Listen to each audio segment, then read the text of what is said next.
bitch. Oh, excuse you? Baloney wash. I'm annoyed. I'm just here to give my opinion and carry Annie. Oh, it's Chris Avalon Unfiltered, bitch.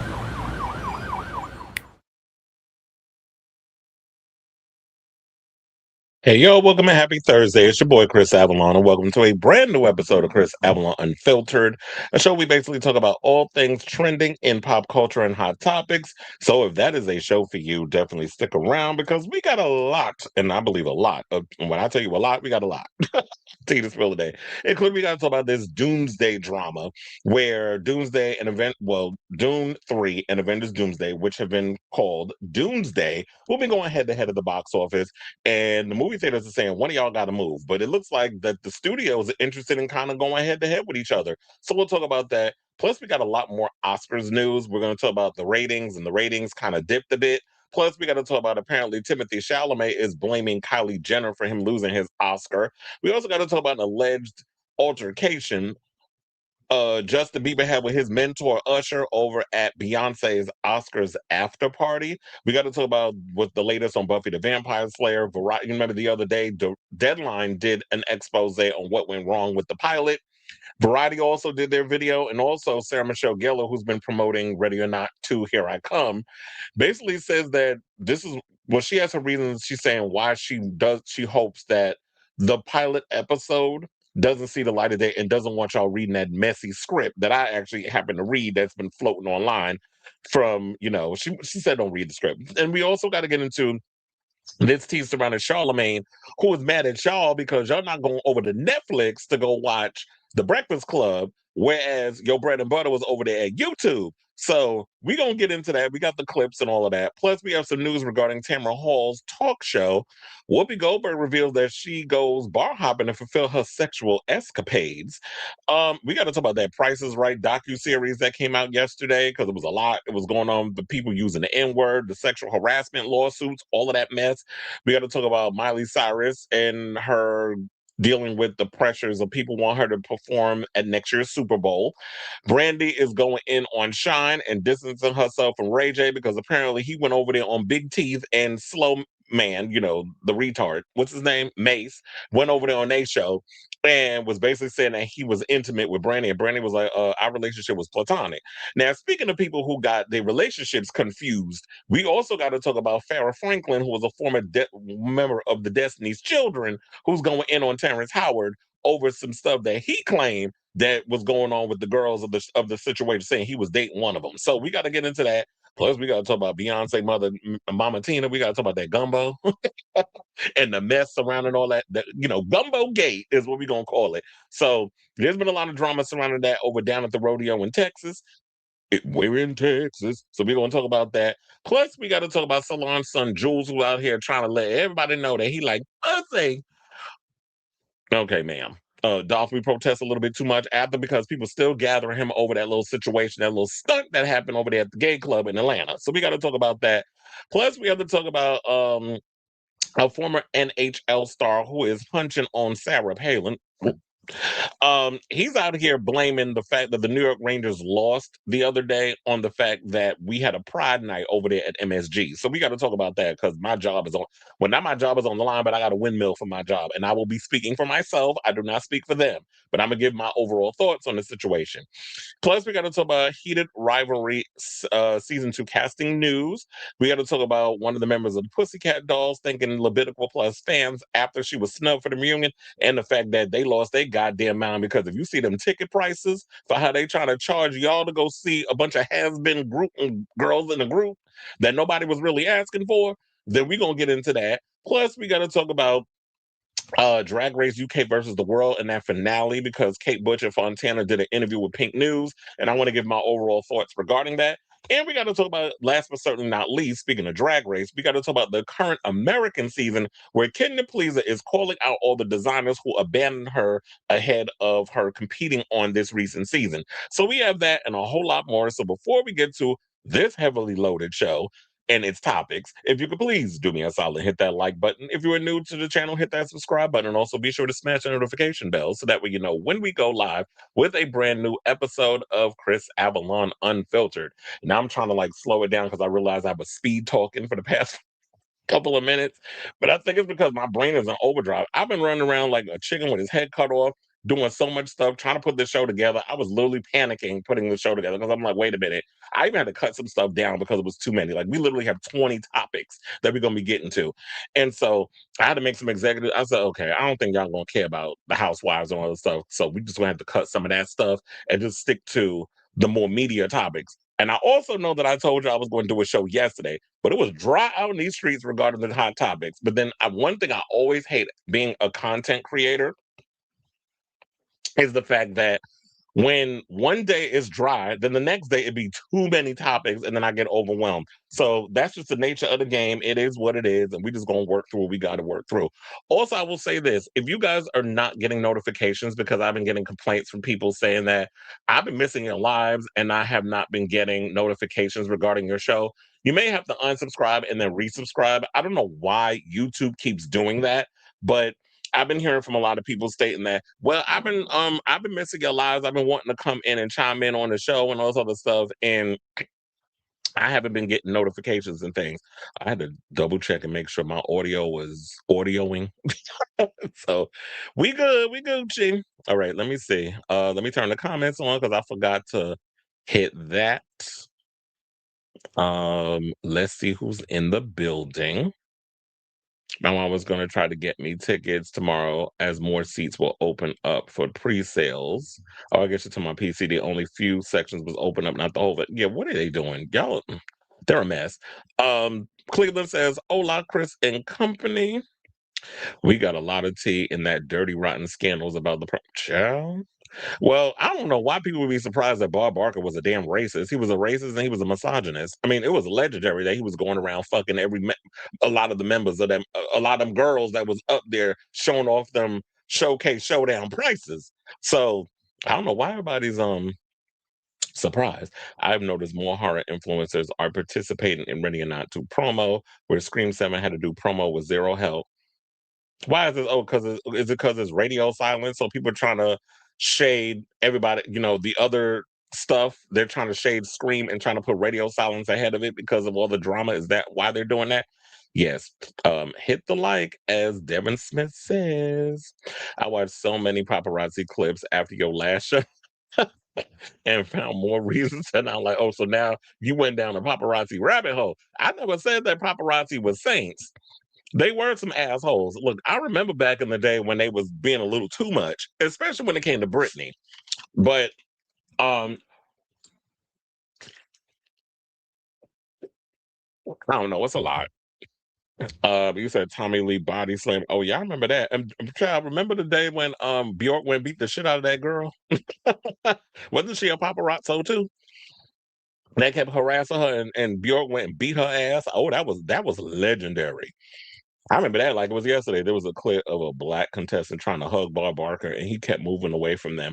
Oh, I didn't even realize, all that. Exactly. YouTube still acting a mess.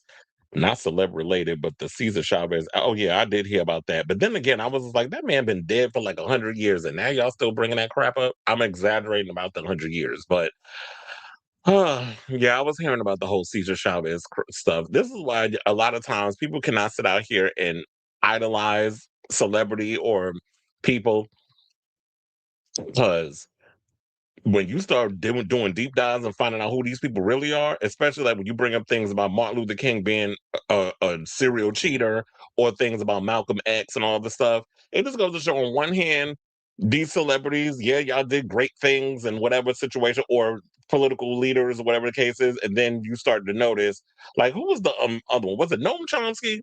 That people was living for, and then found out he was in the Epstein files. So it's always something that you have admiration for certain people, and then you find out they be up to some mess.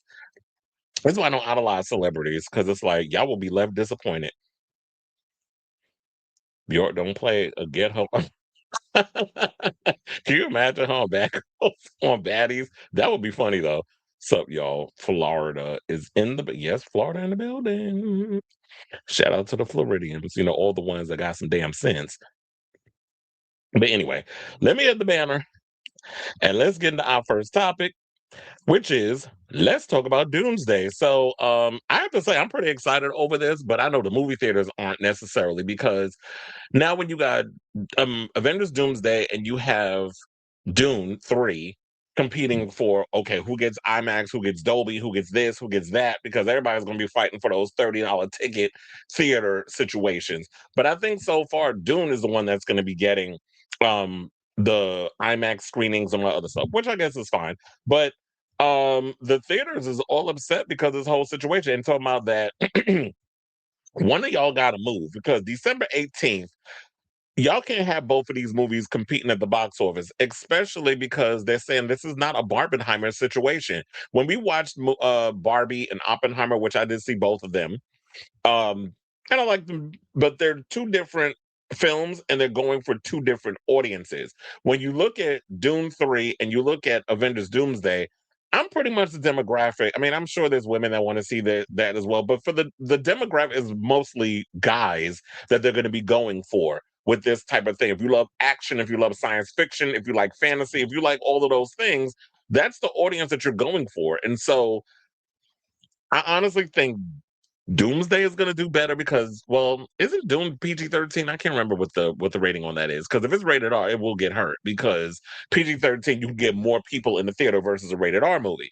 But so I know a lot of people in the theaters is worried about that, but I think it's healthy competition because quiet as it's kept, I can go see Doomsday on a Friday and see Doom 3 on a Saturday. Like what? I can't multitask to go to movies to see two movies in the same weekend or two movies in the same day. I might not do the two in the same day because I'm thinking both of these movies might be teetering on the 3 hour mark, and I don't want to be spending literally a work shift because that's how long both of those movies gonna be back to back. It'll be like 8 hours you sitting in the damn theater trying to watch two different movies. There was a time when me and my friends who when we used to work at AMC, we used to do that. We used to do like spend a day chilling, basically just getting a bunch of tickets, watching all the movies all day. But that was back in the day when I was much younger. I ain't got the patience to be doing that now. But anyway, let's get into the story. So while Warner Brothers and Legendary's Dune Part 3 and Disney and Marvel's Avengers Doomsday may officially have claimed the same release date for months, which would be December 18, 2026. This week's drop of the Dune movie poster publicly declaring the December 18th date seeming to solidify the standoff as actually happening. Which means that at a time when theaters are starving to fill seats, two of the year's most anticipated films, perhaps the most anticipated, I should say, are set to arrive on the exact same day. Someone's got to move, grown a rep for one theater chain. That's a level of overwhelm that doesn't make sense, especially after the last few years of theater struggling, and Avengers movie and Dune 3 are both sure things. Unlike when the gleefully mismatched Barbie and Oppenheimer famously faced off in July 2023 to create the Barbenheimer phenomenon, these two epic fantasy franchise sequels are have plenty of broad appeal, male skewing audience overlap, which is what I said. 2024 Dune Part 2 skewered heavily male on its opening weekend of 68%, with many ticket buyers well over the age of 25. 2019's Avengers Endgame, conversely, only saw a gender split of 60% male and 40% female, with millennials and Gen Zers making up the majority of the audience. The issue isn't just a matter of two massive films potentially selling fewer tickets overall because of the presence of the other. Big fans of both franchises will probably see both films in theaters, though some cannot spare the time or money to see two films in theaters around the same time will doubtless save one for streaming. There's also the issue of other films in the marketplace at the same time, which people need to realize this because this is going to be crazy. Ice Age 6, Robert Eggers' werewolf movie, and Jumanji 3 are coming out around the same time, too. I think Jumanji 3 comes out a week before both of those movies.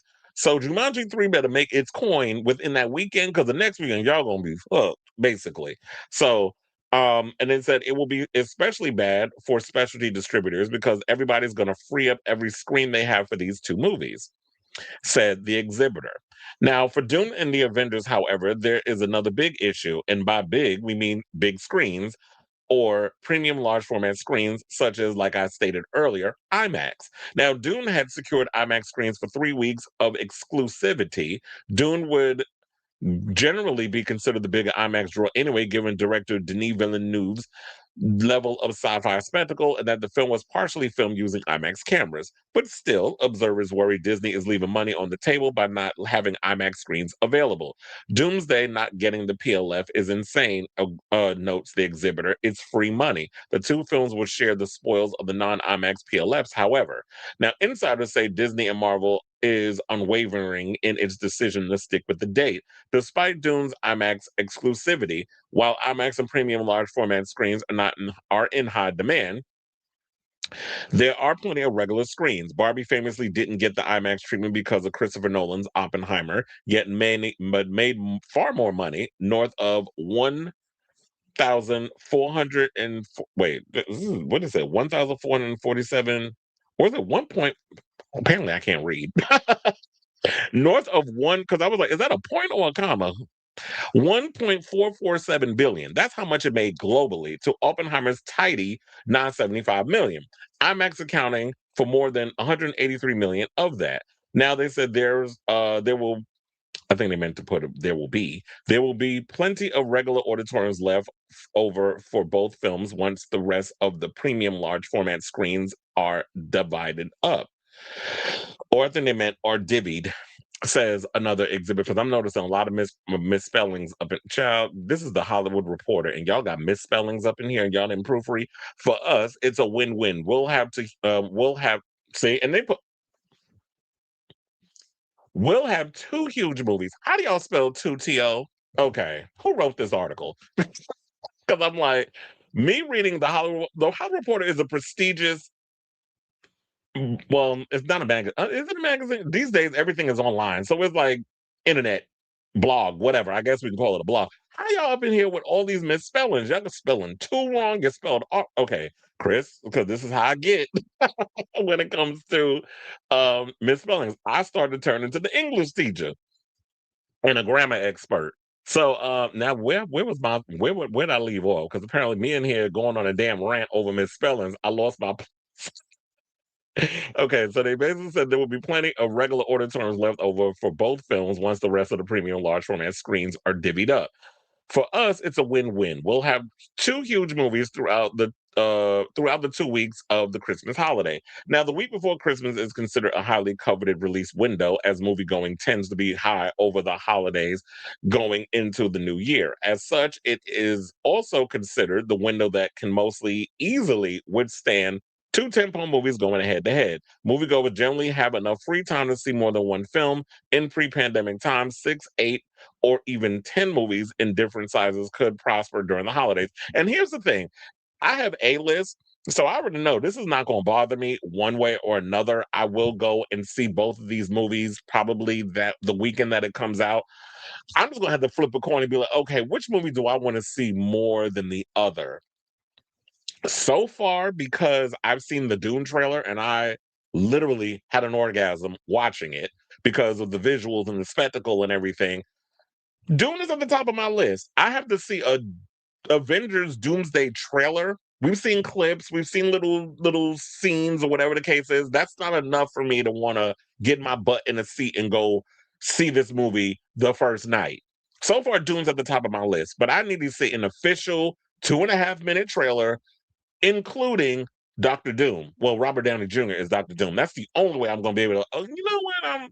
I'm starting to be edged out a little bit. But so far, Doom's got my vote. So I'll probably be seeing Doom first, the next day, or it depends on like if I've got a day off. If it comes out that weekend and I've got a day off, I'll probably go and spend the day watching both.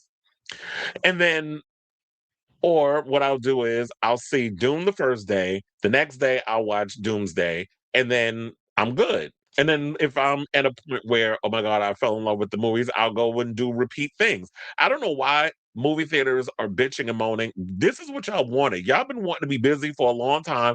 It is usually a ghost town when it comes to me going to the movies and seeing stuff. A lot of people really aren't going to the movies like they used to because of overpriced concessions. The tickets are crazy. Even though, like as I was saying before, with AMC, I have A list. I'm paying $27 a month. I can see 4 movies a week, and I don't even have to pay a crap ton of money per ticket. It's all within that monthly bill that I pay, so I can go see as many movies as I want.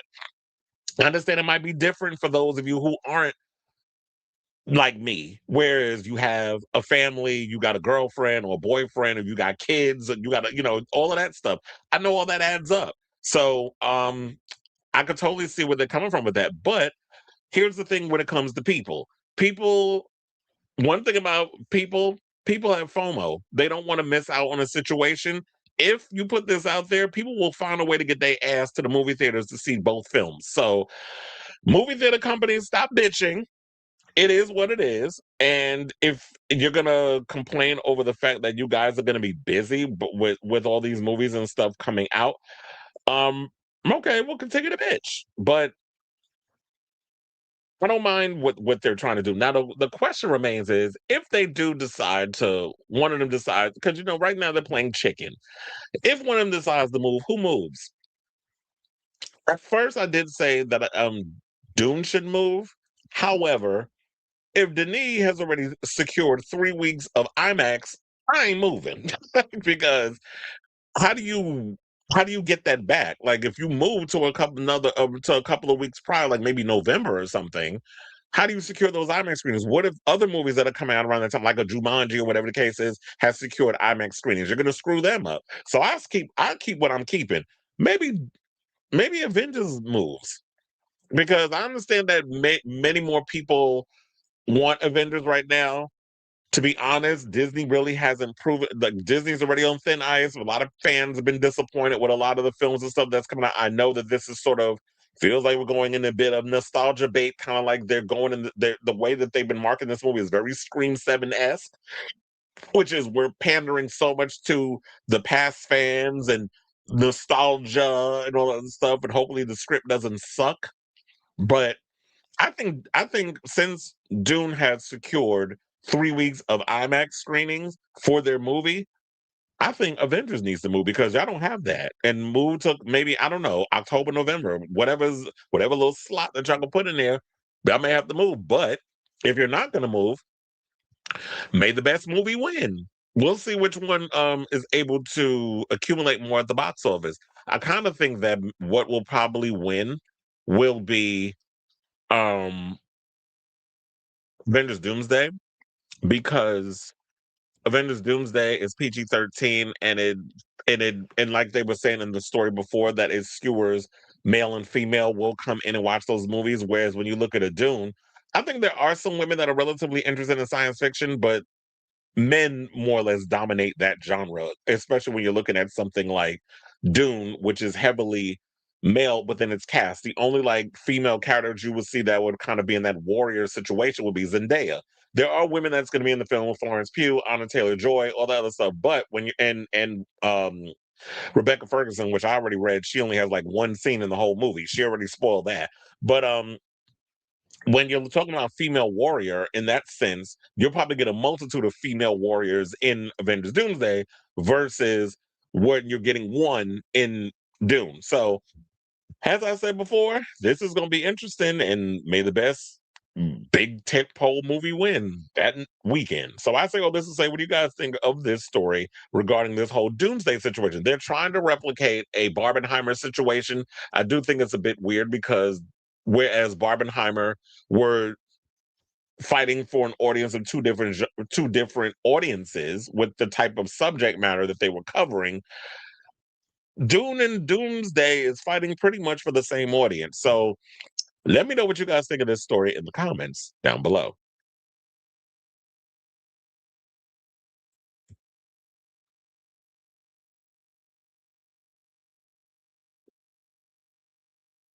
Okay,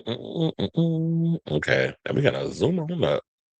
You said now finding out Swizz Beatz got the baby mama pregnant, but that man always been trash, and I think Alicia Keys is too. That's why the minute that she went and cheated on when she went and slept with Mashonda's husband at the time, that's why her voice sounded a mess, and she been out here looking a mess too. Also, like I said before, I didn't realize so many people out here hate that Girl on Fire song. Like you said, I try to watch Oppenheimer, but it starts. Oh, please. That was another thing too. Is that? But I found Oppenheimer boring. Barbie was cute, but I found it was overhyped and overrated. And maybe it was because it was too many people hyping it up. So when I watched it, I'm like, it's all right. It's nothing to brag home about. Oppenheimer, I do agree, was boring. It was too long, it was too boring, and I only watched it once, and I've never been thirsty enough to put it back on. And it's like, oh, I heard that too. Wasn't he messing with who? Swiss Beats? Yeah, Meek Mill was with Nicki. I never heard of Swizz being with Nicki, which got her docuseries blocked from being distributed. What did you think of the Spider-Man trailer? Oh yeah, I forgot to tell you that Spider-Man trailer was coming. That the day the Dune trailer dropped, I was like, the Spider-Man trailer is supposed to come tomorrow. I was supposed to mention that, but it slipped my brain. Um, I liked it. I definitely feel like we're getting finally your favorite neighborhood Spider-Man. I also feel like we're finally getting the Spider-Man I've always wanted to see on the screen. Because even though I feel like Tom Holland is the best Peter Parker and Spider-Man, I always felt like the way that those movies and everything that he's appeared in, he's always kind of been a side um kick in his own films. They always had to have other people coming in to help him carry this. But I definitely felt like Tom Holland has never been given the opportunity to really headline his own movie. And now we're at a point where I feel like we'll finally get to see him headline his own movie. We got ninjas up in there. I can't wait to see Sadie Sink as Jean Grey, even though they didn't show up in there. She is Jean Grey. I don't care what nobody says. I'm looking forward to seeing Sadie Sink as Jean Grey. I'm looking forward to seeing, they had all these different villains up in there. It was cool to see the Punisher in there and see how he fits in this whole world. So Destin, who, definitely I think is gonna get me hyped for this new Spider-Man movie. Now, after this, or when it's successful, I really hope he tips his hand and like, okay, now can I start with Shang-Chi too? Because he did direct the first one. So it's like, can I finally get to do Shang-Chi too? Because Shang-Chi was a good movie. It did well at the box office, and we still haven't gotten another one.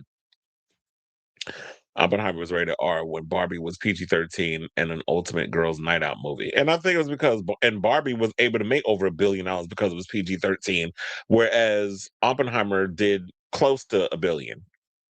Ain't no effing way they are making all these errors with. They probably wrote that article with AI, right? And you said the trailers of Avengers was locked to big screen films, never posted online. Wait, what? We talking about the little clips that we saw? I wonder what the box office weekend gross will be. Endgame made $402 million. On what budget? That's what I gotta look into. And you said Infinity made 314 million opening weekend. Oh damn, that was like opening weekend. But I think they grossed $1 billion. And you said I read AMC might be closing in a few. Well, yeah, they are struggling. John Campion just did a thing, I think on his show yesterday, was about how their stocks have been plummeting. He always does a stock plummeting episode segment on AMC because Adam Aaron is a fucking idiot. I'm so glad that when he decided to take over AMC, that's when I was actually on the outs of the company. And you could definitely see a shift that shit was crazy because before Adam Aaron was there, oh, everything was Gucci over at AMC, but they're a mess now. He don't know what the hell he's doing. And then not only that, when you're talking about the snacks and all the other stuff, the 30 minutes of fucking commercials, y'all are driving me crazy with that. I don't want to sit in the theater. They're like, tomorrow, I'm going to go see Ready or Not, Here I Come. I read at 11:30, which means the movie's going to start at 12 o'clock. And that's annoying. Like, I don't want to sit there and watch 3 AMC-based commercials, one with Nicole Kidman talking about come to the damn theater when I'm already fucking there.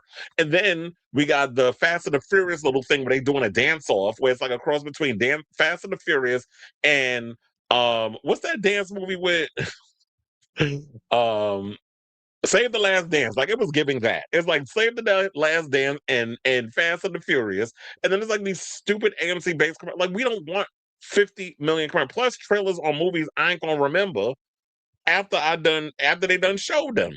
So can y'all cut down on all of that? But they're not gonna listen because Adam Aaron thinks that's what we there for, to watch 50 goddamn trailers and some stupid AMC ads. If I wanted, and this is why people rather stay home and wait for the shit to end up on VOD because or Prime Video or Hulu or whatever, because we ain't gotta sit through all of that. So AMC gets on my goddamn nerves, but excuse me, but that's the theater I go to. It's closed, and I think it's because AMC, like, there's a lot more AMCs than there are Regals. Like, if I had to go to a Regal, there's two Regals that I can go to, one on 42nd Street and one in Union Square.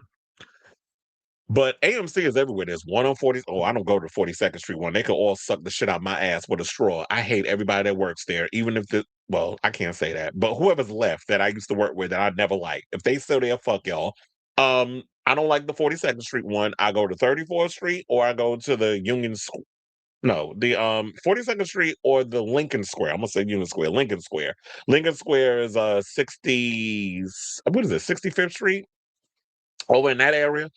Um, I used to live in that area actually. That was over there by where they used to do I think where Eyewitness News, and they had Kelly and Reeves and Kelly show. They used to do all that over there. The View, they had it in that area. um, I would go to that one, or sometimes if I was on Long Island, I would go to the one in Roosevelt Field. So there's always enough AMCs to go around that I can go to at any time. When I used to live in Harlem, I used to go to one on 84th Street. Biopics only cater to specific audiences. Meanwhile, Barbie was catered to different demographics, teen girls, fans, families, and the homosexuals. Also, Oppenheimer was like well, yeah, there was that too. And I like Christopher Nolan, but sometimes he be acting a little too pretentious with a lot of his stuff. I got a friend who loves everything and anything Christopher Nolan puts out. I'm more of a Denis Villeneuve fan because he does more things up my alley. It's like science fiction and action, all this stuff. Christopher Nolan be acting like he's like the god of movie making. For the most part, a lot of his movies are good, but I'm like, and look, I did not like well, outside of The Dark Knight, I did not like Christian Bale's Batman universe. I know it's controversial to say, but the best Batman, in my opinion, that I've seen on the big screen is Ben Affleck. The problem was the movies he was in was shit, but he was a good Batman. Especially that warehouse scene. That warehouse scene will always be iconic.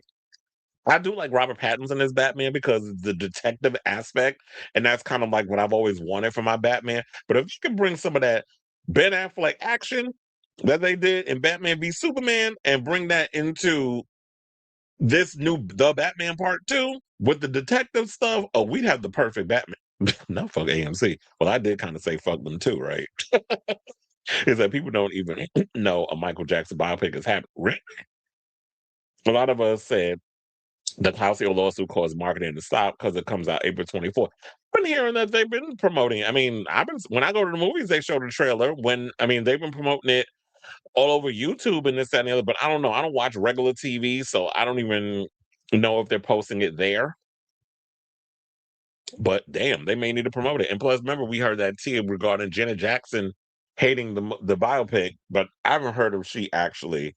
I mean, her friend Gil debunked those rumors, but I see people still running around with them. $11 for really? You said blazing hot Takis popcorn, loved it. Nacho cheese popcorn, seasoning with dried habanero pepper. First of all, the concessions be expensive. They've been like paying $20 for that. Or that Tom Holland helps hugely with the script because he's listening to what the fans want. Well, it's good to listen to what the fans want, but don't let the fans overtake and really have control over it. Because 9 times out of 10, you listen to the fans, you end up with a script like Scream 7. So you can't necessarily listen to all fans all the time. I'm still waiting for the truth to come out because no promo for Euphoria because Sydney and Zendaya hate each other. Zendaya's been busy. She just did a promo for Dune 3 because they did the trailer. She's also got to promote this new movie. I forget the name of it with Robert Pattinson. So that's what she's currently doing right now. And yeah, she's going to have to promote Euphoria. So I don't know what's going on with that. I get no commercial. Really? Well, I guess because you're saying it's Fathom events, but like when I be going to the movies, all I'm bombarded with trailers. It is so annoying. People been complaining about oh please, I hate that place. I mean, when I worked there, it was lit. But then after I lost my GM, who I was cool with, once we got a new GM who got fired. And I'm gonna tell you the shit too. He got fired because he was jerking off in his goddamn office. So you doing all of that. And I hated that man when he worked there. And now I'm glad because he got what was coming to him and that fat bitch assistant of his too. Who lied and basically when I said if I sign a piece of paper, because when I got fired because I threatened to kill one of the damn managers up in there, because the bitch started with her funky pussy having ass, started with me. And I cussed her ass out. And then somebody snitched on, well, it was this old ass fucking security guard. I hope the nigga's dead. So yeah, this is me airing my grievances. And if people got mad, get mad over the tone, oh fucking well, click off. But he went, snitched on me, got me fired. They was like, oh yeah, if you sign the paper, we'll still give you your unemployment. This bitch went and lied and told them to not give it to me. One of my other friends ended up getting fired too, and they tried to pull some shit with him, and he pulled one over them, and they had no choice but because I think he knew some shit and was gonna blackmail their ass. So, and I'm like, damn, if I would have known some stuff, I could have pulled a stunt too. Though, don't fuck with me and my money. And I was going through it for a long time until then I got a job with the circus, and the rest was history. But no, I hate that place. I have a deep disdain for that place. That bitch kept pissing me off. And I was like, look, you keep fucking with me, I'm gonna stab you in your damn throat. And I got back to her. I ain't give a fuck. And it was Christmas that it was Christmas too when it happened. I'm like, damn, y'all done fired me on. It said, what left you feeling disappointed after watching? Well, nothing was disappointment. I was just like, it was all right. The Z and Robert film is called, yeah, the drama. Am I the drama? You said Eric Mama. Kind of glad you skipping the housewives today. They are bland as hell. Oh, could you saw what I said earlier? Yeah, I was like, I was gonna talk about the housewives, like the housewives of Miami got put on pause. Then it was this drama. So that means because wasn't Carmen Carrera supposed to be on that show? And so that's not happening. They put it on pause. I'm like, who was watching the Housewives of Miami anyway? Quiet as it's kept. Who's still watching the fucking Housewives? All them bitches is boring. Nobody care about no old ass wrinkly pussy having bitches on there arguing over what? That somebody criticized you for wearing fake Louboutins? Like that's a storyline? Or the fact that your husband out here embezzling money? Like y'all all do that shit. I just feel like all the stuff over there at Bravo, they on their last legs in regards of the Housewives content. Don't nobody care. I haven't even watched the Housewives of Beverly Hills. I don't care about the upcoming season of Atlanta. I just don't care about the franchise anymore. The New York OG New York girls that moved over to the E Network and got their own show coming. Then we had this. We talked about the rumor regarding Kenya Moore about to do a show with Kim Zolciak and Tamar Braxton. So it's just like nobody cares about these housewives. The formula has run out. It's kind of like how I guess we feel about basketball wives and all other stuff. Like basketball wives at this point, finally they was like, okay, we done. Like VH1 had to move on. Because I'm like, who's still watching that? He said 100% is corny. And the ladies in London. Oh, I've never watched that show. But what else was I going to say? Oh, and then on the other thing with Britt Eady and China Sue Bravo, and I'm like, okay, well at this point, y'all went and fired Kenya over what she did. Bring her ass back to piss off Britt. How about that? Now we did the topic. It's done. I don't know what's going on. I think I'm in a bitchy mood today. So this show might be quite entertaining because you never know what's going to come out my mouth. It might have been that damn coffee I got from Dunkin' Donuts. They got these new cold brews they've been putting out. I'm like, what the fuck y'all putting that drink? Because y'all got me feeling bitchy today. But who knows? Maybe me being bitchy might be the fun part of doing this show. But anyway, let's move on and get back into the show. And let's talk about the Oscars. So the Oscars came and went. First of all, the shit was too damn long. I always feel like after I watched the Oscars, I was just like, oh my God, when is this thing going to be over? Like, at least with the Grammys was like palatable. Like, I could, even if there was boring moments, it didn't feel like a boring moment. There was a lot of boring moments in the Oscars. And y'all were cutting down speeches at the wrong time. So you cut K-pop demon hunters and other people, whereas there was other producers that y'all was letting go on for. I'm like, we don't know these fucking people, but you could let the people up there with K-pop demon hunters rock at least. But y'all screwed them over twice. So y'all had us. I mean, I'm not saying you had to cut the big people speeches like the Michael B. Jordans and the Jesse Buckleys and who was the other one? And what was her name? Amy Madigan, like and Ryan Coogler, which I did laugh when he was like, okay, stop, because then they're gonna play the music. I did laugh at that part. So when you got the main people coming up there to win their awards, I'm not saying cut that. But why we allowing producers that work on documentaries and shit to have long ass speeches, but you play K-pop Demon Hunters when that's like one of the most popular uh animated films of the year. Make that make sense. But nevertheless, it has come out because we all knew it was only a matter of time with the show and everything that they were going to talk about the ratings, and so the ratings is in, and basically they said that it dropped 9% in viewership, which I'm like, I was wondering if it was actually going to be dropping or whatever. But yeah, so let's get to that story. As I was stalling to find that damn picture. Okay, so this says the 98th Oscars audience slipped to a 4-year low this year with 17.86 million viewers across ABC and Hulu on Sunday. The 98th Annual Academy Awards, they said the number is down 9% from last year's 19.7 million viewers, which had been a 5-year high for the telecast.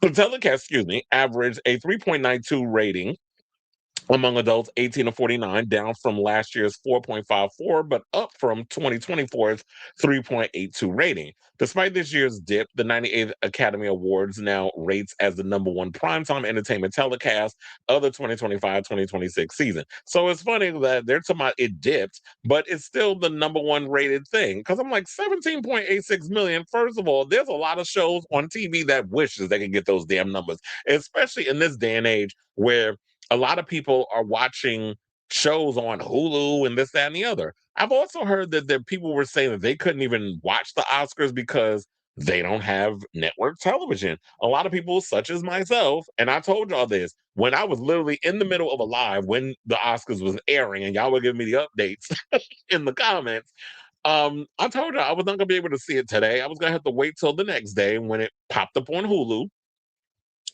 And um watch it there. And then my father calls me. He's like, your mother didn't tape the Oscars. Where can I watch it? I'm like, Hulu. So he wound up watching it there because a lot of times, like, yeah, if you don't get it on network, Siri, I didn't ask you to talk. Go away. The watch. I had to turn her off. But anyway, so I was just like, yeah, just go in there and watch it. I mean, I have my parents on my Paramount Plus subscription, my Prime Video subscription, my Apple TV subscription. Why do I keep calling it prescription? My Hulu subscription, my Disney Plus. So they own all my stuff, and I be telling them where to go to watch stuff, and they will still record stuff on network TV. Make that make sense? But I understand it. They're boomers, and it is what it is. But so yeah, so it still did well in the ratings, regardless of the fact. But yeah, I did hear people saying that there was no way for them to watch the Oscars, and so that was that. And then on top of that, people were complaining about it was too long. Plus, outside of what was the biggest movie of the year that was nominated? Sinners. That was the only, like, people only going to watch it for Sinners, and one battle after another, even though it's not a flop, it didn't recoup its money. It did well, but it wasn't a hit. So one battle after another, like some people saw that, but I think Sinners was the most that everybody saw. I think next year the ratings might go up based off of some of the films that we know that are coming out. Like, I think Project Hail Mary will get nominated for Oscars. I also think that Dune will get nominated for Oscars. I also think Timothée Chalamet might get an Oscar nomination and possibly win for playing Paul Atreides. Didn't I tell y'all that before? Mark my words, I have a feeling in my gut, and y'all know the prophet of pop culture, and my gut has never steered me wrong yet. I do feel that Timothée Chalamet may actually get an Oscar nomination for playing this role in this film. And it might even go up for Best Picture based on the visuals and all that other stuff. So I do think we do have a lot more interesting blockbusters that are coming out this year that will be on the radar of the Oscars radar, and that may actually draw the ratings, because that's another thing too. I'm not saying that we need to nominate Jumanji and all that other stuff to get people to watch the Oscars. What I'm saying is you have to have those movies that have levels, that is style and substance, that will get eyes on this, on your, will get eyes on the Oscars. Meaning, like I said, Project Hail Mary and Dune. If you nominate those movies in the Best Picture category and Best Actor, whatever the case is, I do feel that more people will come in and watch it because those are the type of films that I do think should get recognition instead of okay, we gotta nominate Hamnet or Frankenstein and all that other stuff. And I'm not throwing shade at those, but that's kind of like the nose up in the air of Hollywood on what they like to promote. They want to promote the she foo foo type. Like you can have a little your supernatural, but they kind of got to be a little she foo foo in regard of its subject matter. Like I said, like Hamnet or Frankenstein. So they said that the declines for Sunday night broadcast, which was hosted by Conan O'Brien, matches similar dips seen by other major awards this year, with Golden Globes down 6% to 8.66 million viewers in January, and the Grammys down 6% to 14.4 million viewers in February. All the ratings are via Nielsen, Big Data Plus panel ratings. The Oscars easily ranked as the number one program, blah, blah, blah, so on and so forth. I also think, what's another issue that I have with well, they also said Disney still has 2 more years left on his deal with the Oscars, which will continue to be broadcast on ABC and Hulu. And YouTube doesn't get uh after the 2 years is up, then it goes to YouTube, and YouTube has the rights to the Oscars up until 2033. So I think what needs to happen also with the Oscars is that number one, well, I did hear social media engagement was up. So you need to find a way to do like some social media engagement with the show. So that way it also helps with the ratings. So they need to figure out how to work the whole social media thing. But I do feel like Oscars are still kind of in this dinosaur stage where you haven't figured out how to bring it into the next generation and get a lot of the social media conglomerates on board with the show. I'm not saying you need to have influencers in the audience like a Casanat and all that other stuff like they've been doing with these other award shows. What I'm saying is y'all need to figure out how to do the whole make the social media interaction work within the whole Oscars thing. I also think y'all need to change the damn date for the Oscars. Why is this shit damn near in March, middle of March? Like, first of all, by that time we done moved on from all those movies. We ready to move on to the next phase of movie dumb, and we have new stuff coming out. It's like this award season just felt too long. I get that the reason why they moved it to mid March was because of the strikes and the pandemic. The strikes, well, we might be going to another strike based over the deals what's been going on recently. The word on the street is we might end up in the right. There might be another actor strike. Like Jesus, can y'all get y'all shit together with y'all unions in these damn studios? So we have a strike. We had the strike and we had the pandemic. We ain't had a pandemic yet. Although I do feel like based over the idiot from the idiot in the White House, we might end up in an epidemic. But in the meantime, I just feel like next year, can y'all bring the Oscars back to February? Because I remember before, wasn't it the Grammys or was it the Super Bowl and Grammys? It was the Super Bowl, the Grammys, then the Oscars.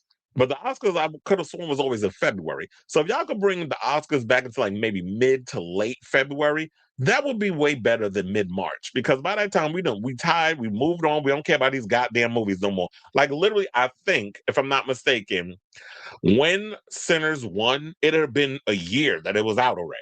Because if I'm not mistaken, well, Sinners came out in March of 2025. So it's already been a year that we've been talking about that movie, hyping it, celebrating it, loving it, and all that other stuff. So hopefully y'all can bring the film back to the Oscars to come out at an earlier time. I'm hoping that's what that'll happen, but we'll see. So I say all this to say, what do you guys think of this story regarding the Oscars? You heard the ratings, but I'm curious to hear what do they need to do in order to get more eyes on the show. Because, like I said, it's too long, it's too boring, so they need to cut it down. Because damn near 4 hours. Thank God I have Hulu, so it cuts out all the commercials. So literally, when I looked at it, it was like 3 hours. So they didn't cut out well, 2 hours and change. They cut out like literally hours and change of commercials. So I don't have to sit through that. But still, even when I'm watching the show, Conan O'Brien jokes wasn't landing. There were certain bits that it was a chop, like especially the bit between Chris Evans and Robert Downey Jr. and Channing Tatum and the stripper underwear. I was like, okay, that shit was stupid. And the little thing they did before, and then so some of the bits wasn't working, and then um which is a lot going on. And then a lot of the other segments drag, like all like best sound and all. I was like, okay. And then best short documentary, whatever the hell all them tight ass things that I don't care about what's going on. But yeah, so there's a couple of changes, but I definitely want to hear from you. If I left anything out, let me know what changes you think that needs to be made in order to get y'all to give a damn about the Oscars, especially going forward. And this whole thing of the people aren't watching TV the way they used to anymore. So let me know what you guys think of this story in the comments down below.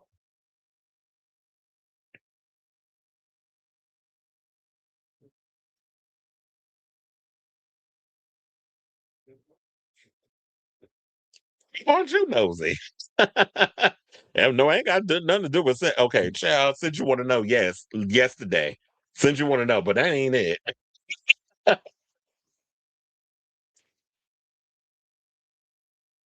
That was another reason why I wasn't on the air. But um, yeah, that ain't it. I just think that it's just a lot going on. The mind's going a minute, a mile a minute, and all this stuff. ABC cancels The Bachelorette after footage of a Taylor Frankie. Oh yeah, I heard about that. But child, they need to cancel all of that crap. Can't wait for the YouTube era to happen. Maybe they need to start also putting clips and stuff on YouTube of the Oscars. Yeah, I'm like some of well, and the nominees are, and then the winner is like, and then the speech. Like, put all that up there so that way those who didn't get to watch the thing, they can watch Michael B. Jordan's speech, and they can watch Jesse Buckley's speech and Ryan Coogler's speeches, and the one battle after another, winning Best Picture and all of that stuff. Well, no shade, but Sinner should have won Best Picture. People out here saying one battle after another deserve the win. First of all, when I watch one battle after another, I'm like, I feel like I've seen this movie before. Like when you're doing a movie regarding immigration and all this stuff, I'm like, this movie, Paul Thomas Anderson, like you are not the first person to tackle this type of story. Like I've seen this theme tackled before, so there was nothing really original about that movie when with me watching it. I remember back in the day, they aired the Oscars right on ABC. Cable TV is dead. It's still on ABC, but the fact of the matter is, a lot of people don't have not only cable, but just regular television. Like I told you, I don't, all my TVs, I have streaming. So the only way I can watch anything ABC related is on Hulu or Disney. Plus, since since Hulu's is about to become Disney Plus.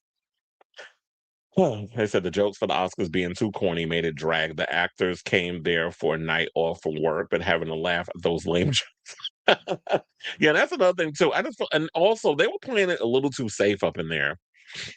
That's why I love when Javier Bardem came out and said "Free Palestine." I'm like, all right, at least you're still on brand with that. He consistent with the Free Palestine.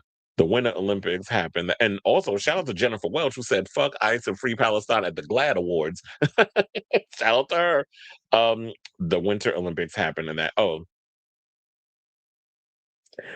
but that was NBC. I mean, but then again, but then again, there is a thing where sports is like one of the most important pastimes in the US. Like people love their sports more than anything. So it might have been a bit competitive to go up against that.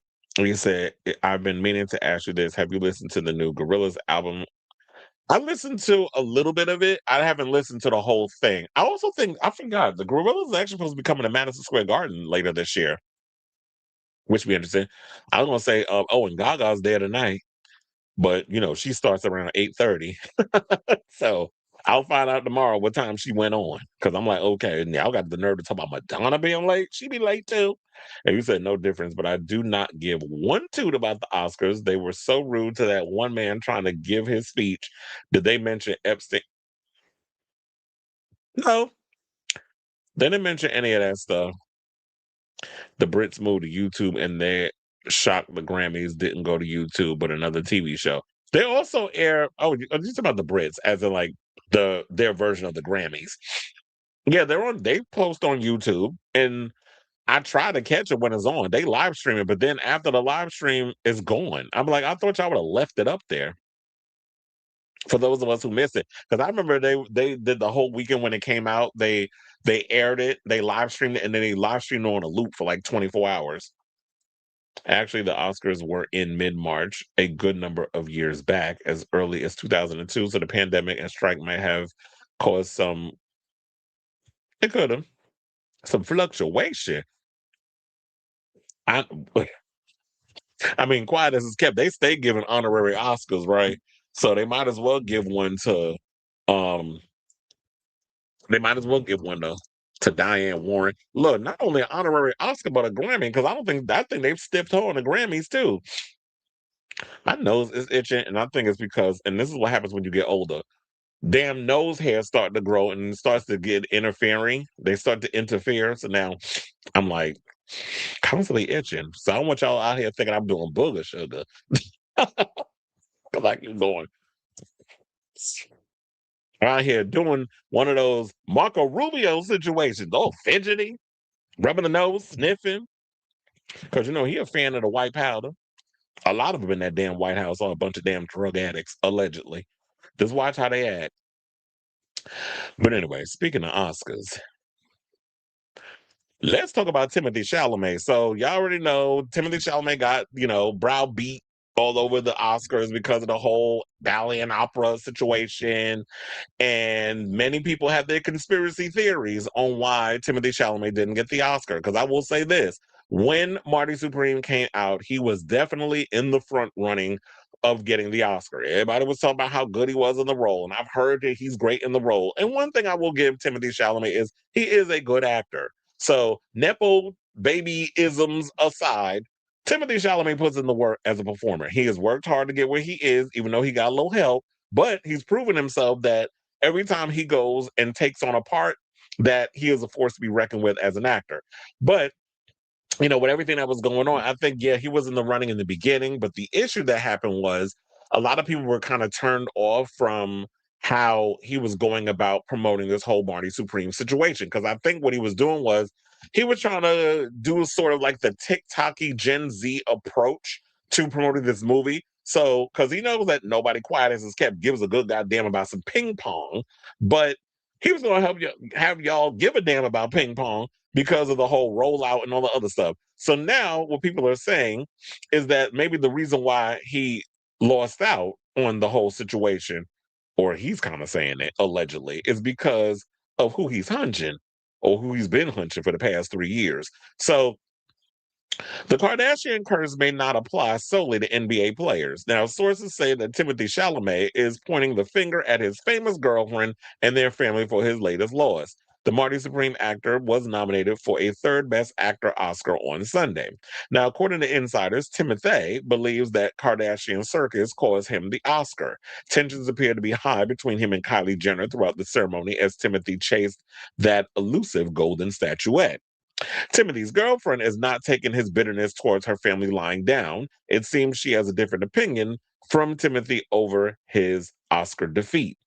Now, sources tell friends the loss has nothing to do with her. An insider told Rob Shutter's Substack Naughty But Nice she's reportedly angry with her boyfriend for blaming her famous family. Now, coming into Sunday's big show, Timothy was among the frontrunners to finally win the acting Oscar. He had finally broken through on another big stage, winning the Golden Globe for Best Actor in Marty Supreme. That was his fifth Golden Globe nomination, with the complete unknown star going 0 to 4 before that. And what people need to realize is that when he lost the BAFTA, people was like, "Look, there was a sign there," because the BAFTA is basically the British equivalent of the Oscars. I think they gave it to the guy that was playing the actor that had the Tourette's. He ended up winning. That's the only place where that movie was nominated anyway. Because Quiet as is kept, it hasn't been nominated in all the other different Oscar affiliation type shows like the Oscars.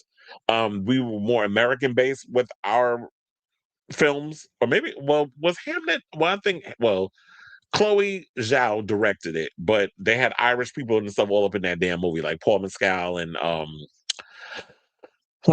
Jesse Buckley and all that other stuff. So um the he didn't win the BAFTA, and then the SAG Awards came around, and Michael B. Jordan won that one, which people were like, okay, so whoever wins the SAG Award, it's kind of like an almost shoe-in that you're going to win the Oscar. And turns out that Michael B. Jordan ended up winning the Oscar, which I always felt in my gut was going to happen anyway. And people are saying that, oh well, they kind of gave it to him because it was the situation that happened with him and Matthew McConaughey and all that other stuff. It was much more than that. I don't think that it just had to do with the whole Matthew McConaughey interview where he threw shade at ballet and opera. That was them getting a lick backs at the Oscars because all of that was like big at the moment, and people are like, okay, let's kind of play it up.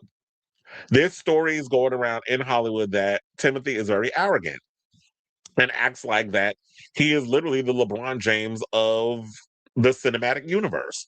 And it's sort of like, okay, it's great that you want to be the greatest of all time in regards of acting, and you want to kind of be up there and with the big wigs like the Leonardo DiCaprios and the Daniel Day-Lewises, but you also need to learn to humble yourself because you don't see Daniel Day-Lewis whenever he dives into a role and becomes that character, acting like that, you know, y'all need to bow down and lick the crack of his skinny ass. He's not asking you to do that. Neither is Leonardo DiCaprio. Like Leonardo DiCaprio comes in with his little 25-year-old girlfriend at 50 and still humbles himself enough so that way y'all will respect him as the thespian that he is. And I think that's where people are having an issue with Timothy. It's funny that you want to sit and blame Kylie. Kylie is, to me, when I look at the situation now, if you was fucking Kim, I could understand you saying that.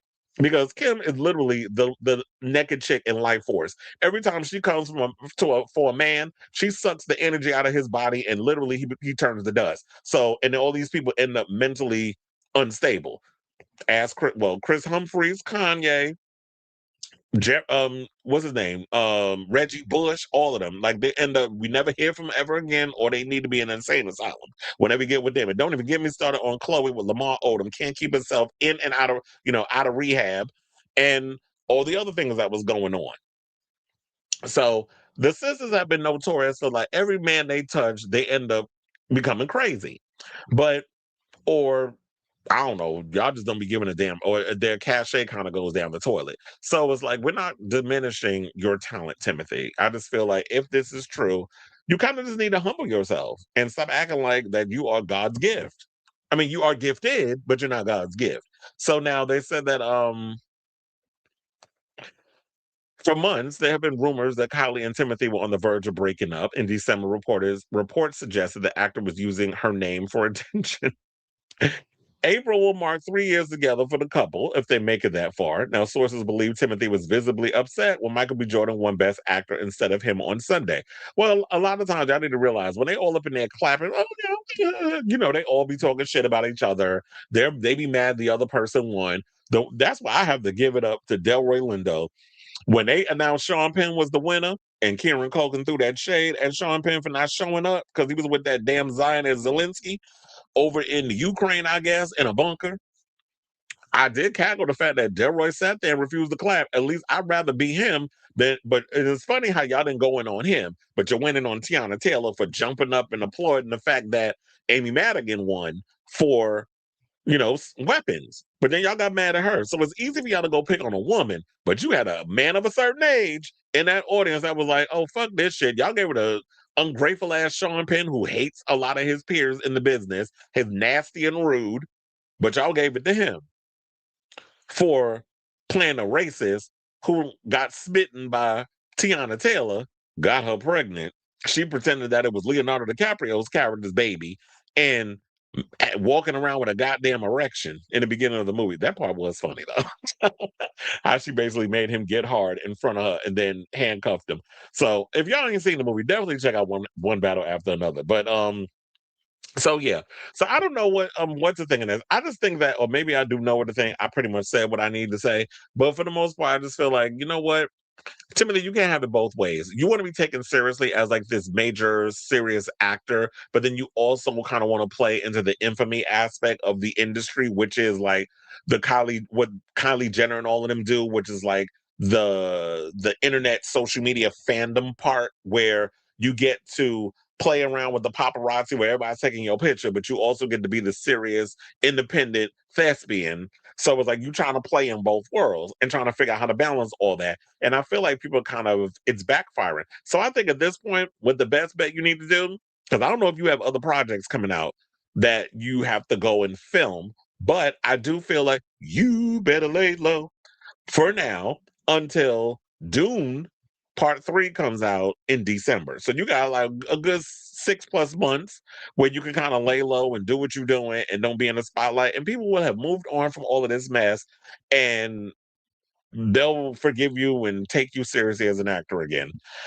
But if you're blaming the Kardashians, then maybe you need to stop dating influencers and infamous celebrities and actually get you. I mean, I don't know if she's in a relationship. Get you an Anya Taylor Joy or somebody. Get you a serious actress to date, or to just pretend y'all dating. So I say all this to say, what do you guys think of this story? Do you believe that? Do you believe that Timothée Chalamet reportedly is blaming Kylie Jenner for him losing his Oscar? I honestly think the one you need to be blaming is yourself in the way that y'all did this whole Barty Supreme rollout and a lot of things that you've been saying in the press lately. You've been putting your foot in your mouth. You've been rubbing a lot of your peers the wrong way. And you have to remember, at the end of the day, it's your peers that vote for you to win that Best Actor Oscar. And no shade, Michael B. Jordan's campaign was better than yours. People like him a lot more. He's likable. He's humble. He doesn't walk around acting like he's better than everybody. And to me, it's like that's what they're going to vote for. They're not going to vote for, or I was going to say they're not going to vote for an asshole. Clearly they did. They gave the Oscar for Best Supporting to Sean Penn. So I don't think it matters all about that. But if you do a good enough job as a performer, and you got to look, and you are who you are, they'll vote for you. So let me know what you guys think of this story in the comments down below.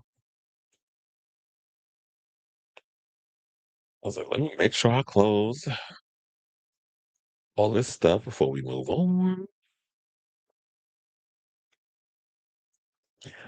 Bad Bunny and Kendall crappy album, single Bad Bunny Grammy. Wait, what album did? I'm trying to remember. What was it? Un Verano Sin Ti? Was that the album? No, but that was a good record. So, no, I'm trying to remember if there was a bad album that he did while he was with her. So, and now they talking about that Bad Bunny got back with his other ex-girlfriend, not Kendall. He got with some other girl.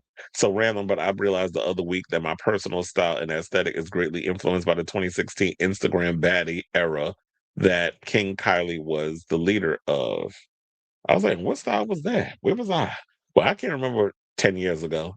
So, um, I guess that relationship is over. Kylie should invite him to remove his butt from her life. Mhm. Timothy and his Capricorn ass don't know what ooh, don't even get me started on Capricorns. And trust and believe, I have a mother and a sister that are Capricorns. Fans are upset that the Michael biopic is spoiled and he dies at the end of the film. Who revealed that? And why would you reveal that here? Well, I mean, spoiler alert, the man is dead. It's like, so how y'all mad? He died at the end. I'm like, he dead in real life. The fuck? He said, go back to Lourdes. That might be more acceptable. It's already known they dated in high school. Well, I don't know if anybody would even care um about I don't know if anybody would care about him getting back. Well, I think Lourdes and him are two different periods in their life. Him going back with her, she's probably she's way too level headed to want to get with Timothy. So I can't see that happening. Now hold on, because it's like, how did my nail get chipped? Now I'm sitting here like trying to rip the thing off. I'm gonna have to clip my nail after the show. Alfonso King said, "Ain't nobody interested in a ping pong movie." Shout out to you. Oh, speaking of which, I mentioned you on this show the other day when we was talking about your little when I mentioned your boy George story on how you asked him to work at an event and he was a nightmare. That's DJ Relentless, who used to DJ for Harmonica Sunbeam back in the day. At the iconic Escuelita, may that place rest in peace. Child, I got my life in that club back in the day. You said Lourdes don't want his not dehydrated ass. Mm. See, I be having to come up on here with proof that when I be mentioning names and name dropping and talking about I know people, I don't just be making it up like some of these other bitches on social media. Anyway, let's get back into the show.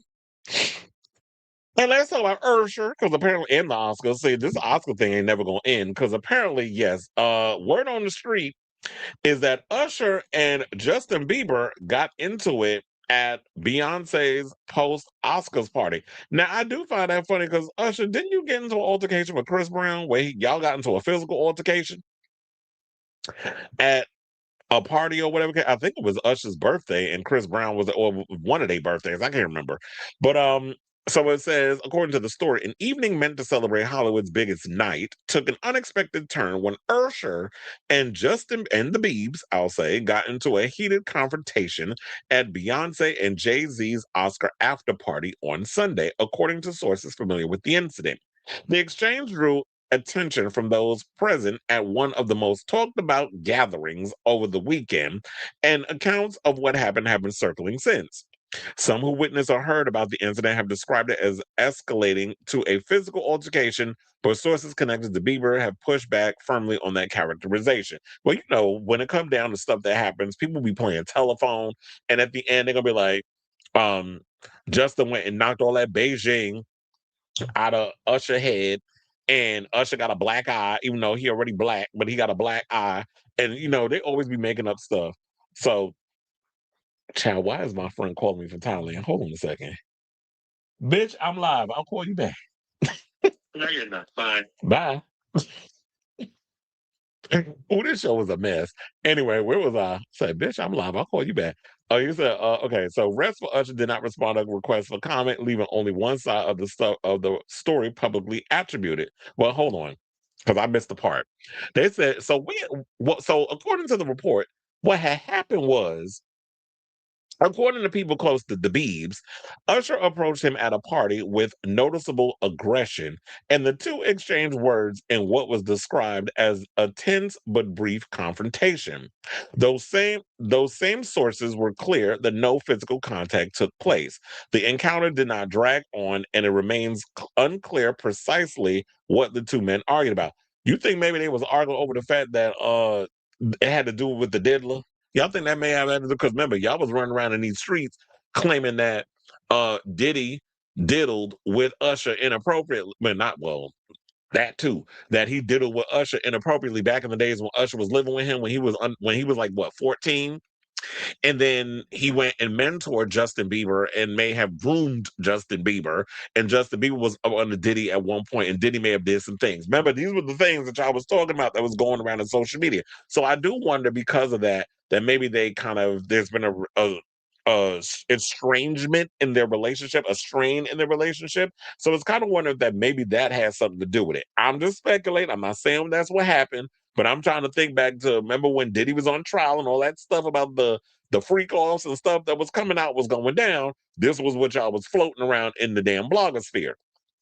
So reps for Usher did not respond to requests for comment, leaving only one side of the story publicly attributed. Bieber's camp has not addressed the incident beyond what was shared with TMZ, which first reported the story. Now, Usher and Bieber's connection goes back further than most current fans may remember. Usher played a central role in helping launch Bieber's career alongside modern manager, Scooter Braun, when Bieber was still a teen. The mentorship shaped the early years of one of pop music's biggest commercial trajectories. Their relationship has grown more complicated with time. A source close to Bieber told TMZ that the singer has been working to distance himself from people in his past, and separately suggested that Bieber's attitude toward Usher has not always been warm. That framing, offered by someone in Bieber's circle rather than by Bieber himself, puts the dynamic in a particular light without offering much specificity. Say that 10 times fast about what built to Sunday's exchange. The last time the two were publicly seen together was in 2022 at the Coeur d'Alene Lake in Idaho. Now, they said the party itself was among the most star-studded event of Oscars weekend. Beyonce and Jay-Z drew a guest list that reflected the intersection of music, film, fashion, and sports at the highest level. Tay Tay, and Travis Kelce was there. So not only was Beyonce knows Carter there, Beyonce knows Carter Swift was also in the building with her fiance Travis Kelce, as well as Michael Bakari Jordan. I guess he went there before. I don't know if he was there before or after he went to In and Out. Ryan Coogler was there. Timothée Chalamet, Kylie Jenner, Austin Butler, Jacob Elordi, Emma Stone, Emma Watson, Kendall Jenner, Megan Fox, Kris Jenner, Sofia Vergara, Vin Diesel, John Baptiste, Jack O'Connell, Chloe Bailey, and Vanessa and Natalia Bryant. Haley Bieber, Justin's wife, was also in attendance because, of course, she ain't going away without her husband. That's what they got. They got each other. As long as we got each other. Do, do, do, do. Remember that song? Damn, I'm trying to remember. What was that? Was that Family Ties? Or was that, it was either Family Ties or, oh my God, what was the name of that show with Tracy Gold and Kirk Cameron? Was it that show that I heard that song from? The crowd meant They said the crowd means any number of people could have observed what transpired between Usher and Bieber directly. So far, no one from the group has spoken publicly about what they saw. Now, law enforcement does not appear to have been involved. There was no indication that police were called or that the incident moved beyond the walls of the party. They said the absence of any statement from Usher's team makes a complete picture of the confrontation difficult to assemble. What is known is that two men with a long layered professional and personal history found themselves in the same room on one of the most social nights of the year, and something between them surfaced. So, whatever issues, look, I don't know. We ain't got much to say on this. All I can do is say this. I mean, I speculated earlier in the thing, but here's the thing. Whatever deep rooted issues that y'all have, because y'all have a complicated history, because, like we were saying before, Usher basically was an architect in helping Justin Bieber get where he is today musically, especially him being a black man. Basically, you having taken this kid under his wing and him doing black music, even though he came out with that One Less Lonely Nigga thing, and y'all seem to have forgiven him over that. But because remember, y'all can look it up because it came out of Justin's mouth. So with all that being said, with Justin having a complicated history and dealing with weird ass parents and many people taking advantage of him in the business, things that he don't want to talk about, whatever y'all got going on and whatever kind of complicated history that y'all have, I just feel like y'all need to kind of, as men, go to the side in a place of private. Maybe y'all need a mediator because I don't know. Y'all might have egos and heated and all other stuff. I don't know what Justin Bieber's sign is. He do be coming across a bit emotional. Usher's a damn Libra. Y'all already know how I be feeling about them Libras sometimes.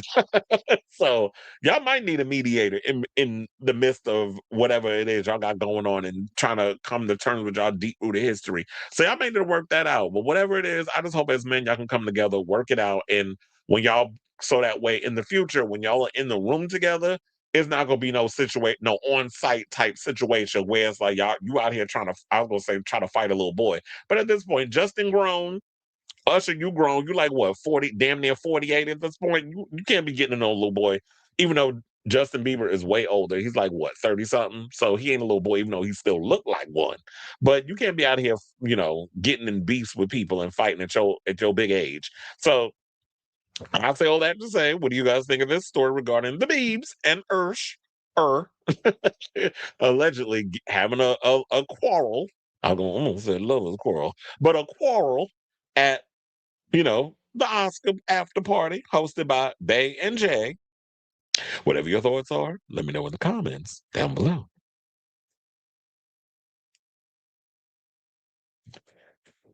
All right, y'all. So now let's see what the people is talking about up in here and up in here.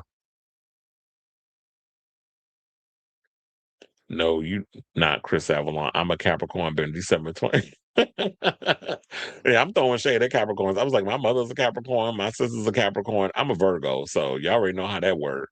Virgos and Capricorn. Funny enough, we all get along. Get along with Capricorns, but y'all be getting on my damn nerves. And that's no shade. I'm just saying, Usher put Justin in the not the trajectory. And you said he probably is upset with him. He felt if him and Usher weren't industry friends, he wouldn't be where he is now. Well, look, and I say you do kind of owe Usher your career because he helped you. Oh yeah, so it was Growing Pains. I was thinking of something. I couldn't remember the name of the damn song. I was like, I knew that song was from. I think the song was from Growing Pains. Written by Robin Thicke daddy, Alan, and sang by his mother, I believe. Wait, or did did Alan Thicke sing the song? Because I do remember his mother was a jingle singer too. She sang the Facts of Life theme song. Lord, not a Pisces and a damn Libra. They both got them energies with emotional, delusional. So they get into that. A lot of y'all ain't halfway crazy. So there's a bit of that. I know Pisces, quite a few. My cousins are Pisces. I got a friend that's a Pisces. Cupid crazy. My roommate was a Pisces too.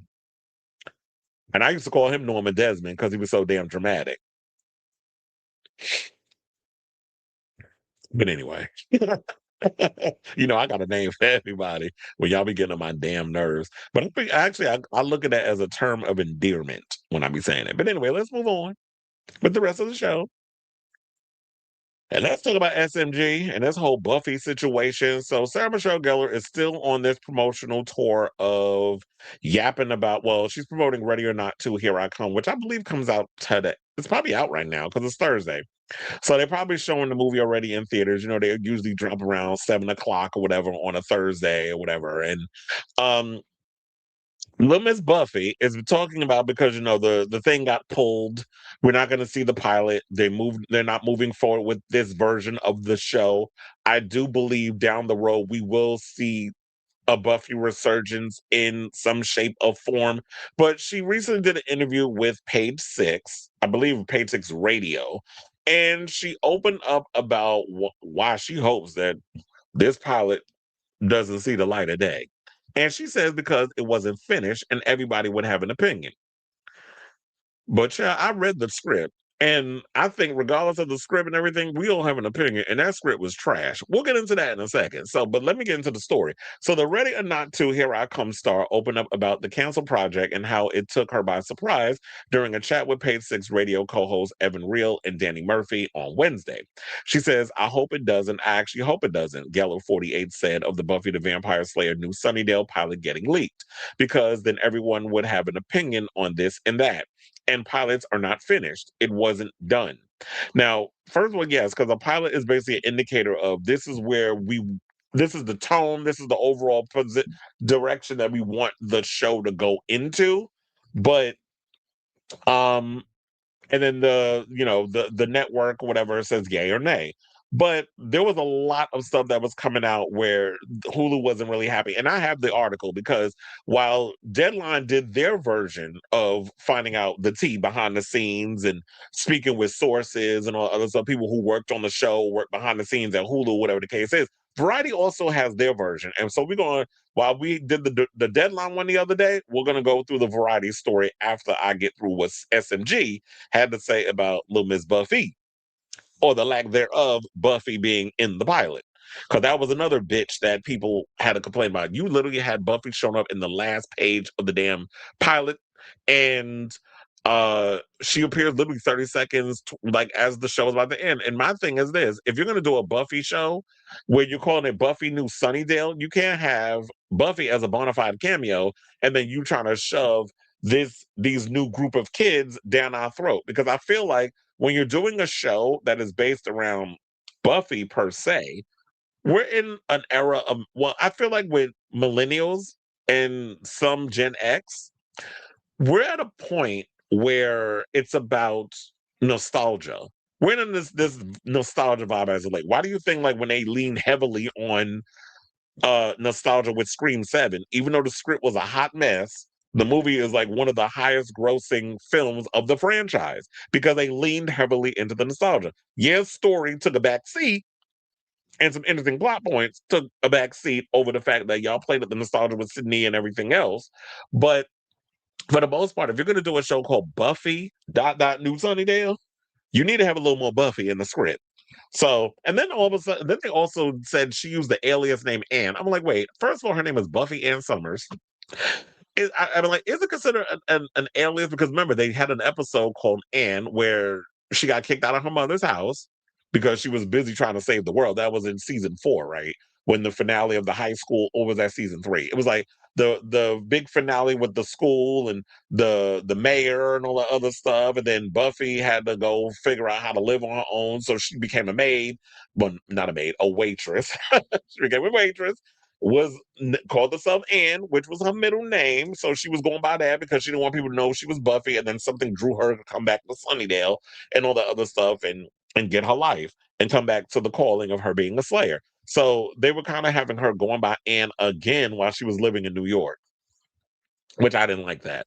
But I guess maybe they were trying to do that as sort of a callback to that episode. So you were trying to do callbacks to a lot of things where the fans would get all the little Easter eggs, but script wise, it wasn't working. But anyway, let's get back into the story.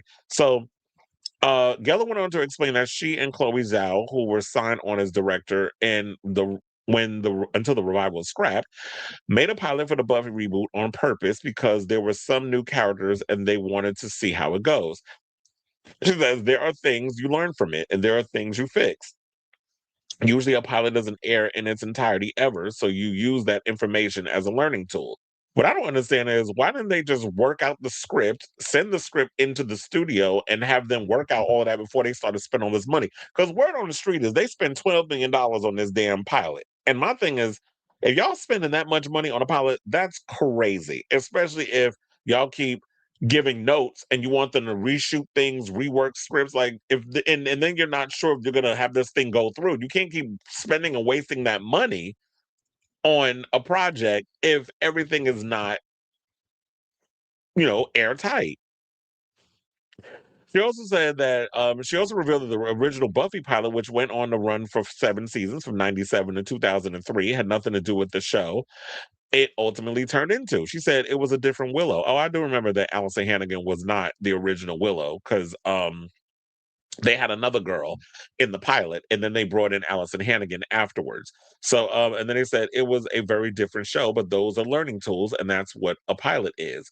Now, as for the version of the pilot script that reportedly got leaked, Gellar insisted that it isn't correct and asked Buffy fans not to watch the pilot should it somehow get released. Why do I feel like that? I love you, Sarah, but I feel like you're full of shit in this way. Now you're trying to say, oh no, that script isn't right. So somebody went and created a whole AI script and pretending that is the actual script. No, because I've heard from very reliable sources who got the script, posted some pages of the script. Shout out to Robert Meyer Burnett because I saw it on his Twitter.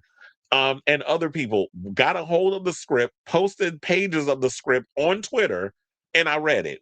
So I'm going to go by reliable sources who have friends within the industry that are posting pages and are letting us know what's going on. Sarah's up in here trying to save face. I mean, I know we love Sarah Michelle Gellar and we love her being Buffy and everything, but quiet as it's kept, let's not also forget she kind of thumbed her nose at playing Buffy at one point and wasn't really with the shits regarding the show. I truly believe that even then, and maybe sort of now, she still doesn't understand and truly show her overall appreciation for a role that pretty much put her on the map and made her famous. Yes, she got the Emmy and she was over there playing Kendall over there on All My Children and became this big thing. I wonder if I'm trying to remember, was she on All My Children when Michael B. Jordan and Amanda Seyfried was there? She might have been.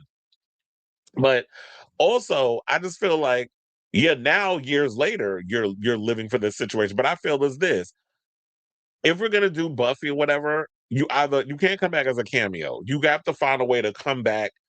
I wouldn't say full time because look, Michael C. Hall been trying to go off do so many other things, but people want him back as Dexter. And Showtime at one point created a prequel that you were on, Miss, playing the police. What was she? I forgot what her job was. She might have been the captain or whatever, but she was on that season of the prequel to Dexter, which was a good show, by the way. Even the guy that played Dexter looked like Dexter, or Michael C. Hall. And then it was like when they brought Michael C. Hall back, they were like, "Oh, it's confusing." And so then they ended up canceling the prequel, and then they brought the other version back because that's what the fans wanted. If you're gonna do Buffy and it's so cucked around her, and this is the version y'all want to go with, you have to bring Sarah Michelle Gellar back. I'm not saying that you need to be up in there full time, but you got to put in a lot of the work and a lot of the episodes. So juxtapose you alongside this other Slayer and having to kind of go back and forth. But if you don't want to come back, I feel like maybe y'all need to just focus on another Slayer in that universe, or maybe do a Buffy miniseries introducing other Slayers that could potentially get that spinoff. Because one of the things we have to remember, Buffy is the godmother of all supernatural shows of my generation. If it wasn't for Buffy, we would not have Supernatural, we would not have Teen Wolf, we would not have, so many other supernatural bent shows that we were sitting there loving growing up.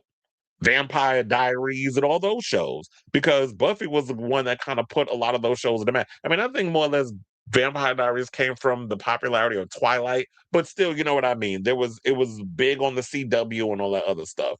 So, um, they said there are two longtime Buffy fans there are two longtime Buffy fans could do to make the cancel reboot right. Stream the original show and go see the newest movie, Ready or Not 2.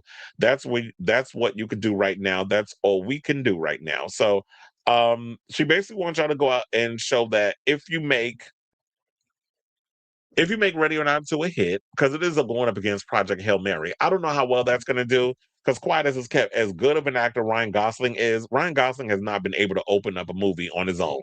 I mean, y'all remember, even though it was a good movie, y'all remember The Fall Guy? That movie flopped at the box. That movie fell hard. So we talking about falling. That movie fell hard at the box office, and it was a good movie. But I just think the marketing behind it just didn't help.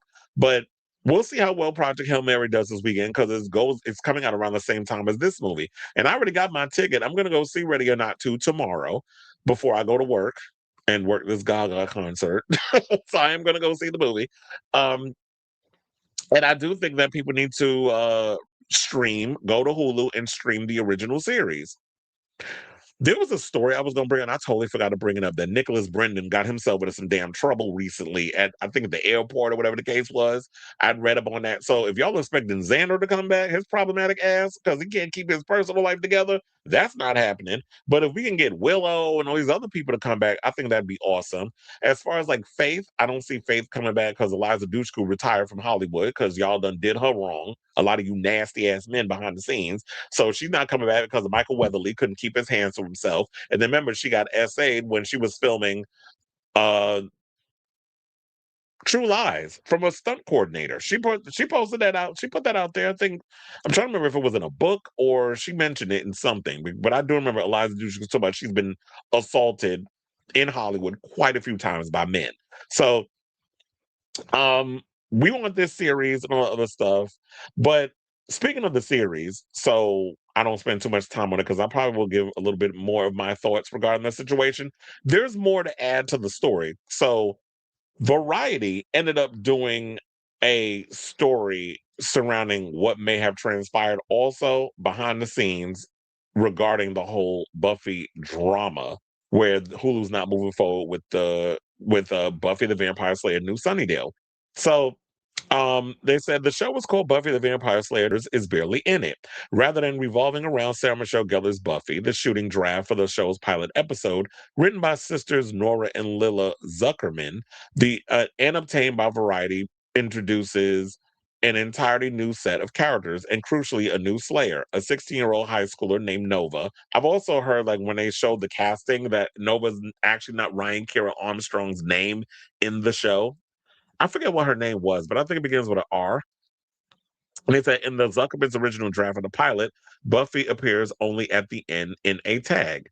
A close reading of the script directed by Chloe Zhao may give clues as to why Hulu passed on the show, which has caused an ongoing uproar online from the Buffy faithful eager to see their favorite character return to television. Zhao, an Oscar-winning director of Nomadland, took on 2021's Eternals to mixed reviews before returning to the art house space with last year's Hamnet. Sources tell Variety that her take on Buffy may have not been mainstream enough for Hulu, although that's been disputed by Gellar, who blamed an executive at the streamer for his lack of familiarity with the original material. But back to the pilot. Now, over the course of the script for Buffy the Vampire Slayer New Sunnydale, Nova, described as a brainy introvert, discovers that she's the Slayer, and people in Sunnydale do know the mythology of what Slayers are because of what happened to the town back in Buffy's day. Now, set during a vampire weekend, a Renaissance fair-like celebration of the town's dubious history, Nova takes down two actual vampires after coming into her powers. By the episode's end, the formerly friendless Nova has a new Scooby gang planking her, to use Buffy's terminology. The script drops hints about what's to come. Her dad, a photojournalist, is overly protective and has moved them around a lot after Nova was kidnapped as a young child.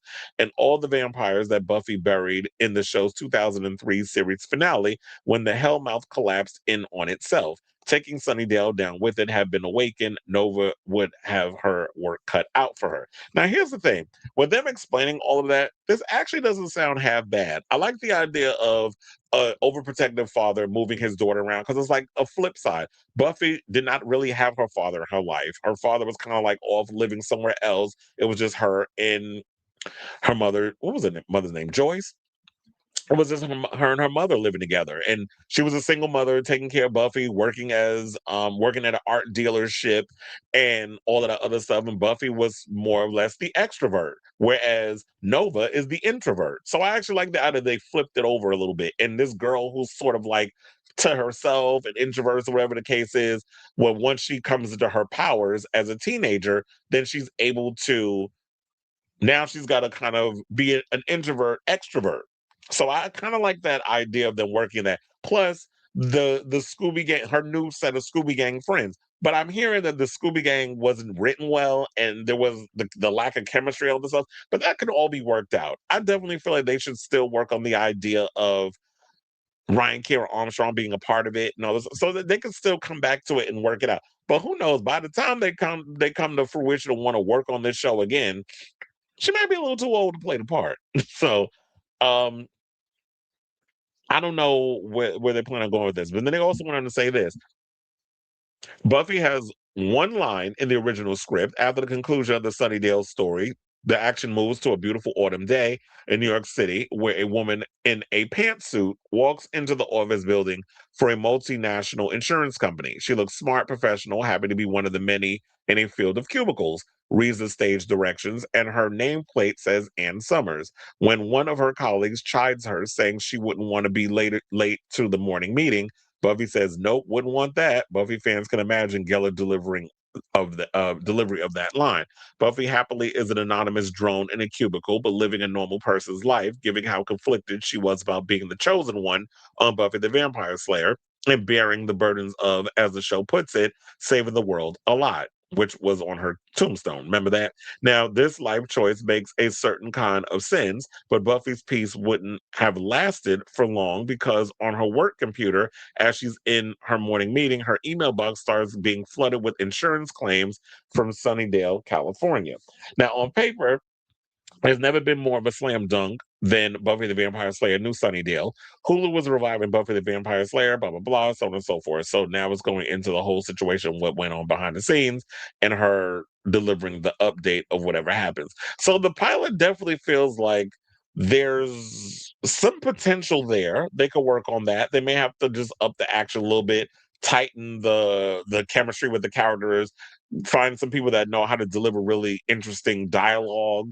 And if you want to convince Sarah to come back, I feel like what needs to happen is maybe they I think maybe you need to teeter it a little more on more scenes with Sarah Michelle Gellar's Buffy, and then find a way of like getting her to come back to Sunnydale and working on maybe easing a lot of the nostalgia fans into these new characters and don't make it heavily influenced on the younger kids, because for me, I'm all interested in wanting to see something new and different as long as we get to see a lot of my favorite character on screen.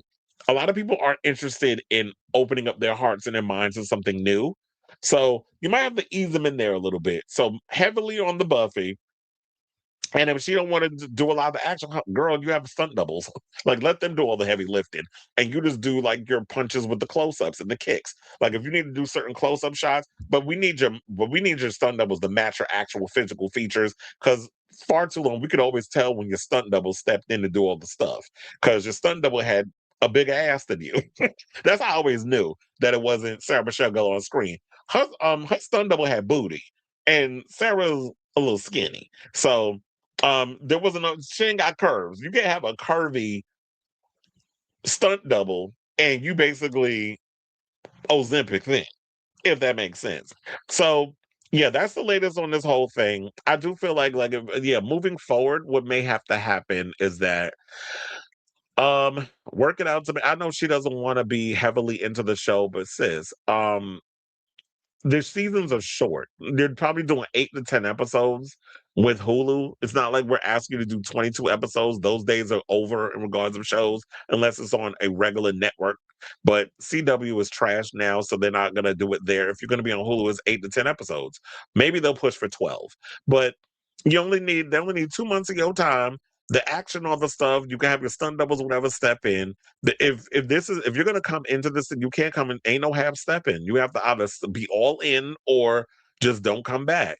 And to me, it just felt like you were on board with this because you weren't really into this. We don't want to see you being an insurance agent. You just got. I mean, I understand this is their angle of them trying to show that Buffy's got some sense of normalcy, but um I don't know. I guess they just need to tighten it better. Hopefully, they'll revisit this sooner rather than later. Like, don't wait a good 4 or 5 years. I think you need to revisit this in a year or two. But I do agree with her that maybe what needs to happen is that y'all need to show that you want to see Sarah Michelle Gellar back on your screens by supporting and going to go see Ready or Not 2 this weekend and start binging and getting those numbers up for Buffy the Vampire Slayer. It's on Hulu. I'm sure it's on Disney Plus. So go there, watch the show, rewatch the show, run them numbers. So that way y'all can show the new executive over there because Bob Iger done left. He left yesterday or 2 days ago. I think he stepped down. They got a new CEO over there.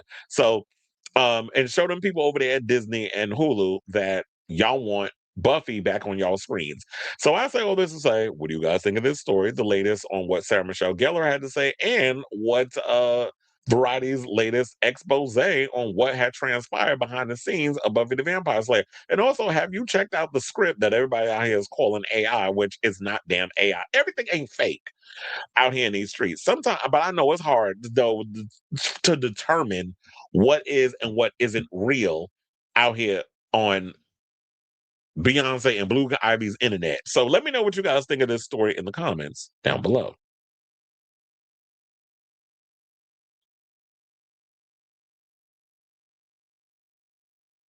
Hold on now.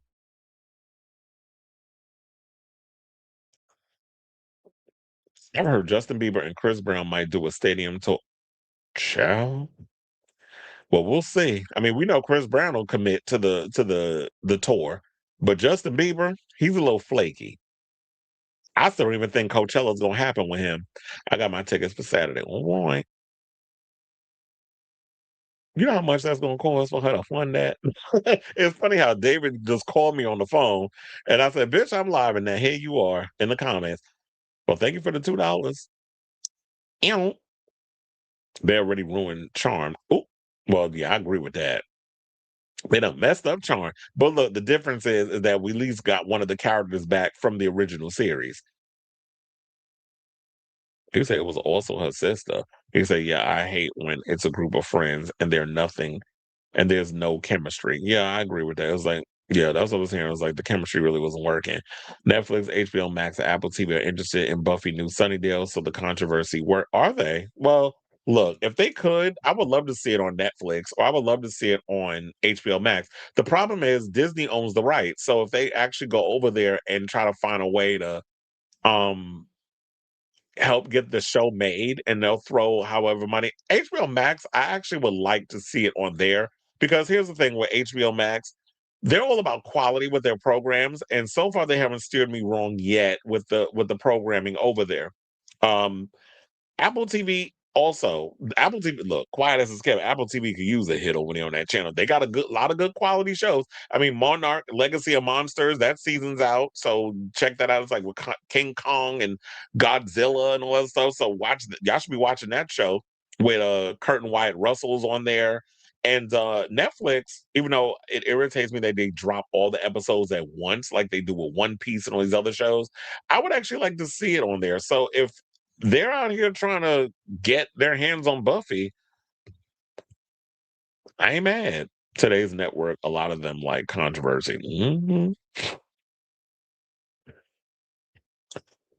All right. Now speaking of controversy, I guess we can talk about it's controversial. Let's talk about Charlamagne, because apparently Charlamagne out here getting mad at y'all because y'all not going over to the Netflix, speaking of Netflix, to watch they tired ass the Breakfast Club. Because remember, the other day, Jess, he not hilarious, jumped on social media, was talking about how like, yeah, that they could post little things on their social medias, but since they went and signed the deal with the devil, and for this part, it is Netflix, and I like Netflix, but nobody's quiet as it's kept. Nobody's going to Netflix to watch a podcast. So, Charlamagne went over there, chased the bag, got greedy, and now the shit backfiring. And he goes and of all people, tossing that bitch ass Andrew Scholes over the fact that y'all not watching The Breakfast Club on Netflix, when in fact people were liking their podcast and stuff, no matter if it's clips or the whole show. Because he even brought that up in the thing too. And he went to the whole thing and he watching clips. Does it fucking matter? Because you're posting stuff up on your page and people are commenting in the thing. And I think what people love about YouTube versus Netflix is the fact that there's interactions, there's engagement with a lot of the viewers on YouTube. Y'all see when I'm doing this show, after every segment, which is why the show goes longer than it needs to, is that on the right hand side, y'all can see on the screen, there's comments and stuff in there. Once I'm done with the comment, once I'm done with each topic, I go to the comments and I'm having a conversation with a lot of you guys that are watching the show, and y'all are conversing amongst yourselves. And I think that's what people love about YouTube, is that there's a community engagement versus if you go to Netflix, we go into Netflix because we want to just watch a movie or watch a TV show or Netflix and chill, whichever tickles your fancy. That's why we go to Netflix. We ain't going to there for no damn podcast. We go to Spotify, we go to Apple, or we go to YouTube for the podcast experience, not Netflix. But here's Charlamagne, Miss Charlene, up in here over there with Miss Scholes, bitching and moaning because y'all not watching their stuff or watching his stuff over there on the Netflix, because he chased the bag and now the shit done backfired. Now I do have the clip of when him yapping about, him bitching. So we're gonna play this clip and then we're gonna come back and talk. Please hold. It's Netflix. And the crazy thing that's funny, the funny thing to me is like people will be like, I'm not watching Breakfast Club on Netflix, but then you constantly tweeting about the America's Next Top Model doc. You constantly tweeting about Stranger Things. You constantly tweeting about the Diddy doc, whatever the fuck it is. What you said though, it's like change is always going to be tricky, and people are going to be frustrated with change, and eventually they'll adjust to it. And a lot of it is just narrative, Andrew. People, somebody will get online, create a narrative, put something in somebody's head, and then everybody will run with it. No way. Yes. When has that happened ever? I can't fathom that even exists. I'm just saying, it happened. So now everybody's like, yeah, I agree. But no, I just want everybody to ask one simple question to themselves. What are the viewership numbers on Netflix? And it's not just for Breakfast Club. This is for Joe and Jada. This is for Chelsea Handler. This is for, anybody that's over there. Bill Simmons. What are the numbers on Netflix? They're not going to tell you. Now, when you get the numbers on Netflix, then we can have an honest conversation on whether this is working or not. And by the way, if it don't work, I will be the first to tell y'all. Yeah. Cause I want us to win. If sometimes we got to be the first over the hill to see what's over there, cool. But I'll be the first to tell you if it don't work. Yeah. Yeah, he full of shit. First of all, he won't tell you if it's working or if it's not working. Because if you was, then you wouldn't be on social media bitching and moaning over the fact that nobody's watching The Breakfast Club on Netflix. And number two, if you want to know what the numbers are, how about you give a phone call and get Ted Sarandos on the phone and ask him what the goddamn numbers are, since he's the one that is the co-CEO of Netflix. Why don't you ask him what the numbers are and all that other stuff? So what you need to be mad at is Jess Hilarious running her mouth and putting y'all tea on blast, and you getting mad at us because it's like, yeah, first of all, I done forgot all about The Breakfast Club. I don't watch y'all. I watch Ebro and them over there on YouTube, and I watch other shit. I never really watched The Breakfast Club like that. I would watch like little clips of the interviews, whatever the case was. But because I got a bunch of bumbling idiots on that damn channel, I pretty much never really cared. Like DJ Envy is the dumbest Virgo I've ever seen on TV. Don't even get me started on that man in a dress, Jess Hilarious, and dumbass Charlamagne with all that damn grease on his face. So I don't particularly care for them over there. But I was trying to see, what are the people saying in the comments? since he want to run his mouth. And this is academics who posted this video. So they said, nobody turning on Netflix to listen to radio shows or podcasts. Come on, bruh. Another person said, nobody turning on Netflix to watch The Breakfast Club. Another person said he wouldn't be addressing it if it wasn't affecting him, which is what I literally just said. Another person said, did he just compare? Oh, that's another thing too. How the hell you gonna compare your dumbass podcast to some goddamn Stranger Things and the Top Model situation? First of all, those were shits we like to watch. So yeah, sir, when we going over there and we watching America's Next Top Model, the docuseries, or Stranger Things, or whatever the case is, the reason why we're tweeting about those shows is because when we go to Netflix, that's what we're expecting when we go over there. We're expecting those type of programs and stuff to be on those streaming services. So we're gonna go there and we're gonna watch those, and then based off of what's happening on the docuseries or Stranger Things or One Piece or whatever show that's coming out over there, we're gonna tweet about it. You just haven't gotten it through your head that Netflix is trying to compete with YouTube. Even Ted Sarandos has said this in interviews recently, where he's like, don't sit and underestimate YouTube as just the network, I mean, the channel that just posts cat videos, which we haven't even looked at YouTube in that way in decades. So I don't know why people still just resort to that as kind of like the comparison with the cat video. Like, YouTube ain't been about cat videos in over a decade plus. But he said, yeah, they're a force to be reckoned with. Even Ted Sarandos recognizes, hence why a lot of people trying to compete with TikTok and all these other things. And it's like, because YouTube now trying to turn itself into TikTok. And it's like, we already have a TikTok. Let TikTok be TikTok, regardless of the Ellisons have stake in it. Let TikTok be TikTok, YouTube be YouTube, Netflix be Netflix. Stop trying to copy and take things that other people are doing and trying to incorporate it to your thing to draw those people over to your shit. You need to come up with more creative ideas. And a lot of them thought by signing you to an exclusive situation that was going to get eyes on the situation. And my thing is this: if Netflix came to me tomorrow and gave me a deal and was like, we want you to exclusively do your podcast on Netflix, I'm turning it down, because I'm like, I don't want to be exclusive to one thing. I got to be able to put my eggs in multiple baskets. I can't put my egg in one basket. I don't care how much money you offer me, because I'm like, the money would be great and all, but YouTube has always been my foundation. And yeah, when TikTok, before it got taken over by them damn Zionists, the Ellisons, and I decided to get rid of it, I was getting a lot of traction over there on TikTok, but I'm not on TikTok no more. So now I just post things on this channel specifically.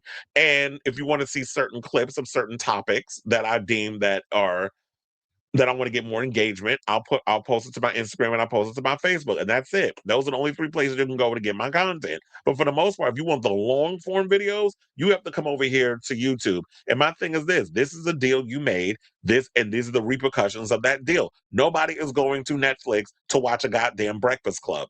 No shade. I'm sorry. And if you're mad about that, then you only have nobody to blame than yourself. So for you to sit up in here and compare your podcast on Netflix, watching and commenting on shows like America's Next Top Model stuff, you can't be this goddamn obtuse. But then again, I don't put nothing past Charlamagne, because Charlamagne ain't the brightest tool in the shed. You know, all that man that make all that money and all this stuff and thrived on being controversial, he's not the brightest. And we've come to that conclusion. And like, taking political advice from him is like listening to sucker ass Smith give political advice, which neither one know anything about. So thank Wendy Williams for your career, because if it wasn't for her, we wouldn't even know who the fuck Charlamagne is. So, like I said before, Ted Sarandos wants to compete with YouTube. That's why he got into the whole podcasting thing. But like I said before, nobody's going to. And plus, on top of it, let's not forget this before I forget.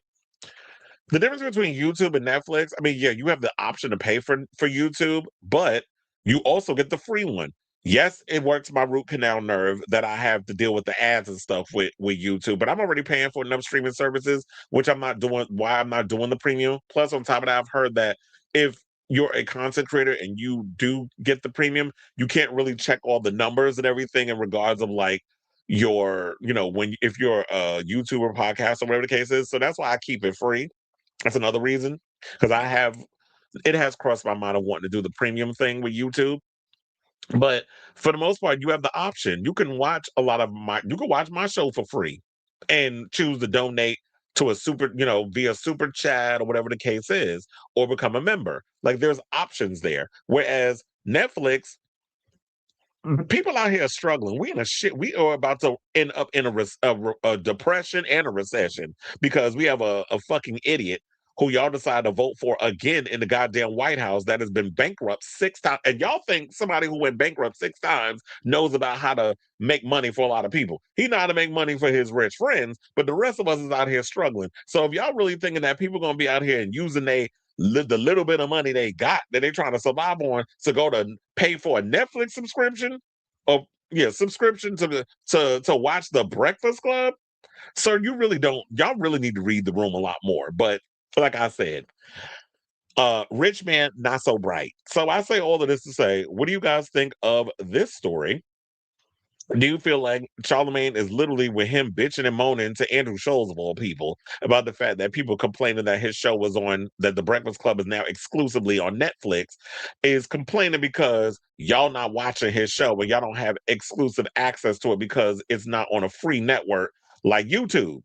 So whatever your thoughts are, let me know in the comments down below.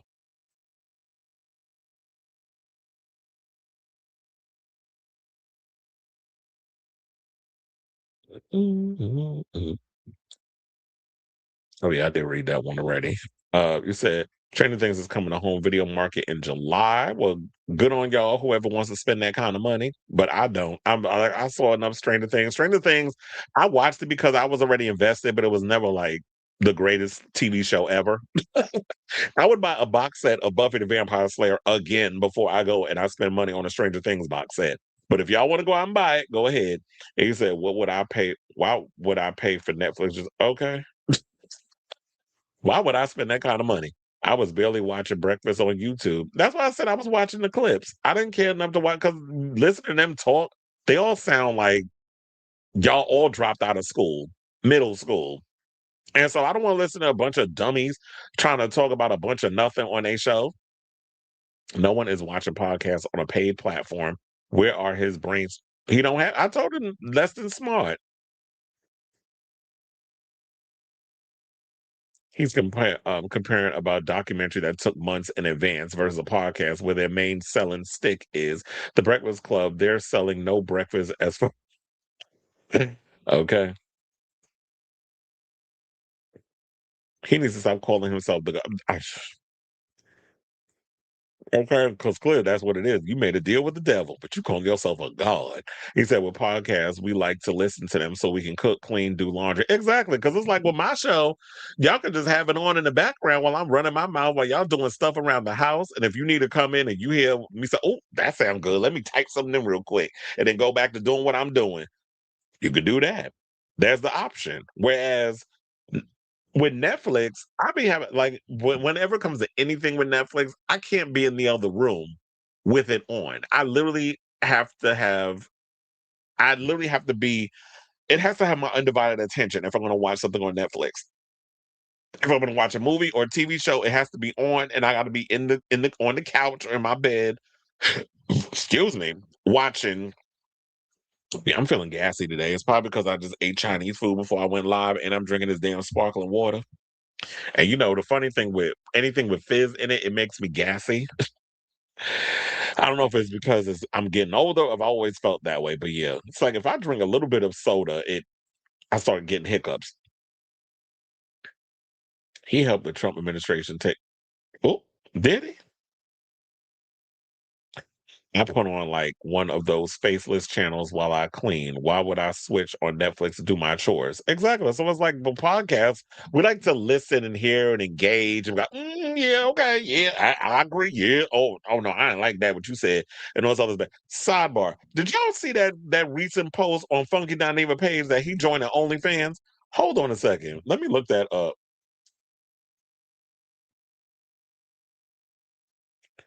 Oh, I turn on my damn thing, and all of a sudden I see Cobra. The first thing that pop up, what's she singing about? Okay, hold on. Let me go to Miss Funky Dineva. I was like, girl, I said, Tom's is hard on the boulevard. Let me see if she's still there. Not no show tonight. What day she post this? Oh, 54 minutes ago. You said no show tonight. No, somebody sent it to me. Hold on. Oh, wait a minute. Let me go to my Facebook because that's where I posted it. A friend of mine sent me that post, and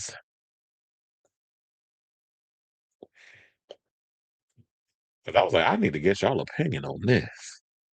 Hold on. Hold the phone. Here she go. Okay, so yeah, they posted this. Well, look, she's not gonna give you a shot. I'll entertain you hoes for the next 3 hours. I think that's how it. Because how many more topics we got? We probably got like 15 more. We gonna be on here till midnight doing this damn show. But anyway, so then when I put it, because I lost my it said so they wrote, "Hey Quentin, I am part of the creator experience team here at OF, and we think you would be great on the platform. I've attached some information about OF for review, but we would also love to hop on a call and answer any questions about what your page could look like. If this is of interest, let's talk about some strategies sometime next week. What are some good days and times to connect via Zoom?" Well, look, um, everything will always have to be. Oh, now it's funny. Somebody's sending me the Usher and Justin Bieber situation. I'm like, sir, you're late. I just talked about that on my show. Hold on, because I got to tell them that. It's like, just talked about that on my live. Look at me multitasking. Anyway, hold on, because let me look and see if there's comments. So yeah, and then 'cause he posted it, but then it's like you can't see it, and then he posts. Hold on, where is it? And then put listen here, and I see my friend Ray Diesel, the porn star, did post it, and he said, "Y'all don't know me. Work ain't honest, but it pays the bill." Okay, Erica Badu, talking about work ain't honest, but it pays the bills, and Ray Diesel said amen, but I'm like, I guess you're not been paying attention. And not Raheem in the comments to my son with the eye emoji. Another person put prostitution because he be saying that on his show. Another person, a little 30-second yang yang on the camcorder really ain't never went out there and hurt anybody. Another person said, you got them new feet, give them a place. I mean, give them a piece. Yeah,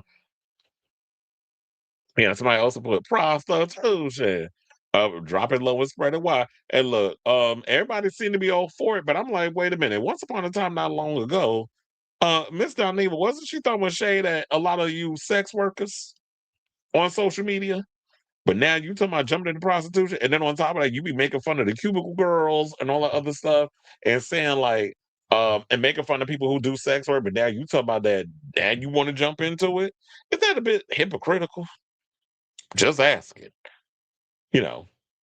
So, but then again, also, OnlyFans is not just for prostitution. You can also use OF for other things. So, there's that.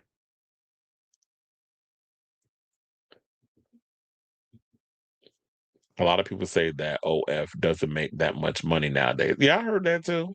So it's like you wasted your time going on it. But then again, when you are somebody with a big name, um, you could do it. Look, Nico Aesthetics just quit doing OF. He don't do content anymore. And plus, they keep saying that he keeps well, the people like him always say it's a young man's game. No, it's not. There are people of all ages and things that do OF, that do prostitution. You don't have to be 20 years old in order to get, eyes and viewers. The one thing about doing sex work that I admire about in this day and age, there's everything for everybody. Whereas back in the day when we had the Joey Stefanos and adult performers of that ilk, you had to look a certain way. There was a certain criteria that you had to go. There was a lot of gatekeepers. Now those gatekeepers aren't around anymore. Yeah, we still have the industry still trying to maintain itself and stay afloat. But shout out to my girl She LaRue. But you know, you have to. It's just now with OF, you don't need the gatekeepers controlling the situation. You can pretty much go and do your own thing and accumulate an audience from that. A lot of people don't. Hmm. I mean, if you like it, I love it, but I don't particularly care for him. But anyway, okay. So now let's get into some good news, I guess. Let's talk about Tamron Hall. So Miss Tamron's about to come back for a new, I guess the Tam fam is happy because Miss Tamron has been her show's been greenlit for a new season. And it'll be interesting because there's been so many people out here who's been on the struggle bus a little bit with the talk show circuit. We lost Kelly Clarkson. Karamo's about to be out of a gig. Steve Wilkos about to be out of a gig. There's a lot of talk shows that's getting put on the chopping block, sent to the daytime TV graveyard. Sherry Shepherd out of a job. So we have all these people, and now Tamron's good. Screaming for Hudson's good. Drew Barrymore's good. I know they're gonna be looking for more people to, I guess, come in, but it'll be interesting to see, in my opinion, what the daytime TV landscape is going to look like in fall of 2026, because it is looking a little deserted out here in these daytime TV streets. So, in a landscape where 4 major daytime talk shows are wrapping this year, Tamron Hall has a different message for her audience. Let's keep talking. That's the timely slogan the host and her team have come up with for season 8 of Tamron Hall, which has been renewed for another season by the ABC-owned TV station group where the show airs in major markets. I think she also films in the same studio as The View. So they said news comes just days after Hall was tapped to host this year's Oscars red carpet show on ABC with Jesse Palmer. On Monday, Hall was already back in New York and ready to celebrate the news, which is all the more a victory after seeing a bloodbath this year in daytime, where things have gotten so rough that NBC Universal pulled out of its first run syndication entirety. Saying, my vision of where we're going usually comes to me in the middle of the night. And all of these changes were happening, Hall told Variety. And I said, let's keep talking. I mean, if you're a talk show host, isn't that your job that you're gonna keep talking? Okay, sis. And they said, that's our thing. I called our team and said, let's keep talking. The landscape is always going to change. Some of Conan's jokes at the Oscars were where he talked about us watching our phones to consume movies. Oh, yeah, that joke was kind of funny because they had it vertically, which I noticed that a lot of people like watching shows vertically. I do my YouTube vertically and horizontally. I prefer horizontal because it looks like very cinematic, whereas vertically, people like watching their phones like this, and I don't like that. I don't like the visuals because I feel like I like everything just like really spread out where I can catch everything. But people watch things the way they watch it, and I guess it is what it is. So what else did she say? Okay, so I think there are obviously some big headlines, but in truth, everywhere you go, people are having the same conversation. Will I keep working? Will I continue to be able to do what I love? That's not unique into daytime TV. I think what we are seeing is a reflection of a larger conversation. So that's why our theme is Let's Keep Talking, where it's on daytime TV, whether it's in a podcast, whatever version of this, I think that will never go out of style. Now, Tamron Hall first launched in September 2019 and blah, blah, blah, so on and so forth. So she's won Emmys. She's had a lot of celebrities on her show. She's had Monique, Priscilla Presley, Deion Sanders, Jim Gaffigan, the Chrisleys, Cam Newton, Chris Siriano, Jack A. Harry, Greg Mathis, The Judge, and so many others. So she, it's a mixture.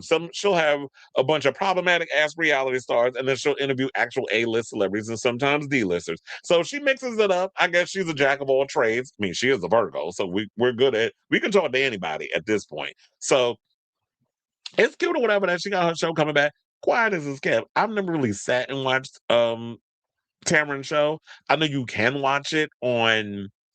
It's in syndication finally, so you can watch it on Hulu, I believe.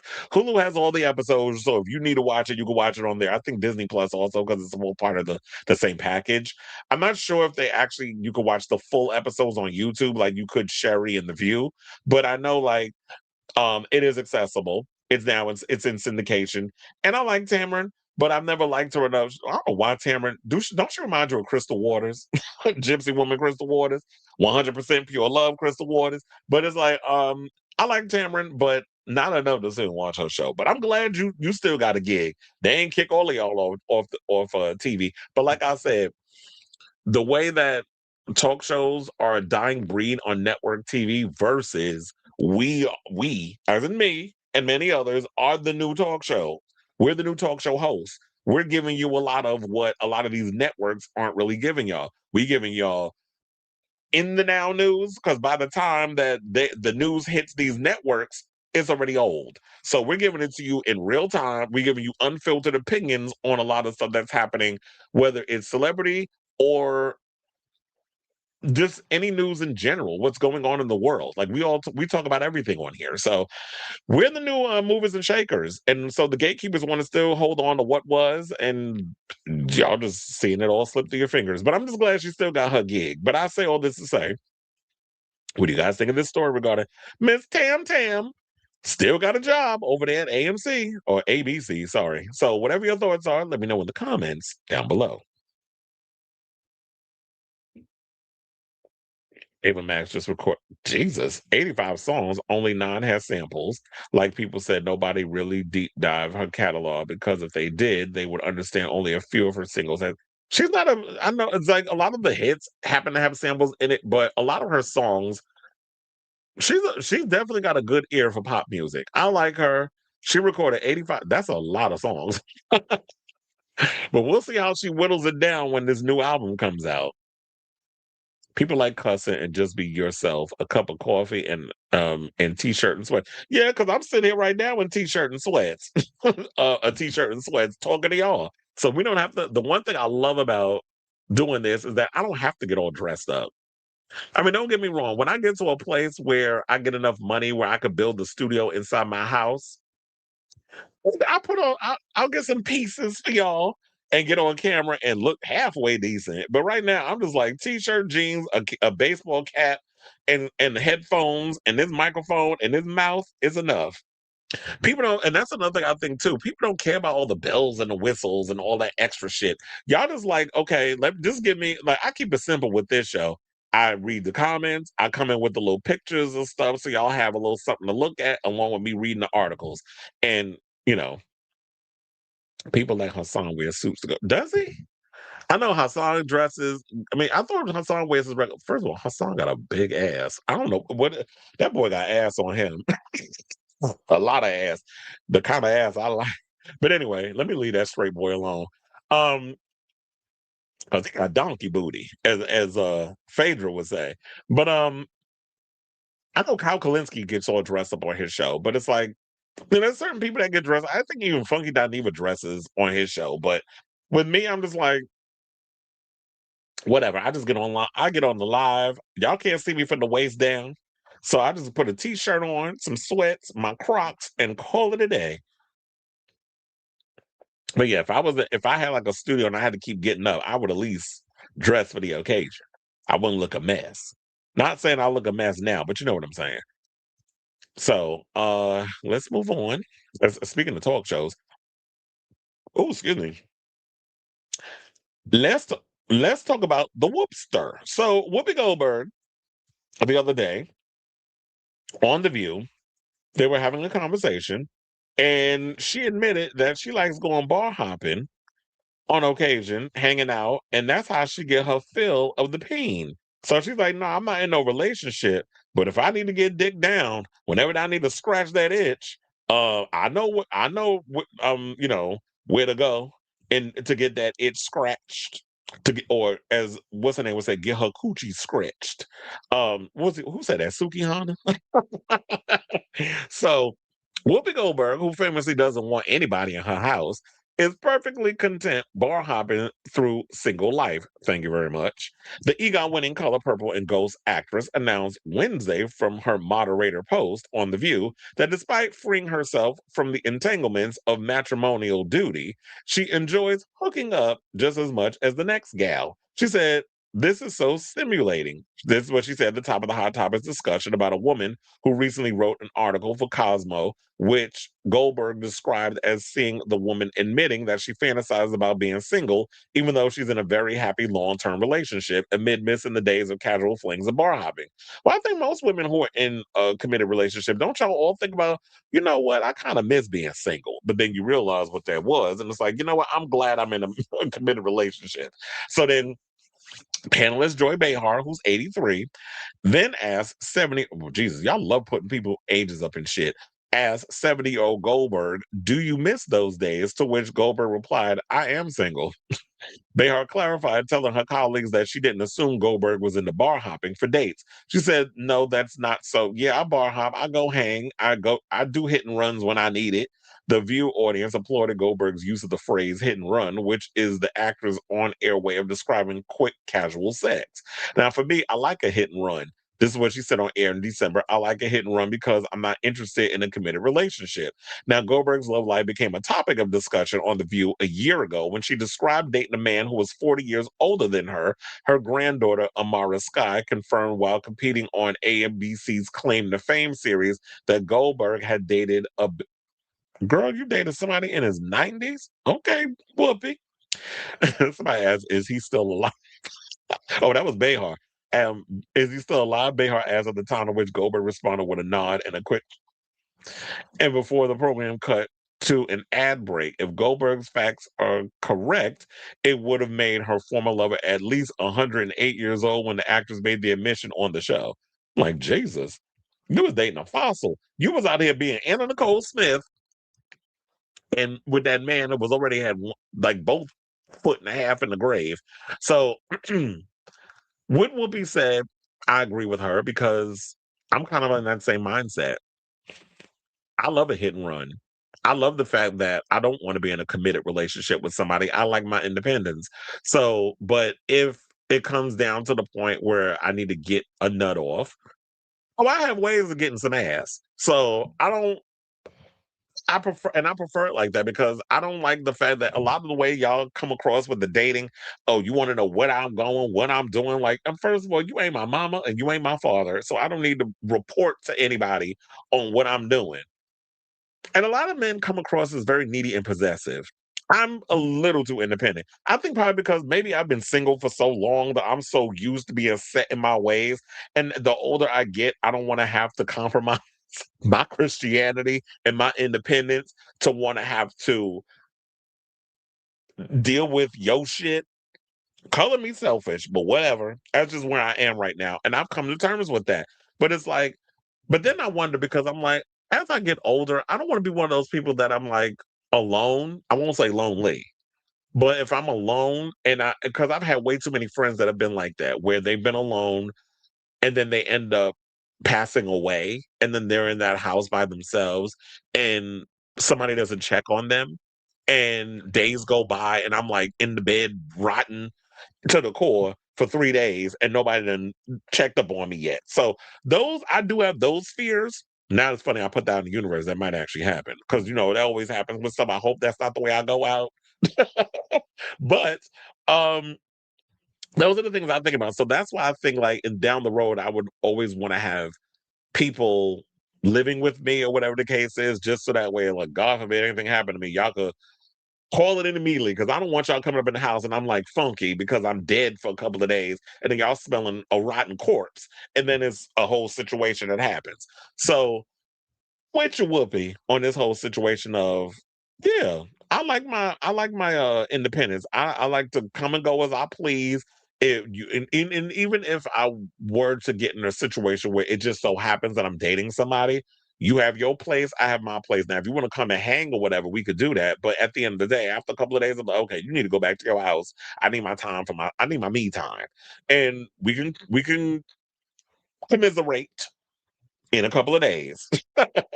Don't be calling me every 24 hours like, what you doing? Where you at? Where you going? Who that? What you doing with them? Are you sleeping with them? The minute you start that shit, we done. So I say all this to say, because you got trust issues from previous relationships. Now, I say all this to say, what do you guys think of what Whoopi Goldberg had to say about the fact that she said she go bar hopping from time to time? She goes out and hangs, and if she comes across somebody that she's attracted to and want to get them pipes clean, then she let them clean them pipes, and now the pipes has been polished and minty fresh and ready to go, and you did the do. Now she done got her fix and she moving on until that scratch need to be itched again. And that pussy need to be scratched again. So let me know what you guys think of what Miss Whoopi had to say in the comments down below.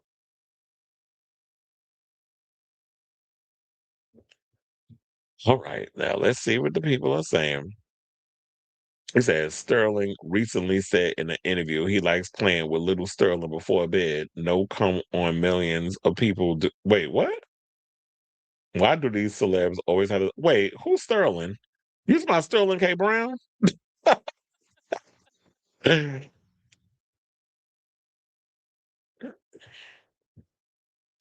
I want to watch your movies. I don't know. I don't want to know what you do when you go to bed. Oh, yeah. I don't want to know that we don't want to know that you play with your peen before you go to bed. Who locking boots with Whoopi? Look, there's someone out there for everybody. That's why I try not to judge. Just like y'all, there's people out here screwing Krishan, who went and stuck their dick up in her and gave her a slow baby. It happens.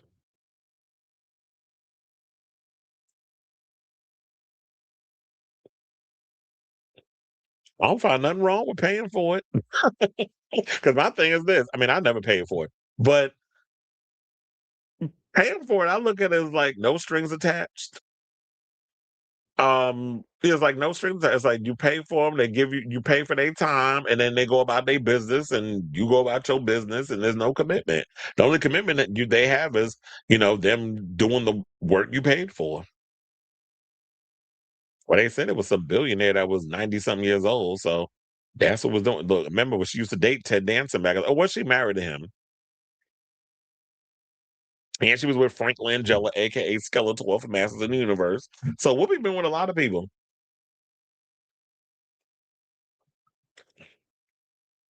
All right, y'all. So now let's get back into the show. And let's talk about The Price is Wrong, bitch. Remember that from what was that, Happy Gilmore?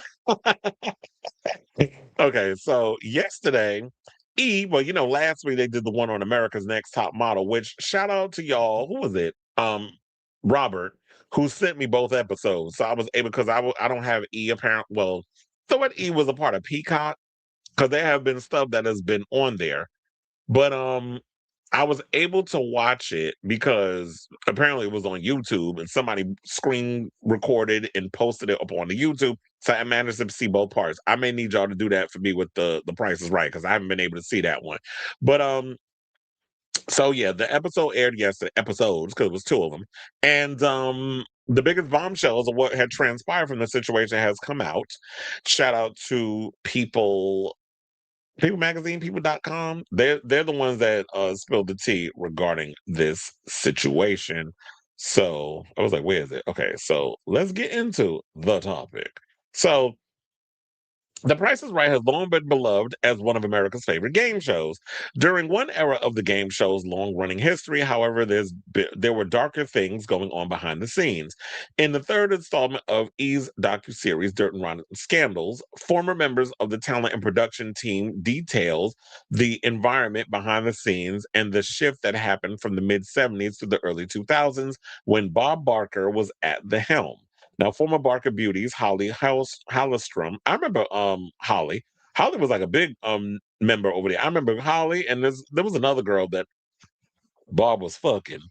Well, having an affair with, I should say. I remember her too, but we'll get into that. So Holly Hallstrom, Kathleen Bradley, and Claudia Jordan appear in the two-part episode of the docuseries, as well as producer Barbara Hunter, detailing a toxic work environment that became unbearable. Now, here's the biggest bombshells that we learned from the episode. So Kathleen Bradley and Claudia Jordan said that they experienced racism on set. Now, Kathleen Bradley was the first permanent Black model to work on The Price is Right, joining the show in 1990, but she knew from early on that there were mixed feelings about her joining the show. She said, as time went on, at some point, it got back to me that some of the fans were writing negative things about me being on the show as a Black model, she shared in the doc. She said it was just not a good feeling. And one of the members of the production team brought to my attention that inside a production meeting, when models weren't in there, they would use the N word. A decade later, Claudia Jordan joined the show and had her own experiences with racism, sharing in the documentary, saying other comments that producer Phil Wayne would make carried on that old spirit of racism, such as, let's make a reverse Oreo. Claudia, you get in the middle of the two white models, or tell me I'm the ass model because stereotypically Black women have a larger behind. And I guess that's what he wanted to grab, why he wanted to grab and feel it. Jordan says the racism extended to vetting the studio audience, revealing a darker side to the show. She claims to have learned they would go through potential audience members in the line looking for contestants. It was stereotypes that were definitely pushed on the show. Negative stereotypes of Black people like the overweight Black woman or the extra loud, ridiculous person. And then I started to hear that they were only allowed to have 2 Black contestants on the show at a time. And that was a direct order from Bob Barker to let Bob Barker know the race of the contestant was about to come on down. Jordan continued, they would have a letter B written on the card, and it was pretty sad. A Black contestant may try to hug Barker, and he would shrink away from them. Now, there was a girl on the show named Diane Parkinson who was pretty much having an affair with Bob on the show. And pretty much it was an open secret. So a lot of people knew that Bob was out here hunching one of the girls on the show, and they pretty much kept it to themselves. So Diane Parkinson and Bob Barker had an affair that started as a secret but became well known by everyone at The Price is Right, the doc claims. Holly Hallstrom explained, Janice Pennington, I remember Janice too, and I first realized long before the rest of the show knew that Diane and Bob were having sex. Diane confided in me, Kathleen Bradley recalled. I was kind of surprised because Bob also had a girlfriend. He didn't give a fuck. Bob was an asshole. And the funny thing was, I remember hearing stories about Bob Barker being a dick, and I'm just glad that all of this is coming out now. Is that man dead? Or is he alive still, clinging on to what little life he has left? Because I think that man got to be 118 years old. So they said Bob also had a girlfriend. As time went on, people were noticing, the audience and the viewers at home. Damn, how they make it that obvious from how close Bob and Diane were hugging and looking at each other, playing around and all of that. So it didn't really stay private very long. She would go downstairs during the breaks and go into his dressing room, and then some hanky-panky was going on. It changed the dynamic on set because, as Hallstrom noted, everyone was basically kissing her behind because she may potentially be the new Miss Barker. Well, she was probably snuggling up to him because she was looking for a payout. She wanted to become the new Mrs. Barker. She wanted to have control and power over what was going on The Price is Right. Because when you're in competition with these other girls who probably was just there to do their job and wasn't really thinking about Bob in that way, Miss Thing was feeling her oats. And she thought about hunting the host that was going to get her places. They said the next thing you know, I get a call from Bob's girlfriend, and everyone knew Bob was cheating on her with Diane. And she says, I know Bob is sleeping with Diane. The two talked about Diane and how she dates celebrities, and Hallstrom shared some names, including several Black men, which became a point of contention between. Oh, so she was a whore running around just flinging her pussy around like she was Sharon Stone. And no shade, but you're no Sharon Stone. I was trying to figure out the way that Stu said it in Scream, but that's what it's giving. I said, let's face it, you are no Sharon Stone. Now, she said, oh my gosh, Bob has no idea that he's had sex with a woman who has had sex with... Oh, now, that would really flip his lid. If he found out that she was out here giving her pussy to a bunch of Black peen, and he probably in competition because you already know the stereotype they be saying about Black men and their penis. If he hear that, oh, that's going to send him, he going to blow a gasket. I actually hope that somebody ended up telling him that old girl been out here hunching Black men to really piss him off. Because I'm sure that would send him to the point that he probably would have fired her ass. But anyway, let's continue on with the story. So they said, Bob had no idea that he had sex with a woman who had sex with Black men. Bob has always said that Black men are the most diseased people on earth, noting that racism in the situation didn't surprise her because of Barker's status as a white man of a certain age. The revelation led to blow-up argument between Barker and Parkinson on set. The whole set was dead silent listening, and Diane comes out of Bob's dressing room and goes up the stairs, and Bob's assistant goes running after her saying, Diane, you got to apologize to Bob. And Diane refused, citing their sexual relationship. Child, messy. Now, the documentary also went on to, they said that the participants have not heard from Diane since her lawsuit. So, girl, you was up in here laying low and spreading it wide, thinking that you was going to get something out of the situation. And this bitch had the unmitigated gall to file a lawsuit. So this is why we can't take a lot of you harassment victims seriously, because some of y'all be equal participants with the shit, and then when things don't go y'all way and y'all be in y'all feelings, then y'all want to come out here and file lawsuits. So after the blow-up argument with Barker, Diane was approached by Playboy to pose. Because they weren't together, she agreed to the shoot, which did not go well with Barker. This is according to Bradley. Now, pretty much that was the end of Diane Parkinson being on The Price is Right, she noted, adding that Diane was not happy. She was very bitter. She wanted to get back at him. He was sexually harassing me and forcing me to do things with him in the dressing room where I didn't want to do it. And I'm going to get my attorney. I'm going to file a sexual harassment lawsuit against him. That's why I said, girl, you was with the shits. You was up here fucking every Tom, Dick, and every, or should I say, every Russell, every Hakeem, and every Laquan under the sun on top of a Bob. And then when the white man that you was hoping to get over on found out some stuff and you wasn't getting your way, now you want to file a sexual, girl, go fall on the spikiest dildo you can come across. I was trying to come up with something. Now she said she was gonna file a lawsuit. Girl, get off my line with the bullshit. But then from then on, Bradley claimed everything changed. Though she fought back against Barker for a while, Parkinson later dropped the lawsuit because it was bullshit. That's why. Now, Hallstrom noted the last day anyone on set and that's not excusing Bob Barker's assholish baby. He's a dick, whatever, and he's pretty much what did we say, ostracized or pretty much a joke. Like nobody takes that man seriously. Your claim to fame was The Price is Right, and now you're kind of like seen as the laughing stock of Hollywood. So from then on, Bradley claimed everything changed, though she fought back against Barker for a while.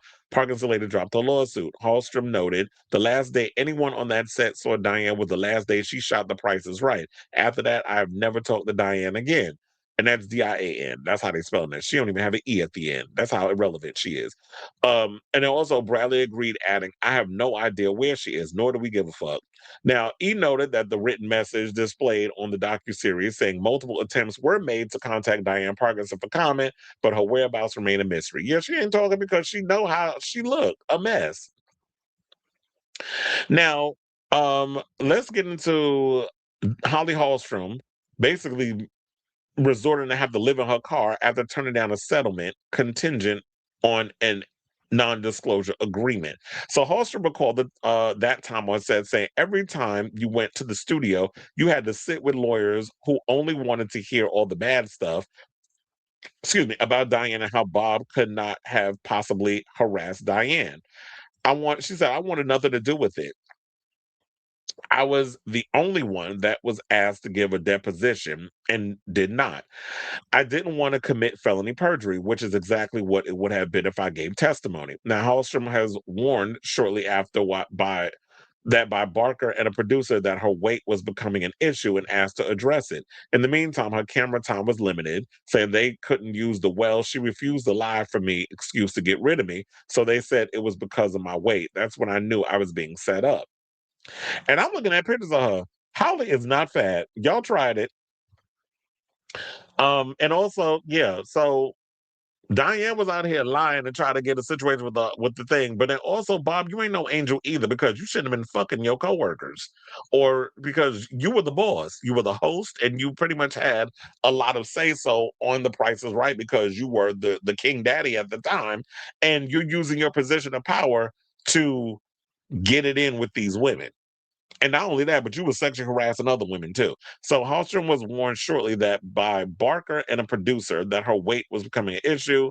And they also said that she ultimately lost weight, but was told it wasn't enough and was informed she'd be taking an early retirement. When I didn't agree, that's when the whole thing blew up. And then lawyers called me and started negotiating the terms of retirement. And I said, but I don't want to retire. There's no need for me to retire. But there really was no choice. Barker wanted me gone. I was being fired and wouldn't be coming back. After nearly 20 years on the show, I was devastated. Now, after a press release about her departure was shared with the media, which included that Hallstrom said was inaccurate information, she decided to speak out, sharing her story with Hard Copy. Oh my God, remember Hard Copy back in the day? That was my shit. Anyway, that in what was it? Inside Edition. That was another show I used to love back in the day.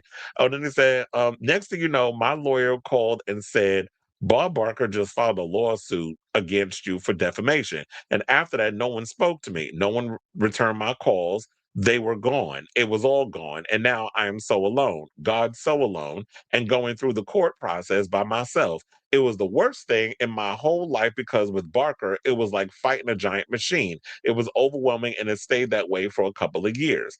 And it wasn't until 2000, 5 years after the lawsuit was filed, that Barker dropped the legal action just days before trial was slated to begin. She, in turn, sued Barker for malicious prosecution. I did the same thing because he literally was out here trying to psychologically fuck with you. And then days before you was about to go to trial, he pulls that stunt. Oh, I definitely would have sued his ass. Then they said they did offer me a settlement that would include an NDA, meaning that I could not speak publicly about the show. But I knew that I was not going to sign an NDA because he's a liar. He is a shameless, self-promoting liar. I was fired. I had the truth on my side. There was no justice in you can win because you have more money. Over the years, I sold my house, savings account, portfolio. All of it was spent just trying to stay in this lawsuit. I just didn't want him to win. Now, Hallstrom continued saying, I lost everything. I was totally broke and living out of my car. I would just stay with friends and family because at the moment I couldn't afford to stay in this lawsuit and I would have to settle, and I was not going to do that. And you know what? Regardless of the fact that you lost everything, and I hate that for you, I'm so glad you stuck it out and wanted to stick it to this man because Bob Barker, you's a fucking asshole, and I'm glad you get everything that's coming to you. Now, Parkinson and Hallstrom weren't the only women from The Price is Right to take legal action. Kathleen Bradley and Janice, oh, I remember Janice Pennington also sought legal action against, yeah, I was a Price is Right fan back in the day. So I know all the girls and things. And I used to love that show. Plinko, Showcase, Show. I used to love all that stuff on there. Both women were fired in October of 2000 along nearly a dozen long-standing employees of the show.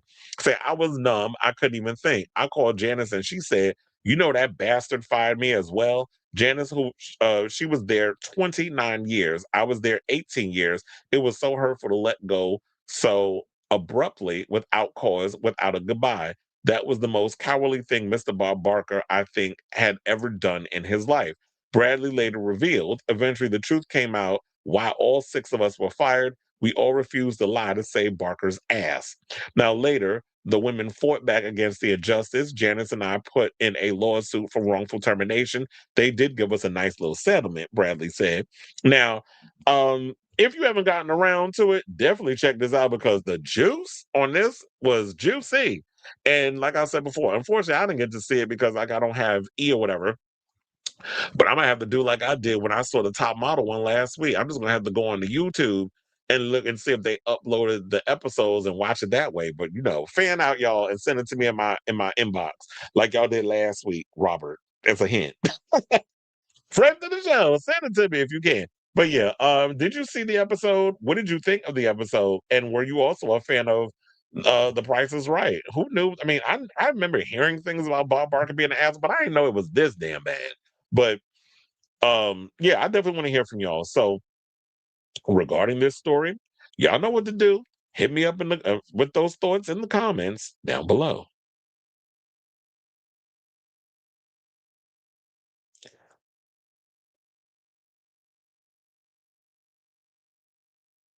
Hold on. You said threaten. Planko on The Price. Yes, that was. Plank. I used to love me some Planko chair. That was my shit. Um. Oh, good. Let his ass stay dead. Piece of shit. Yes, that was Claudia Jordan in the picture on the right. You said Bob Barker. Okay. Dig him up and kill him again. That's what y'all need to do. Is that Claudia Jordan got one of the producers fired because he was sexually harassing her, and she sued the show for discrimination and wrongful termination. It seemed like that seemed to be the ongoing theme of a lot of girls that they sued the show for discrimination and wrongful termination. I think she went through it with Deal or No Deal too, and she told about how Donald Trump hit on her when she was on The Apprentice. Claudia got stories. Shout out to her. I love me some Claudia Jordan. Like you said, Bob would say at the end of the show, have your dog or cat spayed. Well, they should have spayed or neutered his ass. That's what should have happened. You talking about dogs and cats. Clearly you was a dog, a low down dirty dog. You said Bob Barker and with his fuck ass. Oh yeah, that hair was a mess too. Holly's lawsuit wasn't bullshit. He fired her because I didn't say Holly. I said Diane. She was the problem. Diane lawsuit was bullshit. I didn't say Holly. I liked Holly. Diane was the one that was screwing him behind the scenes, sleeping with a man who was in a relationship, and then sleeping with all those black men, which he was a racist. And then it said that if you find out about the situation, he would have blew a gasket. And now she want to accuse him of sexual harassment. So Diane was the one that was the issue, not Holly. And you said he fired her because Bob expected blind loyalty. And then Holly was the one that refused to lie in court for him. Your report is the first I'm hearing about the documentary, and I doubt we're going to hear much media hype over it, as it will tarnish a white man. Well, look, he did the episode and they put his ass on blast. It aired yesterday. So it's out there if you want to watch it. Okay, well, send me the other one if you can find it.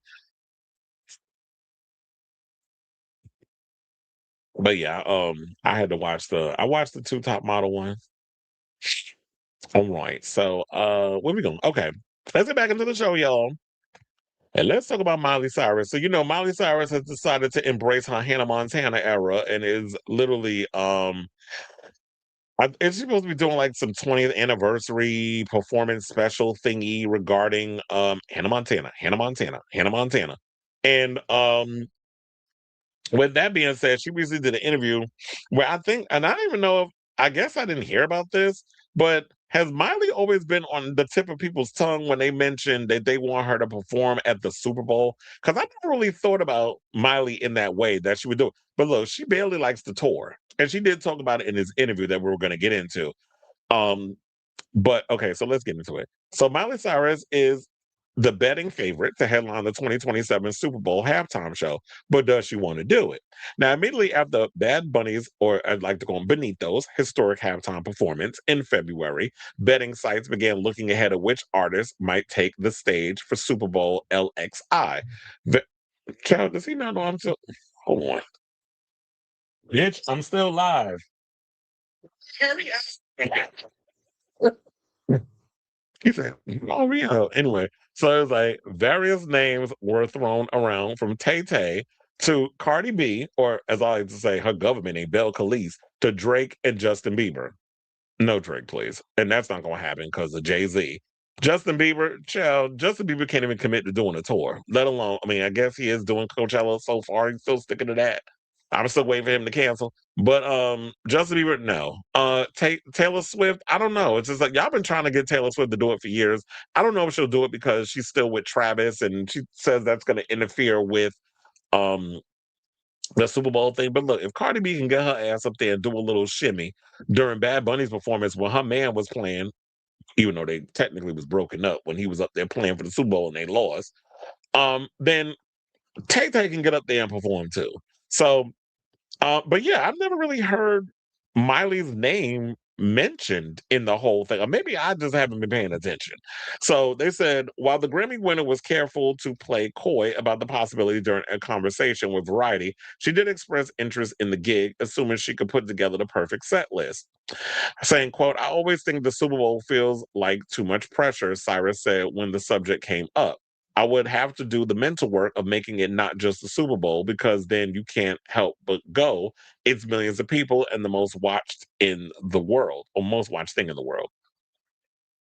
Referencing her recent concert to mark the 20th anniversary of Hannah Montana, the Disney Channel series that launched her career, she added, but if I could find a way to make it exactly what the Hanniversary was, taking a journey through the discography and appreciating each song, each era for what it is, I think I could find it in myself. Which basically means she ain't going to do it, because sis, you only got under 15 minutes to play all the hits, to do the little montage, to get whatever type of stunt shows, gimmicks, and things you got going on with the Super Bowl. You can't go through a whole, I'm going to go take a journey through my discography. Like, no, that's not what, you can't make that work with the Super Bowl. Super Bowl is literally, you have 15 minutes between the half game, the first half and the second half of football to get your point across and to perform. So if you think you're going to take people on this journey like you do on a concert, which you don't even like doing those anymore. It's not going to happen. So, in other words, they said if Cyrus does accept an offer to perform at next year's Super Bowl, fans might just get a cameo from Hannah Montana herself. Well, all she probably got to do is like, okay, somebody put a little Hannah Montana wig on her. She can get out there and sing the best of both worlds. Now, thus far, the closest Cyrus has gotten to the Super Bowl halftime was in 2021, when she headlined the TikTok tailgate at Super Bowl LV in Tampa, Florida. The pregame performance saw her join forces with 80s music icon Billy Idol to perform their collab Night Crawling. She also sung several of her own songs and covered hits like Dolly Parton's Jolene and Blondie's Heart of Glass. All the while, Cyrus was decked out in cheerleader-inspired skirt and matching top. Now, Super Bowl halftime show performance with Cyrus will be significant for another reason. Over the past few years, fans have had many opportunities to see the Flowers singer perform live, while Cyrus continues to take the stage for award shows, festivals, one-off events, and intimate private concerts at LA's Chateau Marmont. She hasn't paired an album with live shows since her 2014 Bangers tour. Last year, she clarified that the decision is a matter of preference rather than an issue of physical capabilities, but that doesn't mean she's planning a stadium tour anytime soon. So she said, I actually miss and love live shows. This is what she told Variety. But me being on the road for 6 months out of the year and leaving my family and my normalcy and my routine is just not best for me. The singer added that she used to struggle with stage fright and often endured nerves that would take over my entire body. But Cyrus shared she has since had luck with EMDR, a type of psychotherapy based on guided eye movement, which helped her confront the source of her anxiety. Oh, well, that's kind of interesting. I would like to learn more about that, because if you have anxiety and there's a thing out there I can help you with that. I'd definitely be interested in learning about that. So she'll be back on stage in the Hannah Montana 20th anniversary special, which is going to come on Disney Plus March 24th. So that's next week. But in this situation, I actually think that I would like to see Miley get out there and tour. But she's been saying, like, for her, and I guess whatever she's going through, she says it's not best for her health wise. I'm like, sis, there's so many other ways you can get out here and perform for your audience. You don't have to necessarily travel around the world and do a 59-date tour or whatever the case is. You could just jump out here and also do a residency. You could do like what Jennifer Lopez is doing, where she's like, I'm gonna do 6 shows a month at this event, and then based on the demand, I can come and do more shows. So if you need to kind of find ways to get that live performance fix going, and you need to do a residency in Vegas, or maybe you could even try to do a Harry Styles type of residency at Madison Square Garden, I think that would be cool. And you could bring a lot of your fans to come in and rent a hotel and come see you perform Hannah Montana hits and the Miley Cyrus hits and take them on the journey and do things. If it is detrimental to your physical and mental health, if it helps you out with that. But to just shut down live performance completely because you're worrying about it disturbing your sense of normalcy, I don't know. I just feel like you're disappointing a lot of fans who would really like to see you live. But I guess if it's detrimental to your health, then I guess then don't perform live. But I'm curious to see how you make your money, because you ain't nobody making money from releasing music. So I say all this to say, what do you guys think of this story? Would you like to see Miley Cyrus perform at the Super Bowl, or actually see her live? And what do you think will be a best way for her to kind of go out there and do live shows? Because I know she's come up with so many excuses for her health, and if she says like where her voice, she can't be out here singing a lot because of I guess the way her voice is, and she got something on the vocal cord. I don't know. She always got a new damn excuse every time y'all ask about performing live. So let me know what you guys think of this story in the comments down below.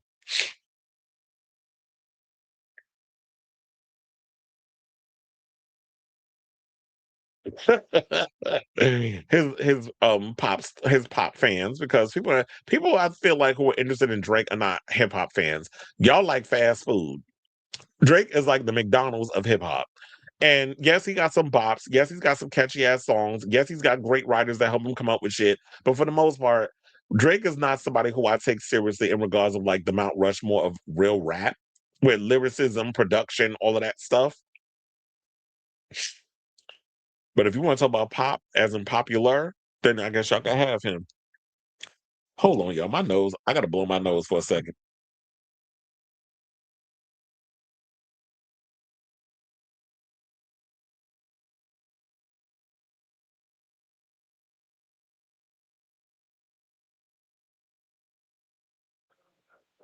Unlike some people, I actually mute my mic. If you know what I'm saying, I think you do. I would need for them to double bill Miley like they did with Jennifer. Okay. I think it's that too. I just think, girl, you lazy. Because, like, look, if people want to come out here and find a way to tour and perform, they could do it. But I do feel like she lazy and she lacks the work ethic. But I'm like, okay, fine. If you don't want to tour, there's other girls out here that are willing to step up to the plate. Or as they would say on RuPaul's Drag Race, step they pussy up.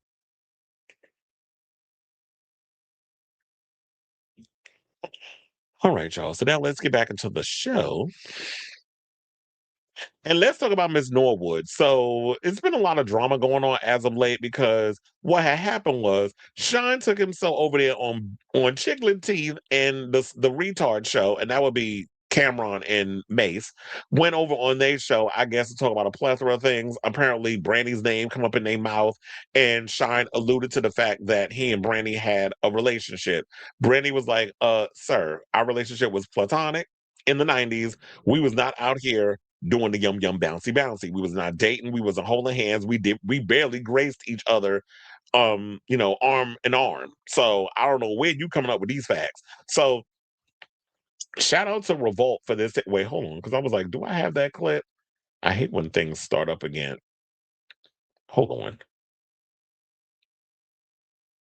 I'll be like, I gotta pause because I do have the clip where Ray J came and has something to say regarding this. So yeah, they said all of their stuff, and then let me pull up the clip of Ray J. So then Ray J decided to come to his sister's defense and was out here talking about he was going to SA them, like pull your panties up or whatever the case was, and was alluding to the fact that he was going to SA them while he grabbing himself. And I'm like, sir, you trying to tell us something? Like you might be, how you doing?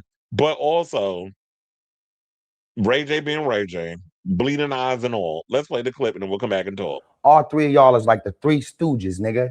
And y'all looking real attractive. So when I see y'all niggas, y'all better not have that skirt on, nigga. Y'all better pull y'all panties up. You know what I'm saying? For real. I see y'all. I know where y'all at. I know where y'all at. Y'all be slipping too in Vegas, walking around the wind, acting like y'all winning. Nigga get some money and have to do 5,000 shows. Fucking bitch. Fuck y'all niggas. Hoe ass niggas. All right. Fucking punks. We're pussy baby. We're back shots. Y'all come in and get some too, nigga. Why is he dry humping the air? Yeah, and nigga. what's in that? Wait, and what is in that Kim Zolciak solo cup? Because number one, you got 20% energy in that heart because you need a new one. Wait, who was the one that was in Tin Man? Because that was when they need the heart in the Wizard of Oz. It's like the Tin Man up in here got 20% heart rate. And you up in there with the solo cup, you supposed to be laying off the liquor. And I bet it better be water in that cup, sir. But you over on a live, probably on Twitch, you dropping the N-word every 3 seconds and making jokes making claims like you going to SA somebody on a live. And grabbing and Captain Hook down here grabbing his meat. We seen the ping because of what you was doing over there with Lazy Lay Kim Kardashian. Listen, because we ain't got to sit through all this. I can't keep hearing him dropping this word on my life. I don't give a fuck about what my sister said, nigga. She probably ain't gonna ever watch this type of shit. But I'm watching you, nigga. And I'm watching you close, nigga. All right. We got it. So he said his sister, but she did respond, and we're gonna get into that in a second. But the comments, Duran Bernard, shout out to him. Shout out to your Grammy win too. Said, I ain't even had my hot water yet. Jesus. Another person said he does not give Capricorn energy to me. Oh, I forgot he's a Capricorn. A mess. I wonder what his moon is. I need somebody to find out what his moon is. Another person said, this is an odd way to defend your sibling. Another person said, ID just be dropping me off anyway. Another person said, yeah, he was at them Diddy parties. Another person said, did he just threaten them with a gay time? A gay old time. We'll have a gay old time.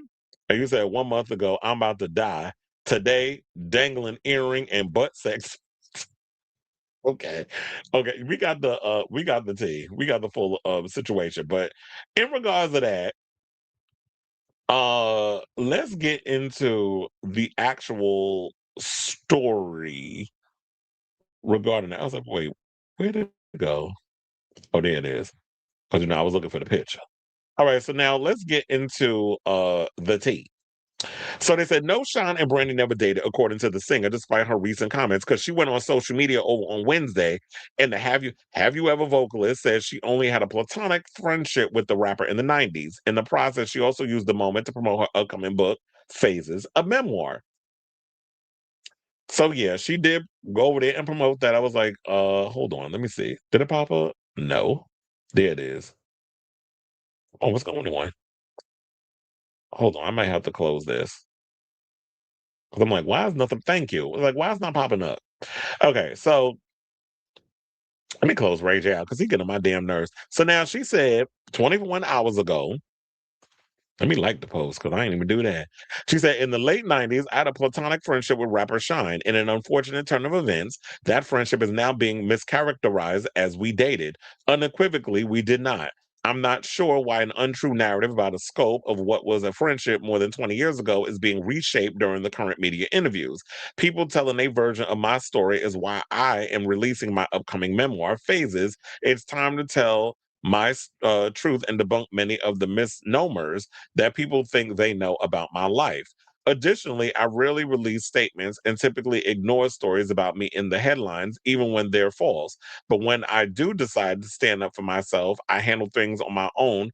While I love my brother Ray J, I don't condone or support the messages he shared on social media and have not asked him to defend me in any form. So she had to let y'all know next week that book coming out on the 31st. Oh, wait, no, it's in 2 weeks, right? Yeah, about 2 weeks. The book is coming out, Phases, March 31st, wherever books are sold. So, Brandy, you cute for that. You real smart. It was like, and with all the obstacles and everything that's going on, you still found a way to slip in a promotion for the book. And you know what? The timing couldn't have been perfect because it is true. It's like, you know what? Well, everybody's had things to say about me in the past, and you have pretty much heavily guarded your personal life, over the year because you were kind of propped up as like this Black Mary Poppins. You were supposed to be perfect in every way. No scandals, all this other stuff. And then when you went and got pregnant and was pretending you was married to the man that knocked you up when you wasn't, and the alleged car accident when you unalived somebody like Caitlyn Jenner, and all the other things that was coming on. Now you got to come up and tell your side of the story. And I don't understand why people out here trying to act like that they was out here messing with Brandy and all this other stuff. And it's like, sir, I was not messing with you. First of all, probably around the time when you was claiming you was dating, wasn't you busy up in the club with Jennifer Lopez and Diddy pow-powing people and sending them to prison? Or you ended up going to prison for 10 years for a crime you allegedly committed with Diddy? So, and Diddy had you take that fall? Whereas now you a politician over in Belize. So if we're gonna sit up here and fake narratives and things of that nature, then we need to be truthful in our situations. And it's like, yeah, I get it. Ray J's being the little he's not the big brother. I guess in this point he wants to be the big bro, but he's a little bro because Brandy is older than him and he wants to stand up for his sister. But the way you going about it is like crazy. Like, what are you talking about, Willis? I'm like, why are you using gay sexual assault? Like you in prison or something? Like this ain't Rikers. Like, why are we talking like this? Like you going to cause butt sex, and you already know if you threatening to do things anally with those men, they don't clean out properly. They probably don't even use dude wipes after they take a shit. So the last thing I'm thinking about, whether I'm gay or even just prison gay, is thinking about sticking my dick anywhere near a Mace ass, a Cameron ass, or a Shyne's ass. So shout out to you, Brandy. Come get your brother because he's a mess.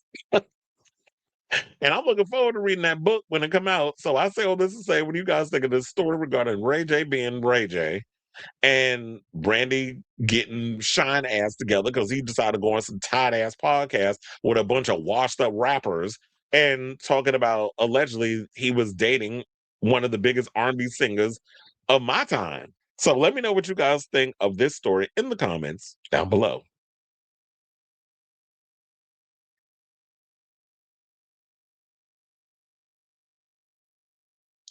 Meanwhile, Madonna is doing. Madonna is doing full worldwide show. Okay, and this little girl out here, to my, I can't do it for my help, child. Get off my line. Hillary Duff is doing a tour and us millennials snatches tickets. Hillary Duff out here not complaining. Ray J Moon is, well, that makes sense. He crazy. I saw a clip of Ray J the other day. He was saying he loves gay people. Then asked, "Am I gay?" Like he was coming out. Whatever. That boy didn't go play in traffic. He's a mess. And I can't take any of the foolishness he says seriously. All right. Let's see where we're going. Okay, let's get back into the show. And let's talk about one of Destiny's children. So we got to talk about Farrah Abraham. Oh, Farrah Franklin. I don't know why I keep calling Farrah Abraham, because Farrah Abraham was that overly plasticized broad that was on Teen Mom. That's what I was thinking about. Got more damn fix a flat in her face than a trans woman. Or I would say more or less than Jeffree Star. Got more fix a flat in her damn body than Jeffree Star. And Jeffree Star out here throwing shade at the trans people. But anyway, so Farrah Franklin decided to get Terrence Howard together because Terrence Howard was out there talking about once upon a time he dated one of the Destiny's children and couldn't remember which one, because he said one of them had blue eyes or something or another. So let's get into that story as I try to find the damn picture. I got so many damn files up in here. I need to clean them out. But anyway, so Terrence Howard said last week that he could have dated Beyonce, but he passed and instead romanced another member of Destiny's Child. There was a moment between the future Iron Man actor and the music superstar, Howard recounted on the PBD podcast episode published March 5th. We had a conversation, and I ended up talking to the other girl inside of Destiny's Child, the girl with the blue eyes. That was very, very long ago. But that isn't exactly how Farrah Franklin, who identified herself as the woman in question, recalls it. She says, "I'm Farrah with the natural green eyes, not blue, LOL. And I can confirm that Terrence and I had a few friendly outings, nothing romantic," Franklin told People in an article published Tuesday.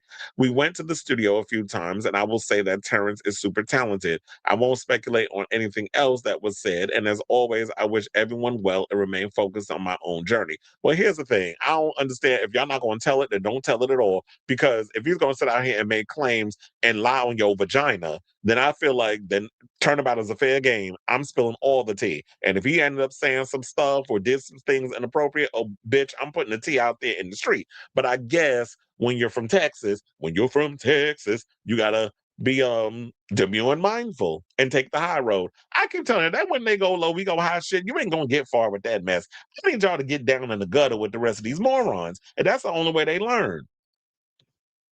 So as y'all remember, Franklin was briefly one of the Destiny's children, which eventually finalized his lineup with Beyonce, Kelly Rowland, and Michelle Williams. She joined at the same time as Williams in 2000 after Latavia Robinson and LaToya Luckett parted ways with the singers, and she appears in the videos for popular songs Say My Name, Say My Name, Say My Name, and Jumpin' Jumpin'. Now, in the same interview, Howard said that at the 2005 BET Awards, when Beyonce selected him out of the audience to come on stage and sit in a chair while she danced for him during the group's performance of Cater to You. And I wonder if he got a hard on when she was doing that, because he looked like he was about to come in his damn pants. If I could show y'all that picture, the picture I got up on this in the article, it's like it does look like he about to have a wet damn dream, although he's awake.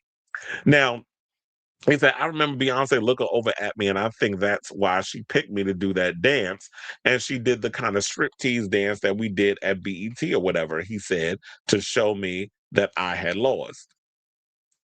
The other two remaining members of the girl group brought famous men on stage too. Rowland called up Nelly, while Williams paired Magic Johnson. That's what he picked.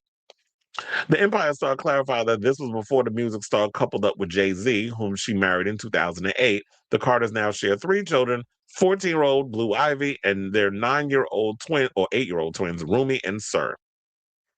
Howard is a father of 5 and has been married 4 times. So, Farrah wanted to let y'all know that she's working on new music and film projects. Well, you know what? Good for her, because ain't nobody buying that music. But as far as like the films go, okay, well, I guess what, Chitlin Circuit films or church-related films or Tyler Perry films? Or what you doing? Because you're not doing mainstream stuff. We ain't going to see you cast alongside Michael B. Jordan in anything. But nevertheless, okay, he lied on your vagina. But you didn't give us details on what was said. So I guess this is a non-factor. So let's move on. So I say all this to say, what do you guys think of this story regarding Farrah giving us a nothing burger regarding this whole situation with Terrence Howard going in the interview and saying that he hooked up with one of the girls who eye color he didn't even remember what they were. So let me know what you guys think of this story in the comments down below. Miley is a fan favorite for those who grew up with her. She has the hits, she has the popularity, but she won't tour, and that's what prevents her from being bigger than what she already is as a pop girl. She probably only gonna be booked for Lifetime.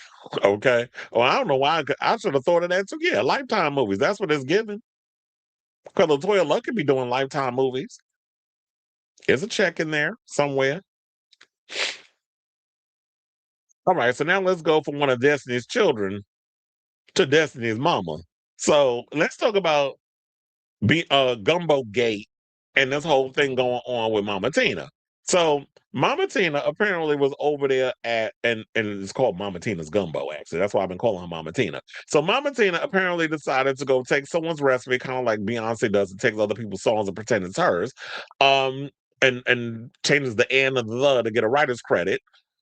Apparently, word on the curb is that Mama Tina decided to go and take somebody else's gumbo recipe and serve it to y'all over there down at the rodeo in Texas. And apparently what had happened was the people was out there saying the gumbo was nasty. They was getting food poisoning and all kinds of other stuff. But then again, it's hard for me to believe whether or not y'all was actually going through it where that that gumbo gave y'all the shits or had y'all throwing up or basically had y'all going through hot flashes or whatever the case was. Because from what I was seeing, a lot of people was like, oh, you think you all that because you Beyonce mother, or they was giving attitude because Beyonce mother, because Mama Tina was serving y'all that gumbo and y'all was mad because you couldn't get a photo op. Bitch, I'm working. What part of that do you not understand? If I'm working and I'm trying to serve y'all gumbo, which I was complaining wasn't enough shrimp in the thing, it wasn't enough this, it wasn't okay, then you go up there and you start your own little food cart and you start serving people what you need to be serving. See, you can't do nice things for black people because a lot of y'all don't know how to fucking act. Y'all really don't. Y'all been staying wanting to bitch about something, or you want to use a moment of going down to the rodeo just because you heard Mama Tina was there and you want to try her food, and now all of y'all want to act like y'all fucking Keith Lee on Instagram. And a lot of y'all are not, that ain't y'all. Y'all all want to go viral and be Keith Lee and be up there trying to eat people food. And it's like, do we get an honest opinion on how was the gumbo? I ain't down in Texas, so I can't try it. And I ain't getting on no goddamn plane just to go try some food. I ain't got Fieri. I ain't got something behind me where I can have them set up something over at the Food Network and I could just go up in there eating people food like I'm on Diners, Drive-Ins, and Dives. I don't have that ability. And in Trump's economy, I ain't getting my ass on no goddamn plane. I like life. Especially when y'all got a damn former real worlder running the Department of Transportation. So I ain't getting on no plane. Not until the next president. And y'all hire some actual people that know what they doing over there at the TSA. So what had happened was, so I guess with all the drama and everything that was going on, apparently what was it? The Houston Health Department, because I had to find out what the actual wording was, had to be called in to temporarily shut down her Texas eatery, which was down at the Houston Rodeo. So the stand owned by Tina Knowles, the mother of Beyonce and Solange, sells a version of the Southern cuisine staple and was closed for clerical issues. They said it was something to do with paperwork, whatever the case is, and it had nothing to do with the food. Because here's the thing: you can't be running up in there doing any kind of food stuff because they will be. I've worked in the restaurant business. I work in the food business, and I know when you have those inspectors coming in, they check all the temperature. You got to change the temperatures of the water and stuff around the job, and you got to have the temperature of the food at a certain way. So I know how all that work. And you will get hit with a situation if everything ain't up to par. And they show up by surprise. They don't never tell you when they coming. So Dr. Teresa Tran, director of Houston Health Department, told USA Today in a statement that the department temporarily closed the stand on March 16th due to a complaint investigation. Because y'all was over there being messy, talking about how food is nasty and y'all was getting food poisoning. That's what it was. Now, Trans said the stand was cooperative with the department recommendation and passed an inspection. So all y'all was up in there line for clout to go on TikTok and Instagram, and she passed the inspection. Because here's the thing, I'm a believe the inspectors over y'all lying asses who want to go viral on social media. Now, Mama Tina's Gumbo was authorized to reopen on March 17th, according to Tran. Service had resumed by March 18th, according to Houston NBC affiliate KPRC. The health department did not provide the reason for the stand's closure. USA Today reached out to Tina Knowles reps for comment. Now, what is Tina's Gumbo? Now, the pop-up, according to Tina Knowles, is an opportunity for Beyonce fans to try the gumbo she absolutely loves. Beyonce, they said everybody's been waiting for, oh wait, hold on, because I do have the video of Mama Tina talking about her gumbo over on the Instagram. So hold on as I pull that video up in case y'all have not seen it. And we're going to hear Mama Tina and them overfilled face of hers spill the tea. Hold on, let's hear it and we'll come back and talk. Hi guys, I'm at the booth and I'm about to have my gumbo for the day. I've been eating it every single day. You can see how much shrimp, jumbo shrimp and sausage and it's chicken all the way through and crab meat is amazing. So take my bowl, I gotta get down here with some rice. How y'all doing?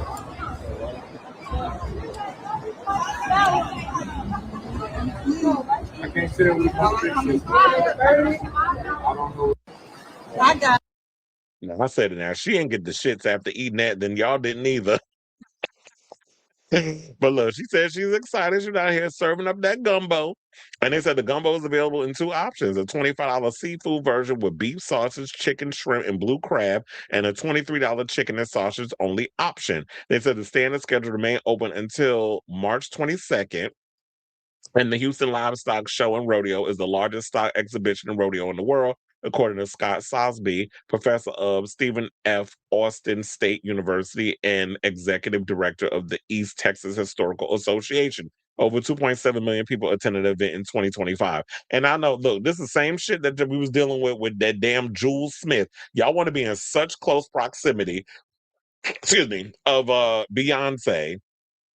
That is like when y'all don't get what y'all want, y'all gonna get mad. And we're gonna get into Jules because we got another story regarding him after this topic. But y'all want to be in such close proximity to these people, and then when they don't give you what you want, then y'all get an attitude. And so it's like, yeah, if I'm opening up a food cart and I'm serving people, I don't have time to be stopping, signing autographs, taking pictures, or I'm not selling a book. I'm not doing a memoir. I don't got music coming out or whatever the case is. If that was it, then we do the meet and greets and the pictures and the shaking the hands and the kissing the babies and the politicking. But if it's dealing with food, I got to keep taking my gloves off and putting them on. I'm trying to serve people because it's busy and y'all want me to take a moment. If you was really about being an influencer, what you do is you take B-roll of Mama Tina's gumbo truck, film stuff around it, film some B-roll with that.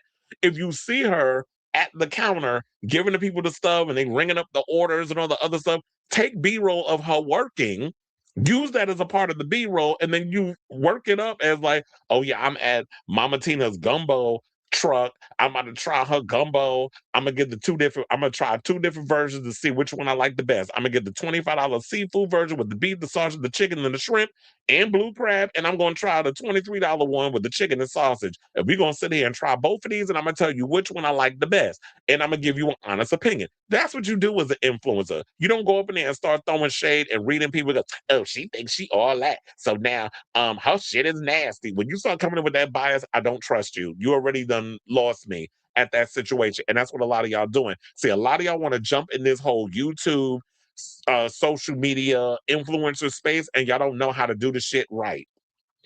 And this is why a lot of people don't trust y'all with a lot of your opinions, because you come at it from a sense of bias rather than coming in authentically. And so I'm not going to buy it. Now, unless you show me your doctor's receipt that you went to the doctor and you was having issues with eating her food or whatever the case was, and you got a doctor's note saying that you had food poisoning, that's the only time I'm going to believe it. Post them damn HIPAA, up on the social media. That's the only way I'm going to believe y'all asses that y'all ate Mama Tina gumbo and y'all was sick. So I say all this to say, because I told you I'm in a bitchy mood today. So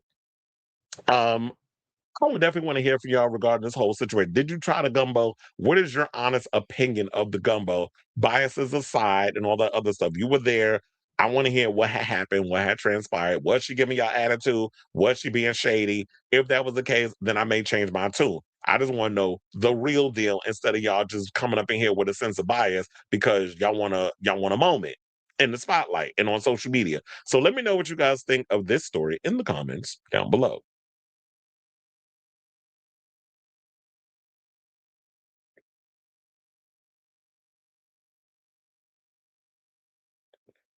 Oh, damn. Vogue is officially 36 years old.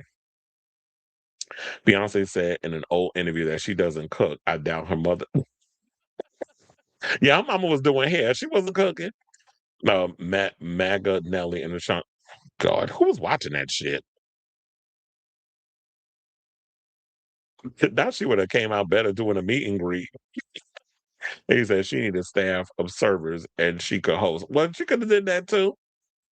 But sometimes a lot of them want to be all performative up in there talking about, oh yeah, I'm up in here, I'm putting the gumbo in the cup. I want to make it look like I'm serving. A lot of them with that performative stuff. So she want to act like she was doing something while they was really up in there making the gumbo. It's like, here she go. All right, let's get back into the show, y'all. Damn, we 3 hours in. I didn't realize I was talking that long.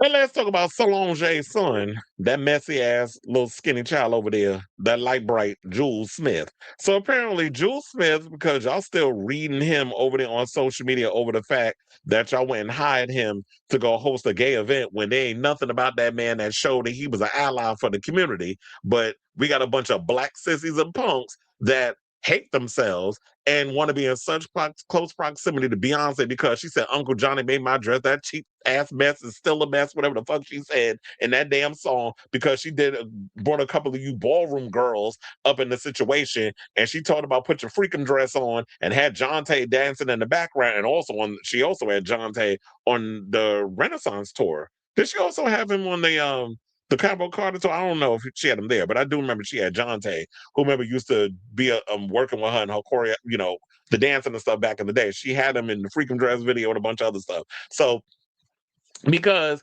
they've used the gays in a couple of situations, then all of a sudden it's like y'all wanted Jules Smith because you could never get a Beyonce and you could never get a Solange to show up at a gay black event. So the closest thing y'all thought of was Jules Smith, a 21-year-old failed model who has no talent to speak of, that actually showed up at an event with 20 girls and kept disrespecting y'all on social media, didn't really promote y'all except on his little Twitter, the little Twitter situation, a little Twitter drive-by, I guess is what we'll call it. And then didn't really give any kind of whatever to us in the community to show that he even gives a fuck about the gays, and then played in y'all face, and now y'all mad that Joanne the scammer walked away with a couple $1,000 while y'all were left high and dry and taking pictures from a distance because he was roped off in VIP, sitting alone like he was Candy Muse. If you know, you know, with that reference. But anyway, so Jules Smith decided to take himself online with some girl with weird ass looking baby hairs, and talk about the hardest part about being himself is dealing with misconceptions about his sexuality, and talking about grown-ass adults calling me gay. Sir, you're 21, so you're a grown-ass adult in the eyes of the law. So I don't know what you're talking about, Willis. It's about grown-ass adults. But we did talk about it on this show that somebody let it spill that you apparently was having a relationship with a dude, and you sent him your nudes, and he went and leaked them online like you leaked Sky Jackson's nudes back in the day, lest we forget. But anyway, let's get into that clip of when him yapping about a bunch of goddamn nothing, because all he is your close proximity is the fact that you are Beyonce's nephew, Solange's son, but you have no real talent to speak of except running your mouth being an asshole. But let's play this clip and we'll come back and talk. Please hold. What part about me and you? Misconceptions. What are the People think I'm gay. You know that? I am gay. Really like that? I do. Like, you want to know something that's so crazy? What's right? Like, in the start of my life, I used to, this is not to be heard. Now, for sure. Look, like, the first time I ever heard myself in the media I was in 7th grade, and my mom had posted this picture of me. I was dressed as LL Cool J. I had, like, this red Halloween jumpsuit. Yes. I'm 13 at the time. Mind you, I had a girlfriend at the time. I went to school and my girlfriend showed me a picture that my mom posted. It was on some media shit, and these grown ass adults was calling me gay at 13 because they were saying I'm pretty. I'm a pretty boy. And so look, so this is how I kind of think of it. I started modeling and I went from bashing women to automatically now I'm gay. And then look, listen, I just declined the interview at the spot and now I'm homophobic. So I went from bashing women to now I'm gay to now I hate gay people. So it's kind of, just let them say what they want. Okay, I feel like we had enough. Now, the thing I don't like about is the fact that, okay, people's calling him gay because he's considered a pretty boy. Yes, and the definition of him being a pretty boy would be that he's light-skinned, he's got pretty eyes, he's got, like, green eyes. I have cousins that literally look like Jules Smith. One of my friends, Kenneth, who is, like, half indigenous, he's also his father's Italian, whatever, so he has, like, green eyes. Yeah, I told you, I come with a lot of mixtures in my family. So my cousin Kenneth pretty much is similar to Jules, where it's like they got the green eyes and the light skin and all other stuff, very white passing and all the other stuff. So totally understand it. Like, y'all sitting there calling a little boy gay when he's young and still trying to figure himself out. I don't like that. But the whole idea with them saying that you're homophobic, that stems from the fact that you had a bunch of tight ass promoters over in Atlanta, a bunch of self-hating punks. Because I remember reading that thing where y'all was online, and some of the wording that what you put in that shit pissed me off. Because since when we have a problem with straight people inviting them in our situation regarding our lifestyle, I'm paraphrasing because you kept using words like lifestyle, and it's like, wait a minute. A man getting with another man is not a fucking lifestyle, and I'm sick of y'all using that phrase. And it's always niggas that be doing that shit, and that's why I'm saying it like that, because it'd be a lot of you stink ass punks from the black community that like using that phrase, some goddamn lifestyle. Being with someone of the same gender is not me putting on a pair of Jordans and some clothes and going out for a couple of hours, and when I come home, I take the lifestyle off. That's not what that is. Being gay is a part of who I am, and it's not all of who I am. So y'all need to learn how to phrase things correctly and stop using words, because when I read that thing from the promoters over there regarding this situation, it felt like it was coming from a place of self-hatred, and I feel like there's a lot of that deep-rooted self-hatred within the black gay community, where it's like y'all feel like the only way that we can get any kind of love, any kind of recognition, any kind of acceptance is we always got to reach out to these straight people. Another thing that I want to bring up, because this shit happened this week. I don't know when you Negroes gonna learn y'all motherfucking lesson, but let's get into it. So another thing that pissed me off is how y'all had fucking Carisha, of all people, aka Young Miami, judging a ball. Where on this planet does this bitch know anything about judging a ball? Tens of chops. That's the same thing y'all did with that vocally challenged broad, Mary J. Blige. Y'all had her up in there judging a ball too. What the fuck she know about a ball? Nothing. And I don't care if she's the queen of hip hop soul. Y'all should not be having people who have no affiliation with ballroom judging the balls. And you wonder why people like Naomi comes out and bitches. And you wonder why people like Aja comes out and says stuff. Or a lot of the ballroom purists come out and read you bitches down to the ground, because y'all continuously looking to these celebrities, especially someone like Carisha, who has said some problematic things back in the day that she would beat her ass child if he was a faggot. But y'all want to go and invite this bitch to the damn ball. Yes, I'm pissed. I told you I'm in a bitchy mood today. And I hate the fact that I'm coming out with this energy, but I feel like I'm giving y'all my best work when I'm in this mood. Anyway, so y'all did that. She's made homophobic things in the past, but she don't mind getting pissed on by Diddy. But you want to sit up here and talk about that. The most embarrassing thing that you would have is your son coming out talking about he like dick?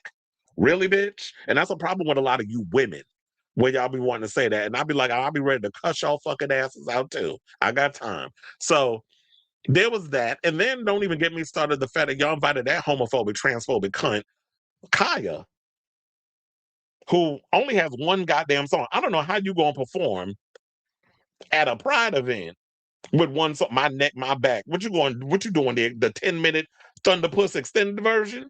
There's not one that exists, but you know what I'm saying? Because back in the day, we used to have those long versions of songs. So it was like that, and what you gonna sing? The next caller.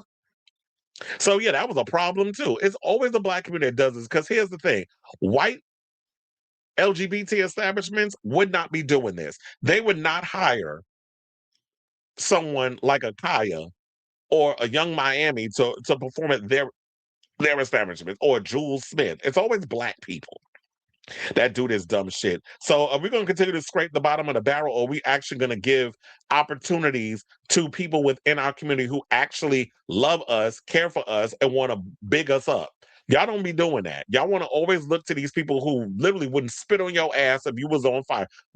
Watch them. Now, here's the thing, and I would not be surprised. And you know, I say crazy shit and usually come true. I would not be surprised if they hired Nicki Minaj when she's at the depths of the end of her career to do a Black Pride event, and you punks will come out for that bitch in the New York Minute. Guaranteed, because it's like y'all have no real love and pride in yourselves. So at the end of the day, Jules can feel how he want to feel. Leave the boy alone. Let this be a lesson learned. And I'm not really mad at him. I'm mad at him because, you know, when he came out trying to be cute and slick with his damn mouth. So yeah, you're going to get red over the overcompensation on that part. But I'm also mad at a lot of you people that work behind the scenes at these Black events that continue to please love me, please give me attention, please, I want y'all to accept me for being a homosexual in my lifestyle, because that's the way y'all think. There's a lot of self-hatred that you need to work out with your pastor, with your therapist, or whoever the fuck you feel comfortable enough that you need to talk to. Maybe you don't need to talk to your therapist, because you know some of these, not therapists, maybe some of y'all need not to talk to a pastor, because some of you pastors is in the goddamn closet too, hunching your these deacons or your fellow choir director or some of these other people behind your wife's back while she up in here acting like she the first lady of the church, and you in the background getting your pipes clean. And by the pipes, I'm talking about the hole in the back of your ass. So I say all this to say, let's leave this boy alone. Let's put him behind us. I don't care about this child no more. Let's just move on from all this, because I just don't get the energy that y'all can keep putting behind this little boy, and he want to keep jumping on the line and giving full-on speeches about why people think he gay. And then of course it ends up on self-hating Black blogs like the Neighborhood Talk and the Shade Room, where they love to try to throw homophobic and transphobic shit in the comments. And mind you, they got a bunch of damn punks that work there too. But they want to sit and continuously throw shade in the comments, and y'all be living for it. So I don't, people's love and approval of that other shit. I'm so glad I'm comfortable enough in my skin that I don't need your approval. Your approval is neither desired nor required in the ways of in the words of my girl Noxzema Jackson, what she said back in the day. It's like, you're gonna respect me though, but I don't need you to accept who I am. I'm still gonna live my life and do what the fuck I want, whether you agree with it or not. So I definitely want to hear from y'all. What do you guys think of this story regarding what Jules up in here saying a whole bunch of damn nothing to some girl that I guess that was the one he was giving little pecks and kisses and stuff with while he was there at the gay, what was it, Opium, the name of the club out in Atlanta. So yeah, I definitely want to hear from y'all. Let me know what you guys think of this story in the comments down below.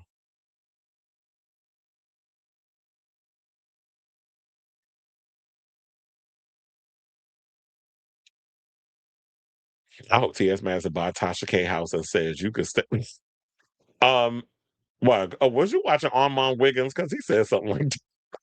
Because Armand Wiggins did a video on the fact that Tasha K apparently put her house up for sale because she got to pay them. She got to pay off that Cardi B situation. And Cardi B don't need money from Tasha. She teaching her ass a lesson. All she had to do was take them videos down. But she was up in here trying to kiss y'all, her fans, the winos. She was up in here trying to be cute in front of y'all. But her ego is why she is where she is, and she broke and allegedly having to create GoFundMe's for y'all to, help her out with her bills.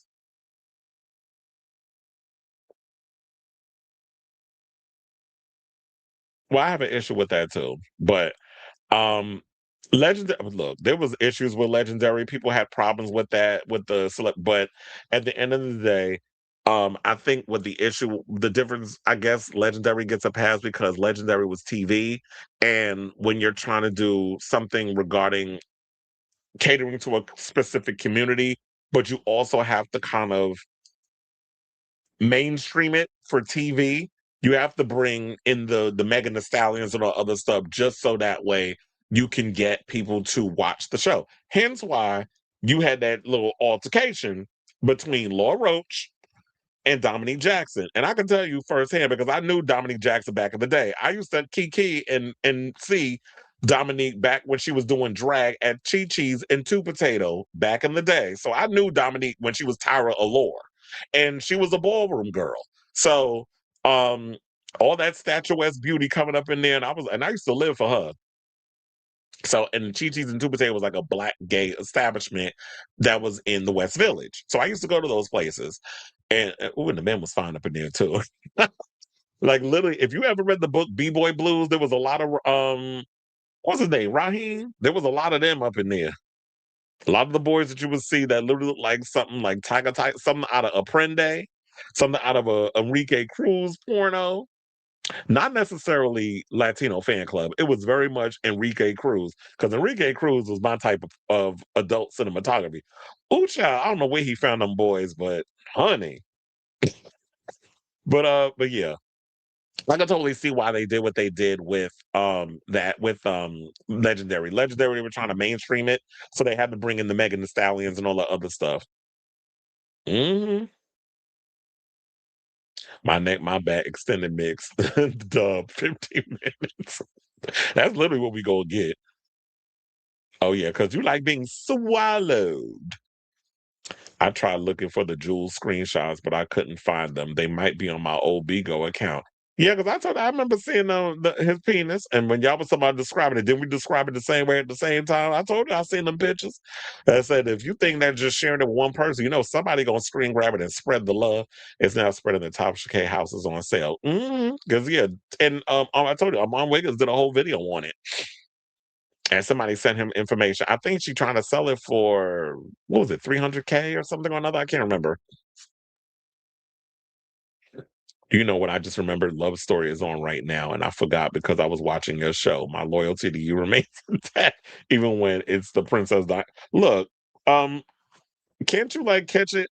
Um, later on, like then they do like a replay. I don't know if you watching it on cable or like Hulu or whatever the case is, because I know it's on Hulu, but I don't know if I think they show it the next day. I don't remember, but I'll be that's usually how I watch it. But I do appreciate that when y'all show like my loyalty to your show over my regular program. I truly appreciate that I can keep y'all engaged while your other show is on.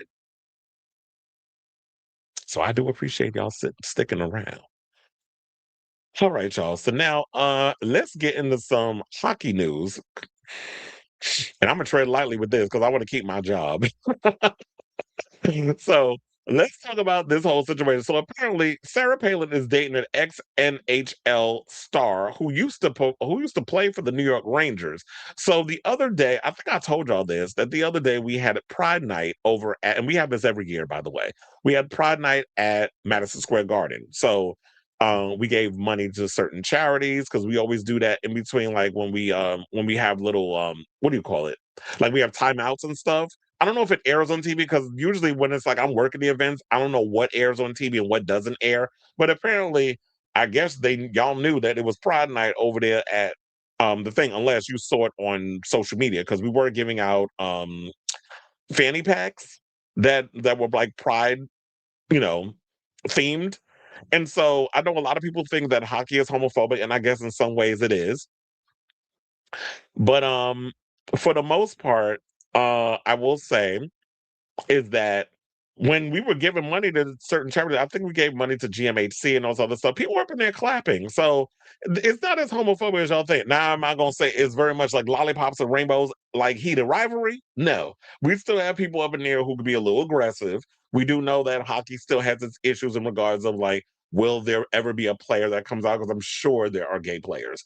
But what also people need to realize is this, because he was saying that the reason why they lost to the LA Kings was because of Pride Night. First of all, Artemi Panarin, who used to play for the Rangers, yeah, I'm about to get butch now, was traded to the LA Kings. And this was his first time in the Garden since being traded. So we even had a moment where we welcomed Panarin back to the Garden. And people was up there clapping. He appreciated it. So we was even rooting for one of the members of the other team. And let's also be clear. The reason that I guess it must be every night that they play at home at the Garden, it must be Pride Night, because the Rangers ain't been playing all that great this season. In fact, they played pretty bad.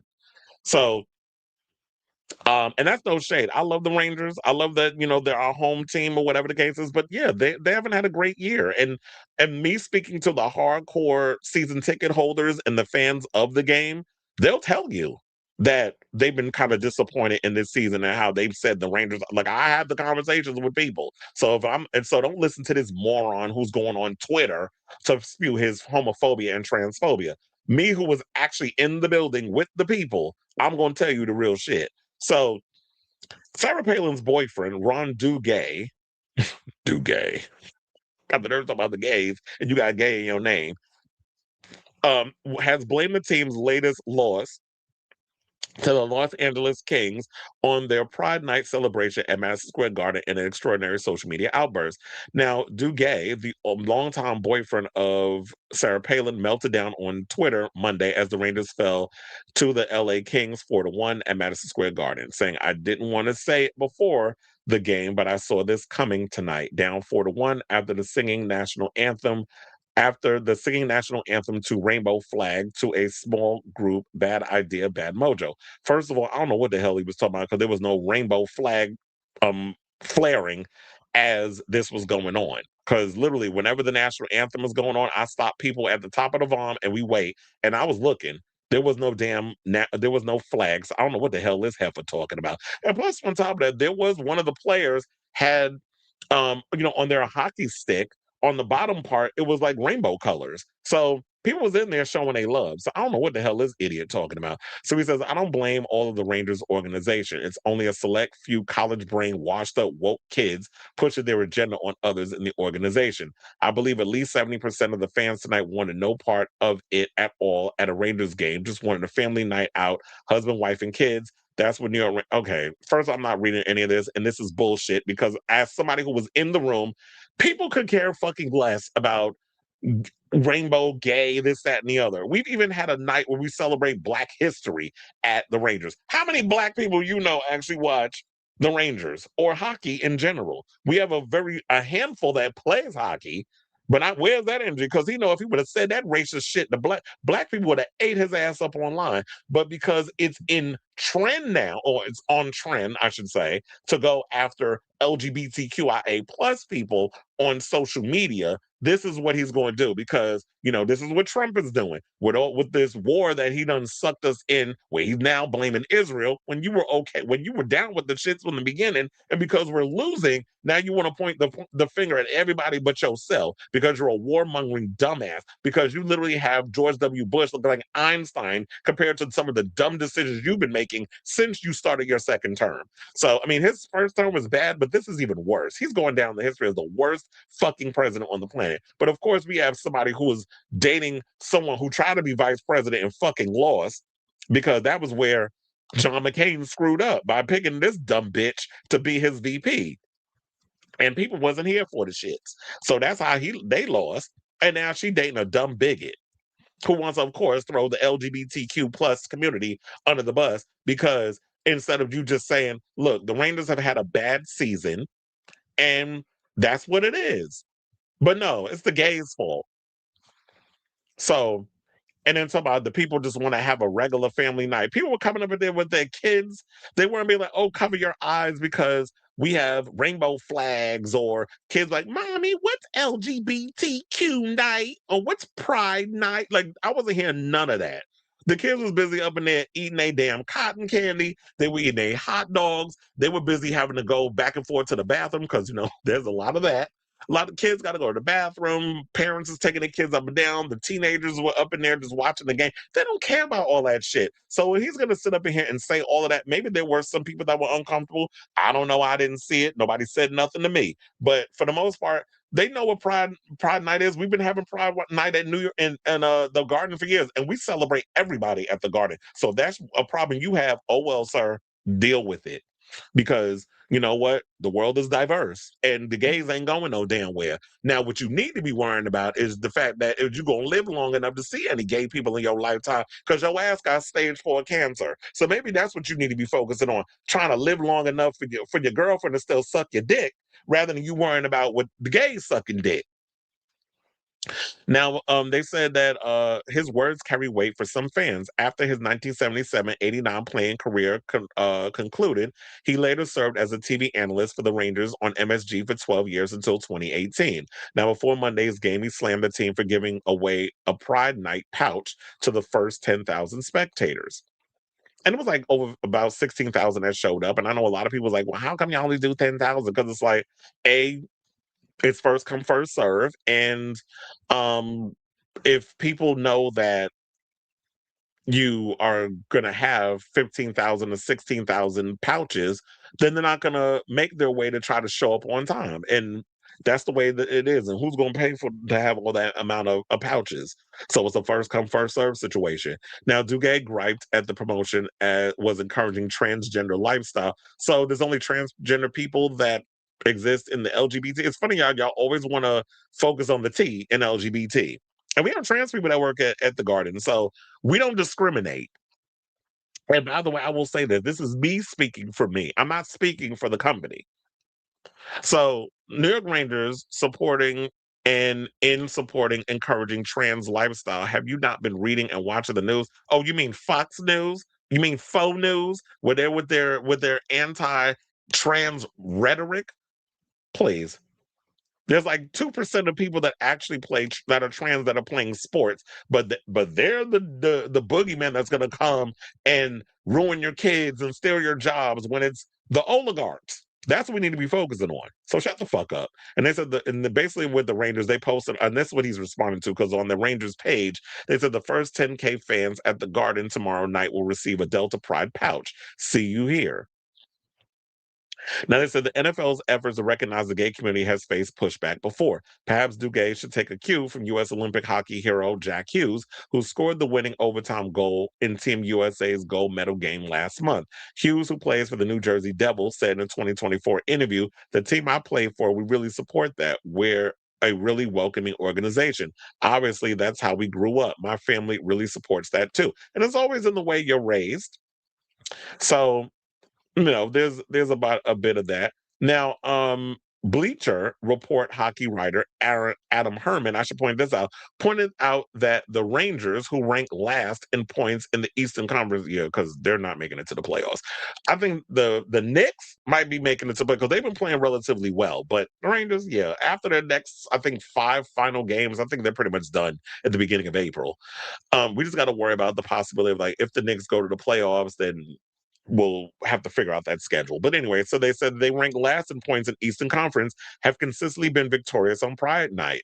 He gave us sounder reason for their setback. He said the New York Rangers won every single Pride Night game between 2012 and 2025, just in case any bigots are keeping score at home. Maybe this year's team lost because they lose most games. And I think that's what but they're not going to tell you that part. It's just easy to create fake outrage to get y'all riled up. He wants to get the homophobes and the transphobes riled up because they, while we're trying to make progress, we even did like a little joke online because when, you can send in like a message and we'll put it on the Jumbotron. You have to send it like 72 hours in advance. We're going to come that day. So like, oh, look, happy birthday, so-and-so, mommy loves you and your brother and sister. Like, we'll do that. We even did like a little Shane Ilya thing on the Jumbotron in reference to the heated rivalry situation. So while we have been celebrating Pride Night at the Garden, we also are aware of heated rivalry and the popularity, and we wanted to play that up. So, like I said, we're all about, while Trump and them is trying to go against DEI and hiring a bunch of didn't earn it over there in the White House, we actually do celebrate, what's the DEI stand for again? Literally out of brain for it. We are very, well, I'll just say, we're just all inclusive. So, look. Now look, I'm just over it with these conservative morons looking for attention and throwing queer people under the bus for clicks and likes. And like I said, shout out to all the queer communities. Shout out to all the different communities. We even have a bunch of clubs that you can join at the Garden where we highlight queer people, Black people, Asian people, Latino people. We celebrate everyone at the Garden. We don't discriminate. So if you got a problem with people who are different than you, Take that up with your mama, take it up with your pastor, take it up with your therapist. We don't give a fuck. So I say all this to say, when you guys think of this story, this idiot looking for attention and clout, when you need to be focused on how you're going to try to stay alive with that stage 4 cancer running up in your body. So let me know what you guys think of this story in the comments. Well, I turned off the thing down below.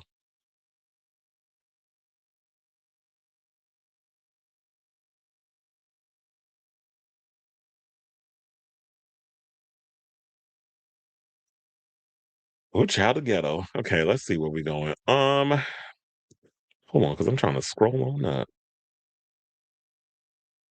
Oh, you said I'm waiting for the rerun at 10. Well, thank you. Beauty and Black actor Xavier Small says God will not allow the gay. Who? Child, don't nobody watch that damn show. I don't even know who that is.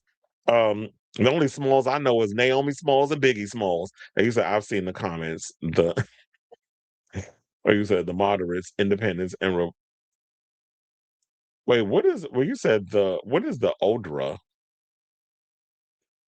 The moderates, independents, and Republicans are saying the quiet part out loud. The LGBTQ and trans issues aren't working like it did in 2024. It's because he's done so much craziness that it's like, okay, now you're trying to distract with the gays and the trans. Thank you. I don't know how I forgot diversity, equity, and inclusion. I just had a brain fart because, with all this bandwidth I've been burning, with all this shade I've been throwing, it's like I'll be forgetting the simple shit. What is DI again?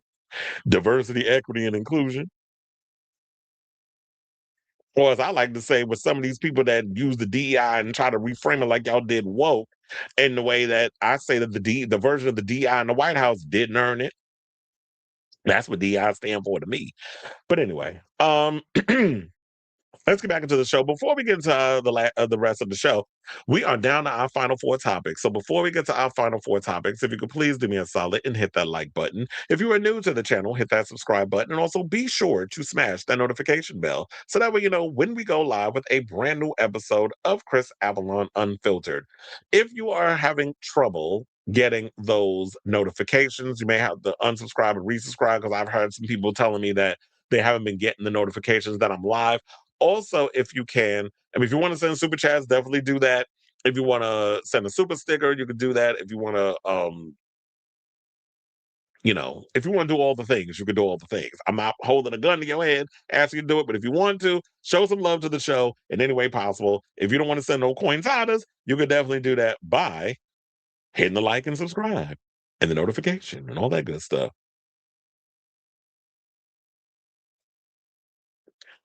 Okay, so now let's get, speaking of hockey and heated rivalry, let's talk about heated rivalry. So I think out.com, oh no, it was Pink News. I know it was one of the gay blogs, managed to get their hands on some information regarding some of the what we could expect from season 2 in regards of some casting calls that were going around regarding the show. I was like, wait, where is the I tell you, there's so much stuff in here. Sometimes I be on the struggle bus trying to find these pictures. Anyway, okay, so let's get into the tea. So season 2 of Heated Rivalry was previously confirmed, with details suggesting it will follow the story of Ilya and Shyne, played by Connor Story and Hudson Williams. But I mean, what else were they going to do with the next season? That's kind of what people want. Now, the show, which debuted on Canadian channel Crave last year, is based on the Game Changers novel series by Rachel Reed, a series of homosexual hockey novels featuring a lovable and hateable cast of characters. The debut season was based on the second book, Heated Rivalry, but included the characters from Game Changer, Scott, played by Francois Arnault, and Kip, played by Robbie GK. Recently, an alleged casting call went out for new characters to join the second season, with details of what fans can expect, and it's safe to say that fans of the books are thrilled. So the third book in the series, Tough Guy, follows awkward hockey player Ryan Price and his love interest musician Fabian Salah. So what does that mean? He gonna be Arabic? That's what Salah sounds like. Salah al-Akbar. Now, while Ryan's trademark red hair might not make it to the show, the casting call says possibly redheaded, unless y'all gonna pull like an Archie Bunker, which y'all did with that actor, and y'all dyed his hair. If y'all want to change it up a little bit for the show, wouldn't mind it. But if y'all come out y'all like, it's not really him, he's not a redhead. I'm like, look, everything, I'm not fucking up my follicles because y'all want accuracy. Like, if the character, if you got the essence of the character, I don't mind it. Fabian's androgyny will be present. Both roles will have implied sex, nudity, and kissing. I mean, what else will we have with the show? That's what we got from season 1. Now, continuing with the sizzling scenes from season 1, many of the new roles will also be bare-chested, bare buttocks. However, it's clarified there will be no full frontal. No. Well, they didn't give us full frontal in the last season. Could you imagine? We see Connor Story and Hudson Williams peeing all over our screens like this is Spartacus or Game of Thrones, because that last one that they did, Night of the Seven Kingdoms, there was penis all up in there. Especially in that episode with when that man came outside and peed. I'm like, damn, look at that big old dick. Looking like a elephant trunk. Now they says season 2 is also set to introduce Eric Bennett, focus of book 4, Common Goal. He's set to be early 40s, while the character is newly divorced and out as bisexual, nervous about entering the queer dating scene. However, his love interest, Kyle, appears to have been introduced already, played by Matthew Finland.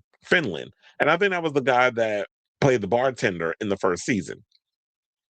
I think where Kip was going to the bar or whatever, and that's when Francois Arnaud's character was dating him.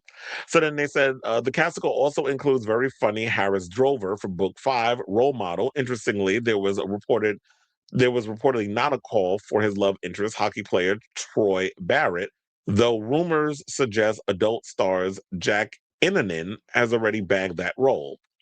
Now, other roles include that of Dallas Kent, one of the homophobic villains of the book series, Wyatt Hayes, who was Ryan's friend of the team, Luca Haas, who plays with Ilya, and Ilya's therapist, I think they meant, Dr. Galina Mochalina. That's a mouthful. Galina Mochalina. She's speaking the Russian. Now, fans are already getting excited when we're writing. I'm so happy we're getting Ryan, Fabian, and Eric, all the GC men. I know whoever they cast for all the roles will be perfect. And Jacob, we trust. Another said, I think I'm most excited for Fabian and Ryan. So it's interesting to see that, you know what, even though they're cherry picking from all the different books with all these different characters and intertwining them in this season, as long as they can figure out a way to make all of these characters interconnect and work with each other, then I don't mind seeing them. It's just got me more interested in wanting to check out these books before the new season starts. So I think I'm gonna probably do that so that way I can become well versed with these characters.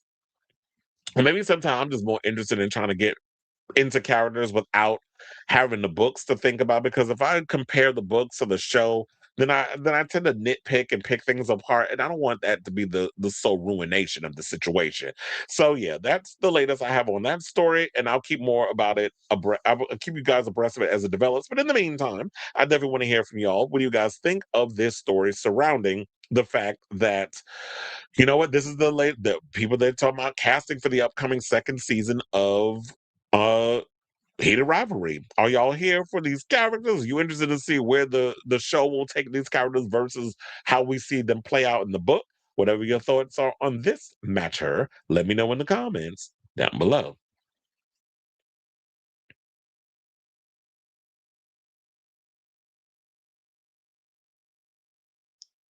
Before or after the Carmen thing, don't forget to bring up.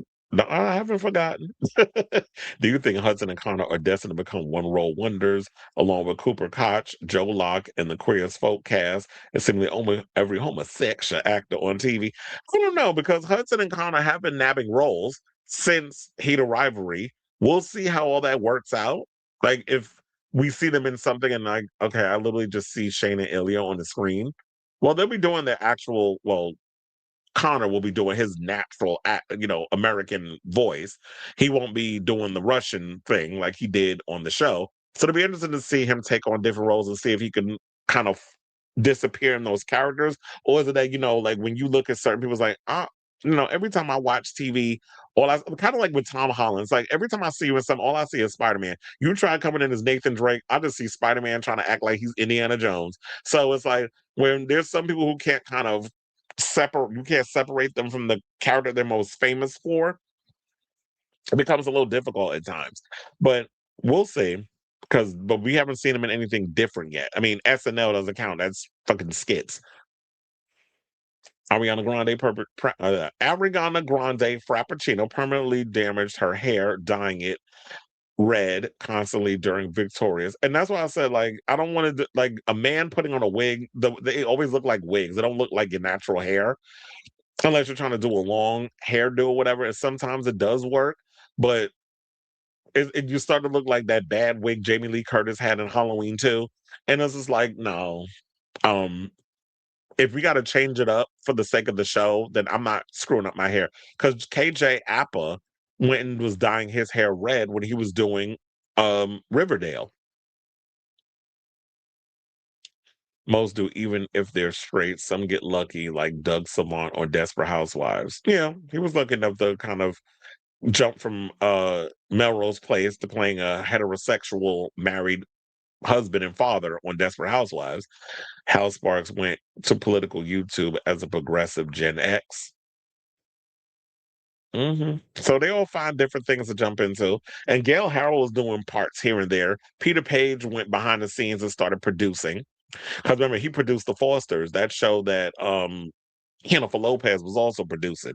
He said, as bad as it might seem, passing as a straight guy is really the best advantage in entertainment. The guy for Wicked doesn't have this problem, and neither do Tyler, the creator, or Frank Ocean. Tyler, I totally forgot. He was in Marty Supreme. And yeah, I do agree with that on the whole. What's his name? I know you're talking about the one that was also in Jurassic World. Yeah, as long as you have the ability where it's like, yeah, we know you're gay in real life, but you don't give any kind of inclination that you actually like penis, then yeah, you can play that off. It's weird, but whatever. Anyway, let's get back to the show. And let's talk about the Pussycat Dolls. So Carmit Bashar has spoken out since being a part of PCD and says that while they run around here saying that they asked certain people to come back, which I heard that they asked Melody and Melody to moved on. She's like, I'm not interested in doing PCD. And then one of the other girls is a maggot. And so Carmine was like, yeah, nobody told me.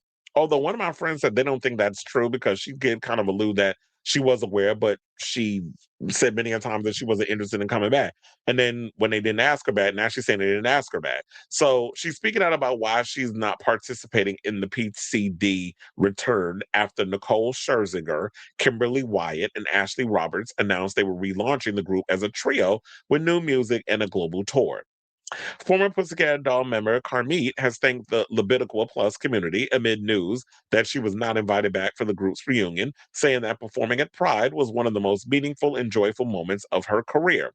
Taking to Instagram on March 17th, Bashar, who's 51, wrote, as an original member of the Pussycat Dolls, that chapter of my life will always hold profound meaning. I carry with me deep gratitude for the music we created, the experiences we shared, and most importantly, the incredible fans around the world who supported us. She continued by saying, I am especially thankful to the LGBTQ plus community. Performing at Pride events has been among the most meaningful and joyful moments of my career.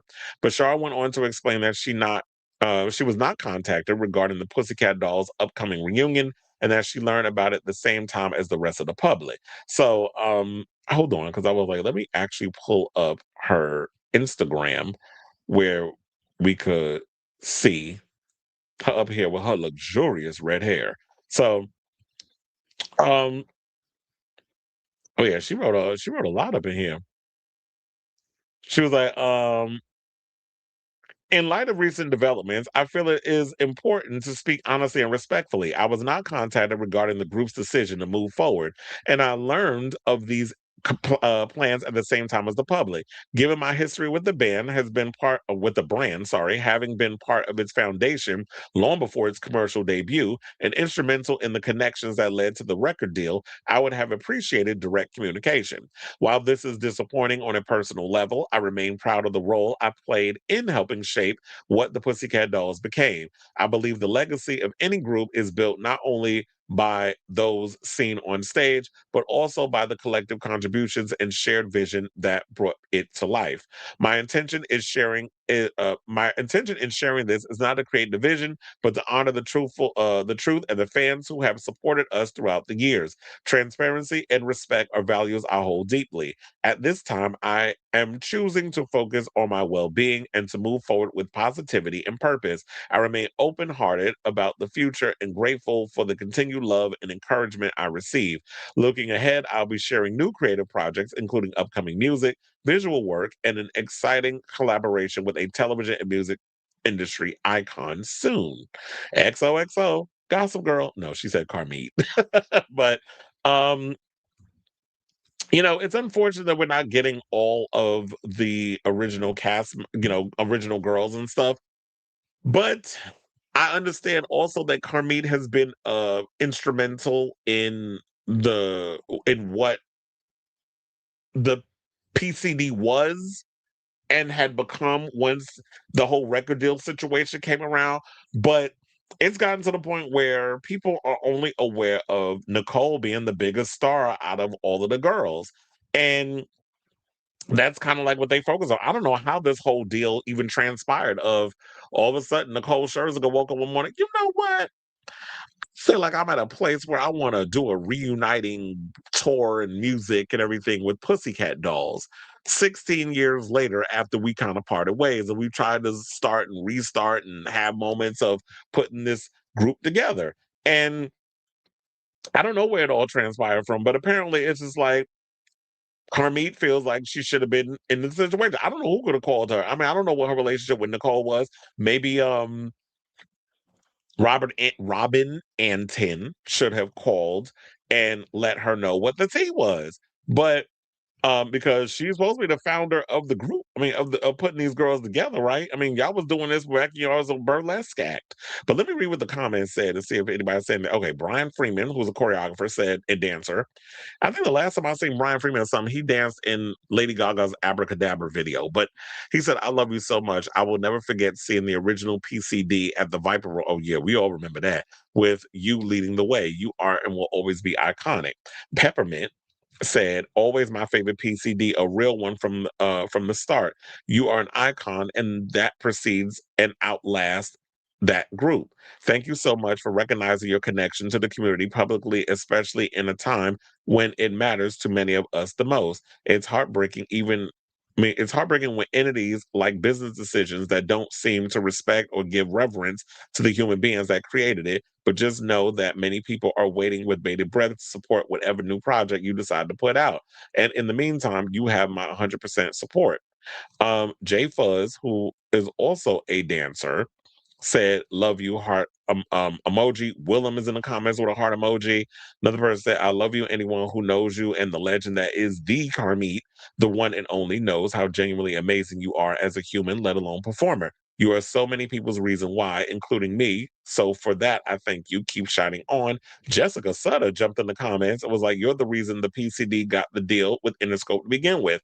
I remember hearing the story of when they discovered you when you were dancing for Gwen Stefani. That said, they said, who is that? The real ones know who the true history. No, wait. The real ones know who know the true history. Will never forget that. You're an icon. Love you so much. So everybody's up in there showing their love for her, saying that all six of y'all made the dolls. No one is more important than the other. And anyone who was around to watch the creation of PCD knows the real tea. So they're saying, yeah, give Carmit her things and show y'all love for her as an artist. Now, here's the thing.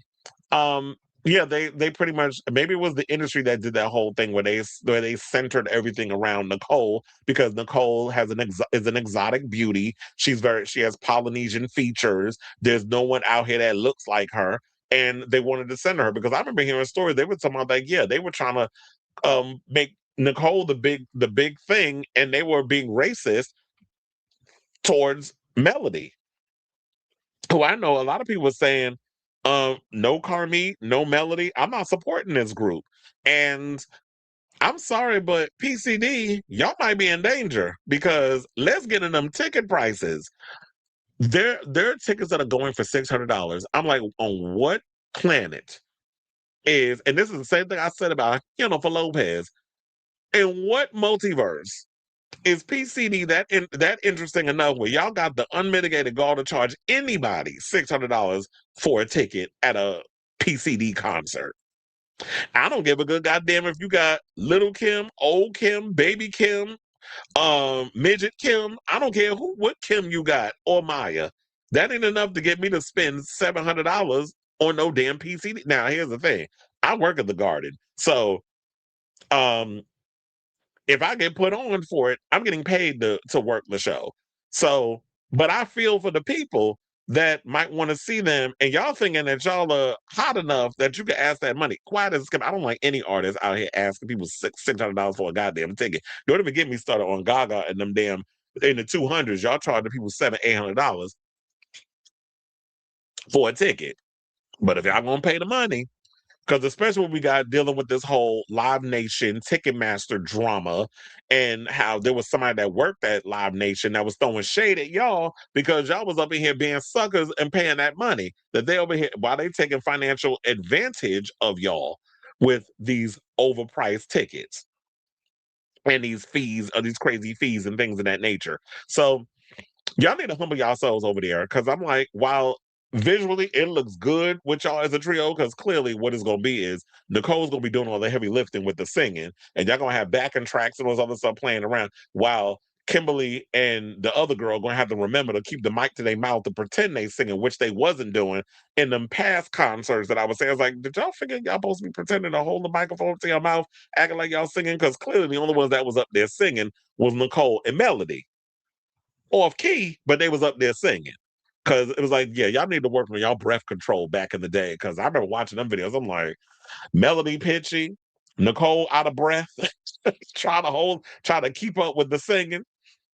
And the other girls in the background pop locking and dropping it, and holding the mic and kept forgetting to put it to their mouth to do the like doing those movements. So hopefully the performance and everything's gonna be tighter. Y'all gonna have to work extra hard to make sure y'all can get butts and seats. But $600 on the ticket, y'all done lost your ever loving mind if you thinking that you're gonna get people to show up for a show that people are kind of side eyeing to begin with because y'all don't have car meet and you don't have. I mean, I don't care if y'all don't have the racist bitch up in there and all the other stuff. Y'all don't need to bring her back. Somebody said in the comments, "Oh, I don't care what her affiliations and stuff with or what her political beliefs." Well, you need to give a fuck about her political beliefs because number one, you can't sit up in here where the gays is pretty much the main people that was supporting y'all. I mean, there was little girls, whatever, but they all grown now with kids and everything. So I don't know if they're gonna come out and support Pussycat Dolls and want to see them unless they having a girls' night out, whatever case is, or the parents were like, "Yeah, remember the Pussycat Dolls and we play the music and stuff, and we want to come see them." You want to take your little teenage daughter to see them. I can understand that, but for the most part, the gays are going to be the ones that's showing up. And if you got a homophobe that's been saying crazy stuff about trans people on social media, and you thinking that they're gonna come out and support that bitch, that's not gonna happen. So you need to give a damn about her political beliefs because it goes against the very community that supports the group. Same thing I was saying about Nicki Minaj. You can't expect that the gays was pretty much keeping your career afloat. The only demographic that was keeping your career afloat, and then you go and talk shit about trans people and gay people, and expect them to still spend their money. There's still some people in the cult, and they're lost cause. But for the most part, if we're going to be talking about things, we got to talk about all the things and call it for what it is. So get it together, PCD. I'm sorry that Carmine is going through this right now, whatever the case is.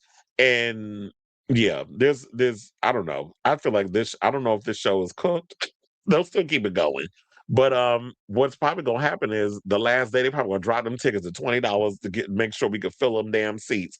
But look, they only doing one night at the Garden. It's not like y'all doing multiple nights because I don't even think they can sell that out. So I say all this to say, what do you guys think of this story surrounding the Pussycat Dolls and one of the founding members finding out that they're going on tour, and she found out when we found out.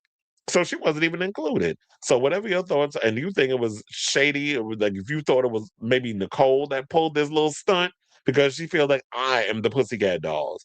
I mean, the Pussycat Dolls made you famous, but you aren't the founding member. You were brought in from the record label because they wanted to find a good singer. You auditioned and they like what they saw and they put you to the forefront. So she all gassed up because she had a little Tommy Mottola behind her that was telling her that she is Mariah Carey. with Jennifer Lopez dance moves. So let me know what you guys think of this story in the comments down below.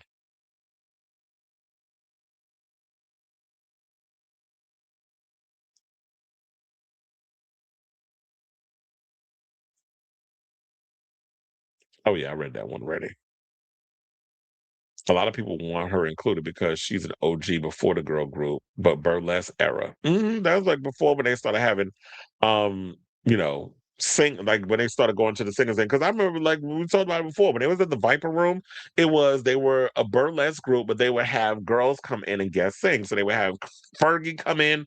Gwen Stefani, Britney Spears, Christina Aguilera, they would always have like the pop girls come in and the burlesque girls would dance behind them. And that's when Robin got the idea, you know what, instead of us doing this little guest thing, and I was even saying that back then, I'm like, why don't y'all just turn them into a girl group and get a singer and stuff in there? But what they should have sold it on from the beginning was, okay, you have one girl in the center who does the singing, and the rest of the girls pretty much are background dancers. So they were doing K-pop before K-pop was K-pop. So that's basically what that was. And now look, now we got all this drama going on. So I just feel like a lot of this stems from they weren't honest about what the Pussycat Dolls was supposed to be. Because normally when we think of girl groups, all the girls sing, all the girls harmonize, all the girls have parts. But all the girls in the group weren't singers. There were some singers, there were some dancers, and there was that. Except Carmi always been a real one. Divided by each girl. They were wrong. Yeah, they were wrong to snub her.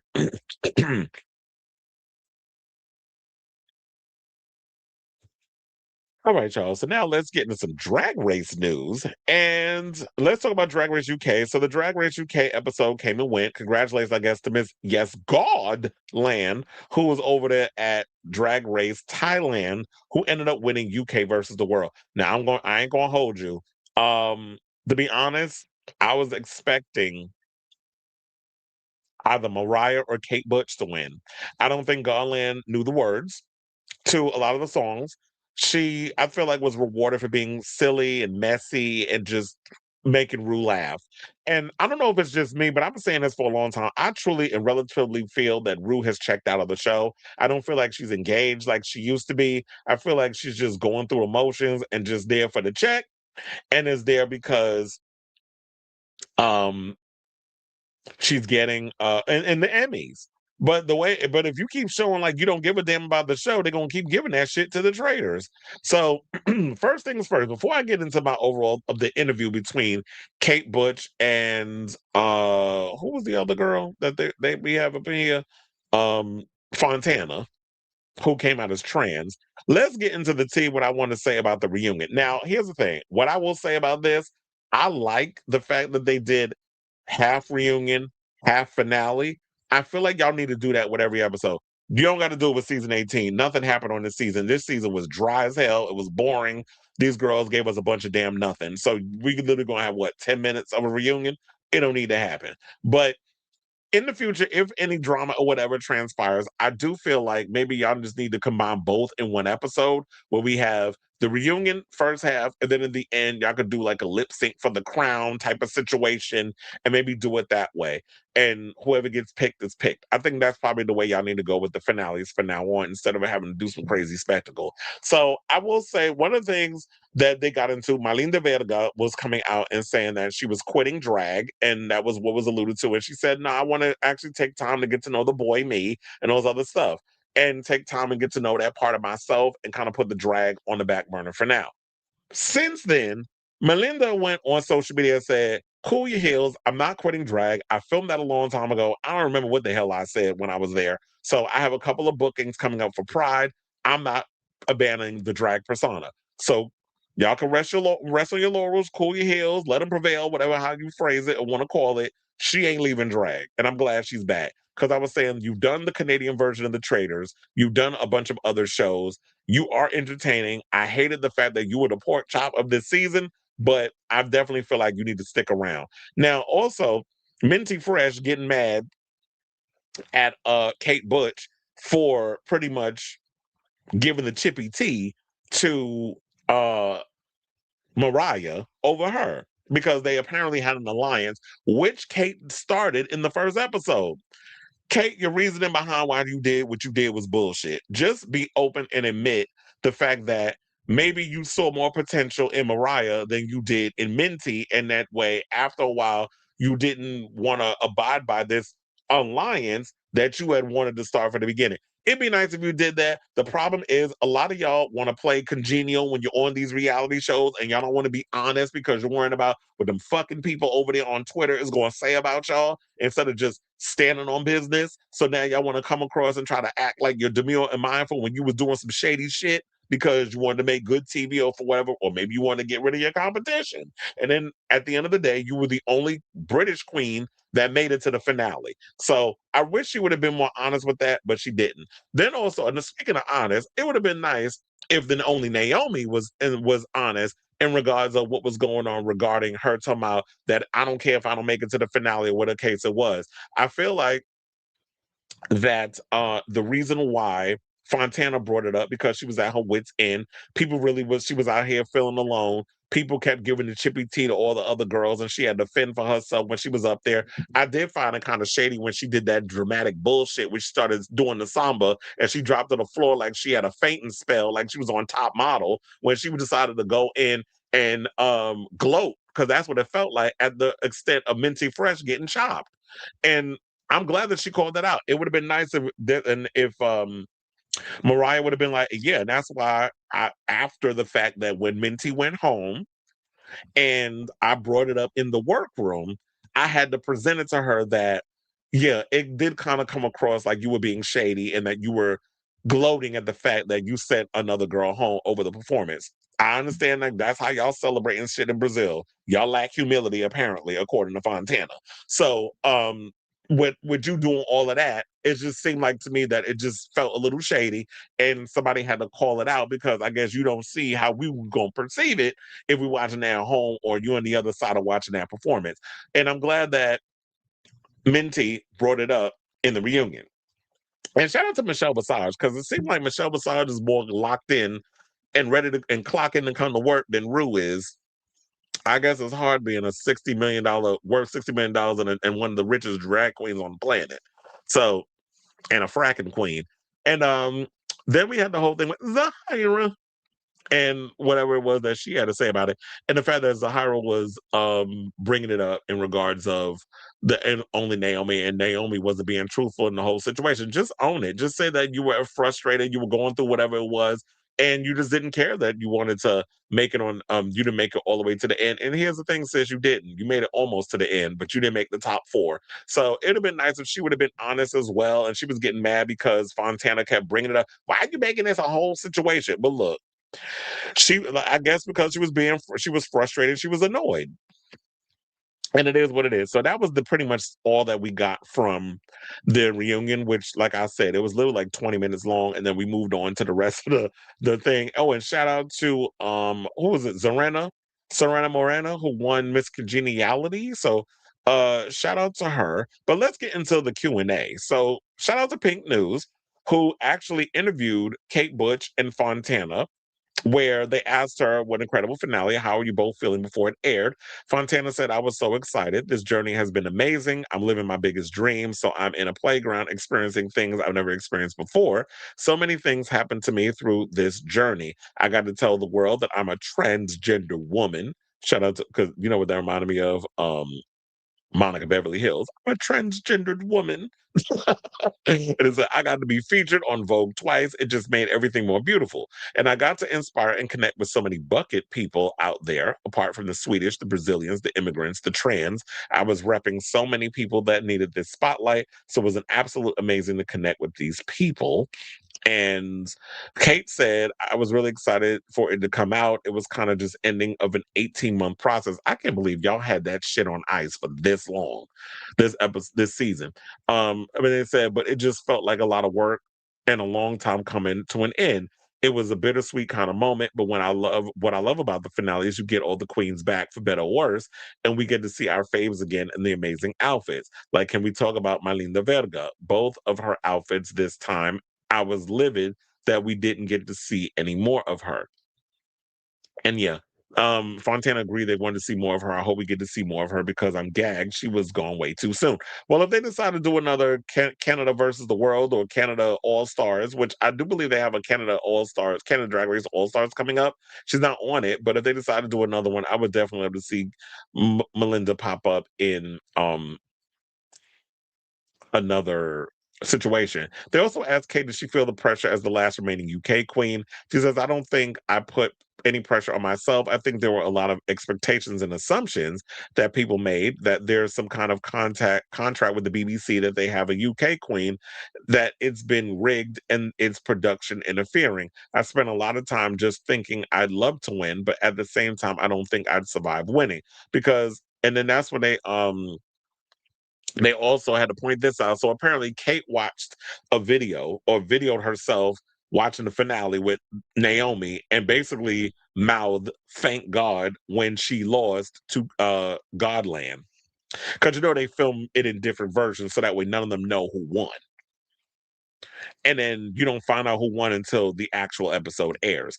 So she said, yeah, I did say that. I didn't want to seem ungrateful. I wanted to be in the finale, and I feel a little bit bad for thinking that because obviously Fontana and Mariah would have absolutely slayed being in the top two, which I definitely feel like what should have happened. I do think Kate and Mariah should have been in the top two, but for whatever reason, they chose how they chose.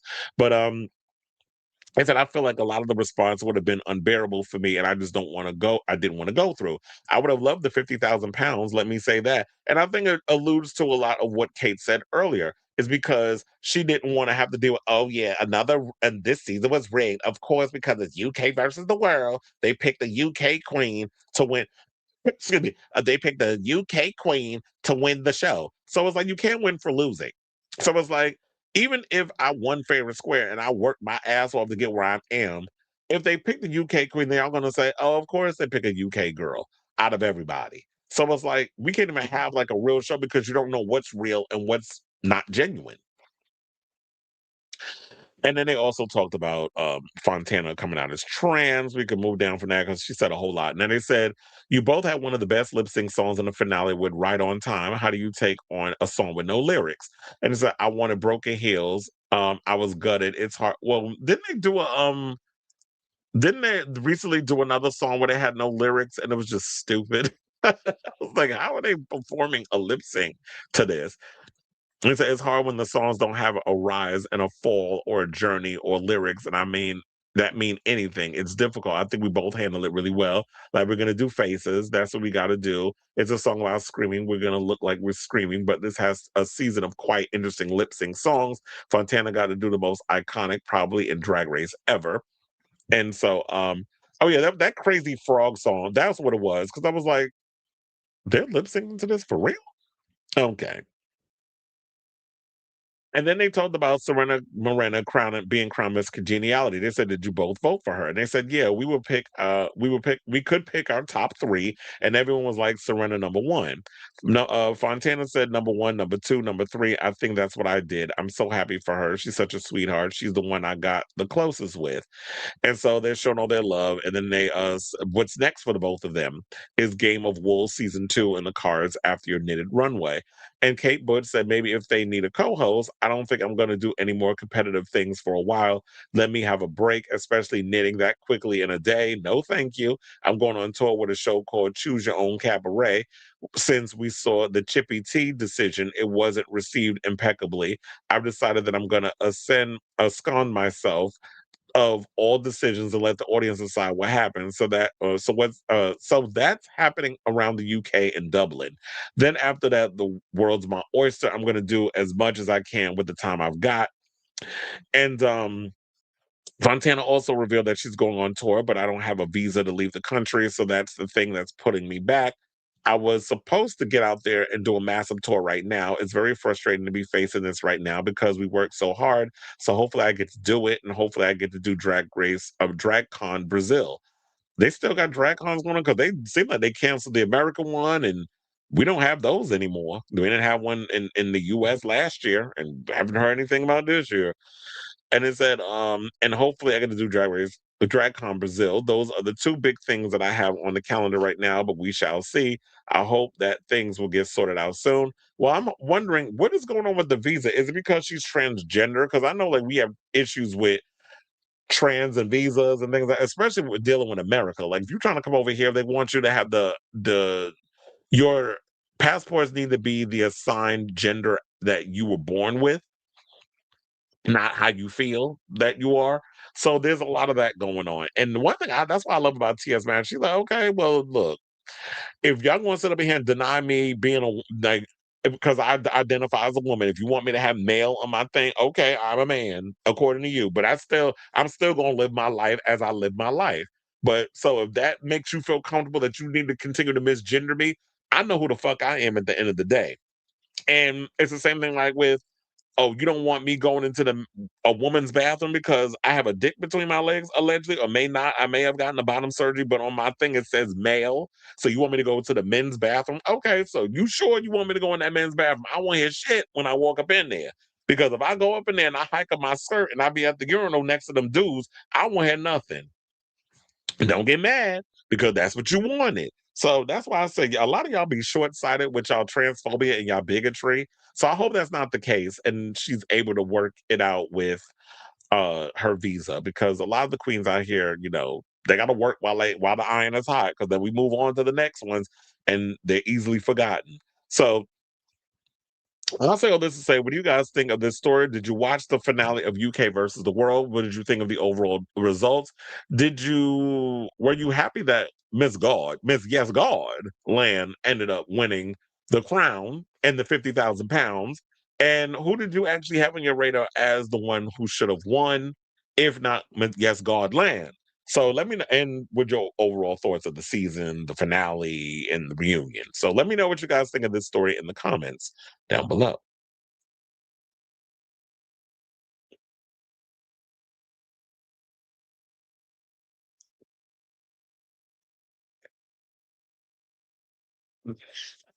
And 60 minutes into this episode, frick the paparazzi. They played Radiohead too. I think that's another reason why you have an issue with the paparazzi, because of you've been so engulfed in this JFK TV series. I always had a feeling a foreign queen was going to win this season, just so it wouldn't look like they only crown British queens. That's always going to be the case with that stuff. So it's like, why keep doing international shows if this is the game y'all going to play? Just cast people from the UK and just do an All Stars. Have you noticed that they always play Kylie for the lip sync for the crown in UK versus I guess she is the queen of pop over there. Whoopi, is that you teaching another queen? They said, how what? How T.I.? How to phone it in? Oh, you talking about RuPaul? It said, I like Crazy Frog as a lip sync song, but I also unironically really like those early internet memes. I'm like, before lip sync though? All right, y'all. So now, speaking of people, whether or not, not knowing drag 101 and as actually knowing the lyrics to your lip sync, because that's what you're supposed to do as a drag queen. That's the first thing you should be doing, besides making sure that your wig is on right and tight and making sure your makeup is blended. Also, knowing the lip sync. Okay, there's three things. Let's talk about Kenya Pleaser. So, Kenya Pleaser is, well, she was eliminated from the show, I think last week. Oh, Felix, by the way, thank you for sending me the prices right. I seen that you sent it to me in the thing. In my messages. So I'll get to that after the fact. But anyway, let's get into the Kenya Pleaser story. So Kenya Pleaser is opening because I remember hearing stories about this, especially when I be watching Scorpios over there on YouTube, which is a viewing party on YouTube. If you haven't seen it, definitely check it out. If you need something a little more exciting outside of Roscoe's, because Roscoe's, y'all been a little crunchy as of late with y'all interviewing and stuff. I watched maybe 20 minutes of Mikey's episode and I had to turn it off. I was so bored. But Scorpios be giving me my life. They be having the co-hosts on there. They bring queens on and they actually converse with them both, like maybe like a half an hour before the episode. So it's not just, oh, let's get to the stage. Let's welcome the queens up here and let's get in an introduction real quick before we got to get right into the episode. You get a full situation. So I've been liking Scorpio so far until y'all start trying to pull that shit over there at Roscoe's where y'all want to charge people $2 to see unchoppy versions of your show. So hopefully y'all keep it the same way. But anyway, so Kenyan Pleaser actually is, but one of the things about Scorpios, because Kenyan Pleaser is from South Carolina, and I believe the show it's filmed at one of the clubs in South Carolina. They have been talking about how Kenya has been going through it this season because a lot of the fashion she's been wearing, she's had to create them herself because she got stood up by a lot of designers. She had put in for a lot of clothes from designers to make, and they pretty much didn't deliver. And so now she had to go to social media and clap back at the designers who left her hanging while filming for the currently airing season. So fans love to critique the queens who compete every season on RuPaul's Drag Race, but many are unaware of just how stressful it is to prepare as a contestant on the hit reality competition show. The queens have to create a stunning runway package before the travel to Los Angeles to film, which can be extremely complicated, expensive, and time-consuming process in a very short time frame. Besides the outfits, the stars have to do their best at excelling in a variety of challenges that range from comedy to acting to performance and so much more. As the latest queen to sashay away on season 18 of Drag Race, Pleaser is keeping it real on just how tough it is to try to impress Mama Ru. She said, quote, "My run on Drag Race was very polarizing. I had some good moments, but I had some low lows. It humbles you in a way. I'm on the show that shaped me as a Black queer boy, and I bombed. But bitch, I did it. I showed up to work and I just had fun." This is what she told Out. Now, with such tight deadlines to create fashionable looks ahead of the season, Pleaser ran into conflict with a few designers that she tried collaborating with. She said, "I had problems with my runway and designers, but bitch, I had my suitcases, a big personality, and a smile. Preparing for the show was the hardest thing I ever did in my life. It was a mess getting ready for the show. Fuck you to the people who fucked me over, but I'm damn proud of myself for sure." As if the build up to filming a show like Drag Race wasn't hard enough, these talented queens also have to face critiques from the judges and the worldwide fan base once the show hits the air. Now, one notable Drag Race alum who's been outspoken on season 18 thus far is none other than season 16 finalist Plain Jane. She's gone on record multiple times saying there are no stars among the current season of Queens. Well, Pleaser was having a clap back at the diva, said, "Didn't she go home first on the show with well, did she go home first on a show that no one watches? Who the fuck watches House of Villains? Who is that show for? I love Plain No Shade. Plain, I don't have to wear a breastplate to have big titties. You do." And I was like, yes, look, I live for Kenya. Kenya was giving my life this season. And I don't understand why people were so hard on her.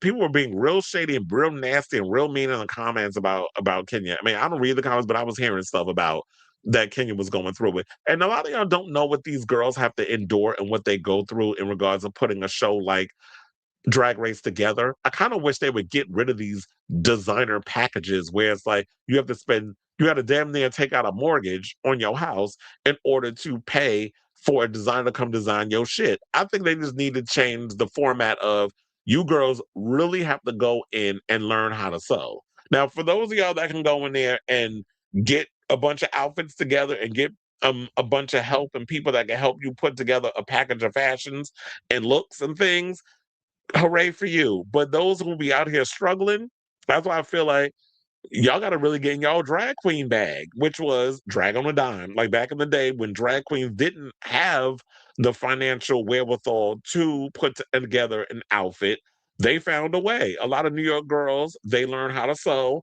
they learned how to put an outfit together, or they would mop looks from certain spots, designer stores, or whatever the case was, and they would go out and they would work and do what they got to do to get up in do the shows and stuff at the clubs. So y'all just got to think back to the guerrilla style of how drag was. I understand this is a big TV show. I understand that this is the opportunity for you to get bookings and things and do all these other things at different places. But I kind of wish they didn't this show wasn't so overproduced that it's like y'all have to come with the craziest and the most glamorous of looks so that way y'all can outshine this person and y'all can have a moment on TV. I kind of wish it wasn't that pressure, but Drag Race is a TV show. It's not about celebrating the art of drag, which is why I always find it funny that Kenya Pleaser and I was like, or you had certain that other bitch that was over there on what's her name, Sminty, her little 24-pound in weight ass that don't be wearing breasts and look like a boy in a damn dress. Had the nerve to talk about throw shade at Banana. I don't know the bananas and the jammers. I'm like, sis, first of all, you should know as a drag queen that drag 101, besides you putting your little outfit together and trying to look cute, the first thing you need to know, regardless of who the artist is, it's called lip sync for your life. So if you're gonna get up on stage and lip sync, at least know the words. Doing watermelon and the whole thing, trying to act like you know the words, that ain't gonna cut it. Not in 2026. As a drag queen, at least know the words. That's what queens in actual clubs had to do. That's what you do on TV. And you flopping around, and I'm just talking in general. I'm not saying this because Kenya Pleaser is in the picture and she big, but flopping around the stage doing dips and shit like a goddamn whale on stage is not, flopping around like a fish out of water. That's not gonna cut it no more. Doing the stunts and all that is not. It's part, and you could add that into the thing, but that's not all a performance is on stage. Because when I used to go to drag shows, well, I won't say used to, I still do drag shows, but when I would go to drag shows before Drag Race was a thing, queens weren't getting up there doing all that shit that y'all be doing up on stage. There were girls that be out here giving you the full-on Jasmine, not Jasmine Kennedy Davenport fantasy. You see how Kennedy be up there dancing? That was how the girls was dancing. They wasn't doing all that. I got to do a dip and I got to do voguing, nogging shit that y'all be doing on stage because y'all seen other queens doing it, and you think that that's the way that's going to get you saved on the show. So y'all just be copying and reheating every other previous queen's nachos for a moment. That's not how the queens was performing back in the day. So, get up there, know the words. And I kind of wish they didn't focus so much on the fashion stuff, but this is what Drag Race is. I guess it's all about the pomp and the circumstance and all that other stuff and pleasing people on TV and it's all that stuff. So it's taken it's diluted what the art of drag really is. But shout out to you, Kenya. You had a good run, and hopefully you'll fare better if you decide to do All Stars 12. So I say all this to say, what do you guys think of this story regarding Kenya? Please are calling out the designers who did her dirty. She won't be the first nor the last that had to endure that. Because there's been many girls that have come on the lives or done in interviews and says, yeah, a designer was supposed to come through with a couple of looks and it didn't happen the way it was supposed to, and I had to figure it out. So let me know what you guys think of this story in the comments down below.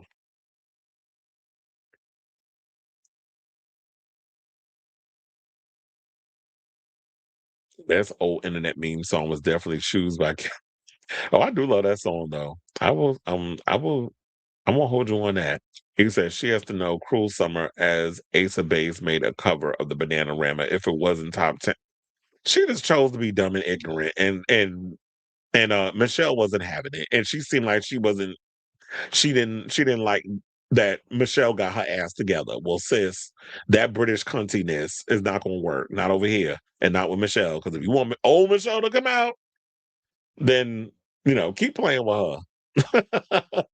So anyway, all right, y'all. Finally, looks like we made it. Look how far we've come, my baby. Because it's the end of the show. We are done with the latest episode of Chris Avalon Unfiltered. It was a lot we had to get through, but we made it. Bitch, I made it. I made it. He said, I was 8 when Bananarama put out Cruel Summer. Still love that song. What's that remake? Oh, yeah, it was remade. Ace of Base. Duh. Robert just said that. Anyway, of course, Michelle and Rube, I mean, they know who Bananarama is. Didn't they do I'm Your Penis, I'm Your Vagina, Your Desire? Didn't they do that song too? But anyway, so I like to remix other people's songs with toilet humor. But anyway, so yeah, we're at the end of the show. I'll be back on Monday with a brand new episode of the show because I'm gonna be busy this weekend. I gotta work. Gaga show tomorrow. FKA Twig show on Saturday, and on Sunday I got an early Knicks game, so I'll be back on Monday with a brand new episode of the show. Hit that like button, smash the notification, hit that subscribe. Thank you all for tuning into the show and keying with me for these 4.5 damn hours. It was a lot, but we made it through. I hope my friend, well, I was going to say I hope my friend is still up, but in Thailand, it is 10:45 in the morning, where it's 10:45 at night over here. So I know he's still up. So I'm going to hit him up because he called me twice. And Kiki and see what happened. He probably want to talk about drag because, you know, that's my industry friend. So, you said, yeah, you said, yeah, they're alone US #1 song. See, I know songs. I know bananas and the jammers, whatever that dumb bitch said. Okay, so love you all for watching. Thank you all for continued support. And until next time, ciao, darlings. Mm-hmm.